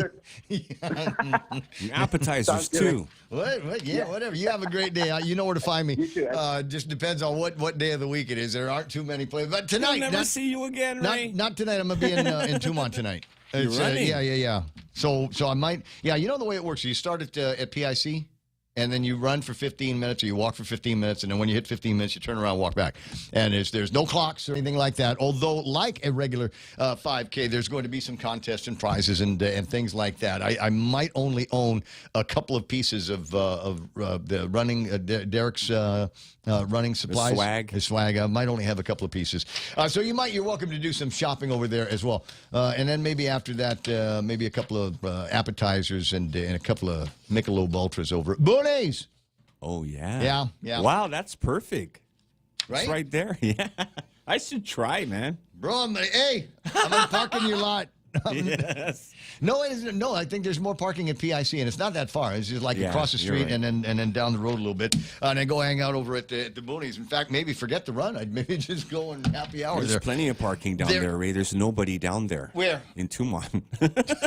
Yeah, I rode my bike down there. I was like, man, it's empty. Yeah. You can have as many naked guys as you want to down there on days like today because there's just nothing going on.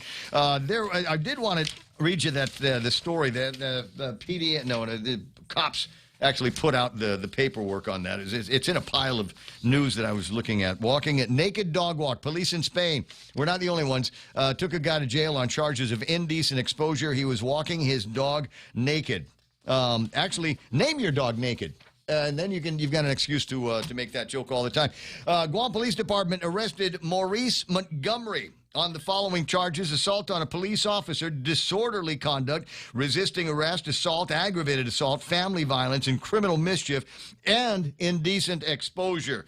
Attorney General, tough on crime. I'm saying deport. Units with the Dededo Precinct Command were called to a family violence incident at Montgomery's residence. He had fled the scene prior to the arrival of the units. While fleeing, he struck a vehicle on Route 16 by Shell in Harmon and ran away from that, continued motoring westbound on Route 16, where he subsequently became responsible for a 3-auto collision by the Department of Revenue and Taxation. Shortly, this needs visuals, right? This is useless without pictures. Without pictures, it didn't happen. All right, stand by. Let me see if I can pull up the Don't worry, we blurred out the bad stuff. It's too small. You're not going to see anything. You won't even know. You won't notice. GFD units then arrived at the scene. At the time, he exited his vehicle, took off his pants, and began walking around naked, obstructed operations, and then became combative and approached a red SUV, opened the vehicle, and began assaulting the motorist inside in what appeared to be an attempted carjacking. Interesting use of the word jacking there. Video recordings, which have since gone viral on social media platforms, captured a confrontation between Montgomery and officers before he was apprehended, booked, processed, confined at the Department of Corrections, and his case has been forwarded to the Attorney General's office for their information and disposition. And the fact that everything that we're talking about is on video, the video that you're watching right now on the visuals and KUAM TV. Sorry, guys, I should have told you I was going to run that video. Yeah. But you guys can blur it out. But based on the fact that all of this has been otherwise documented, I'd say that we've got ourselves a slam dunk case. Curious, though, I might want to take a look at my records on the magistrates to find out if Maurice Montgomery has been in trouble with the law before. Studio time, 9:56. Who's on the phone? Bunks. Hey, Lana from stateside off a bunker. Good morning, Guam. Ray, Joe, and the rest of the gang. Good to have you on. Wanted to chime in on a couple of things I post. Yeah, I remember one time when I put Charlie for governor, right? And he said it's a little fast. Yeah, I would agree, but at the same time, bro, we've been trying it over and over. Try these people with all these accolades and shiny shoes and stars on their shoulders, but then when they put them in, we end up with the same result. Same. I would try it different. Get young people to vote who don't vote. Go actively do a Kirk. Get people of debate them that they're better. But bro, you've gone cyborg. You're sounding like a cyborg. I can't keep the conversation up for some reason. Maybe it's a long distance. It's causing you to do some digital mix-ups. Wait. Well, try this one. Change the way for our incumbents and the people who are running. And like Charlie has a smart guy. He sounds like he knows what he's going to do with the government. And the governor doesn't do all the work. They have people put in place to do the footwork. And then he oversees, approves, and then goes to the legislature and all that. Yep, got it, and feel free to write it down, and we'll yak about it some more, because this is probably going to be our conversation tomorrow. And like I said, unfortunately, I can't keep that call on the air. It's just it's too much cyborg. It's digital dropouts, if you will. 9:57 and change. Got time for one last break, or did we blow it off? Yeah. Can I blow it off? Yeah, no, it's up to you, man. This is the Ray Gibson Show. I'm blowing it off. Your peak is best. Everybody already knows who advertises. Nobody cares anymore. Take off your clothes, Spend Ray. all your money there. There are no more rules. There are no rules anymore. If a guy can, underwear outside the pants. Hey, why not? On your head. Put it on your head. You might be asking the question with a couple of minutes left in the show here. Can I start drinking now? You know, there's an old rule that says it's happy hour somewhere, and it doesn't necessarily have to be 5 p.m. to crack open a beer, according to some Americans. Data from a survey found that roughly 1 in 6 adults consider noon the earliest acceptable time of day to have an alcoholic drink on non-working days. 1 in 10 says 5 p.m. Roughly 1 in 8 say 6 p.m. or later is the earliest acceptable time, while 9% of Americans say it's fine to grab a libation before 10 a.m. Men 13% are more likely than women to say 10 or earlier is appropriate to raise a glass. Young Americans between 25 and 30 are also fine with morning drinks before 10 a.m. And the old rule that I learned years ago from my dad is there's no such thing as time in the airport. You're not driving the airplane. Go ahead and have a beer. If it's 6 o'clock in the morning and you got a flight leaving at 8 o'clock, and the lady at the lounge says, "Come on in, I see you." There's and they give you a Corona for nothing over at the airport lounge for United. I think is what their we don't charge beer is. They got beer that they'll charge you for, but I think like Corona or Asahi, you can have for nothing. I don't know. Maybe it's time to do so. Oh, I can't travel right now. Oh, my passport. Man. Yeah, it's anyway. Coming. Yeah, another 7 weeks or something like that. Look, I got to get out of here. Thank you very much for all of the phone calls and all the emails and all the messages on the YouTube and the Facebook side. Tried to get to all of them. Vern Bates says, "Beer now. Let's go. And plenty more from Catherine. You can all check out all of the comments when you go to YouTube, and the same thing with the Facebook side. It's 10 o'clock in the morning. Radio station Pika's Best, and if you haven't nominated, please do so now. It's time for Fox on the Point. 104.3 HD3. A prediction from the Treasury Secretary. I'm Lisa Lacera, Fox News. Scott Besson says the House will follow the Senate in passing President Trump's tax and spending bill. He says he got that impression after meeting with the House Freedom Caucus this afternoon. I believe that at the end of the day, they will be there for President Trump and give Speaker Johnson the ability to move this bill to the president's desk for signing this Friday. On Fox's The Ingram Angle, the Senate needed Vice President Vance to break a tie when they voted on the measure this morning. President Trump says Israel has agreed to terms for a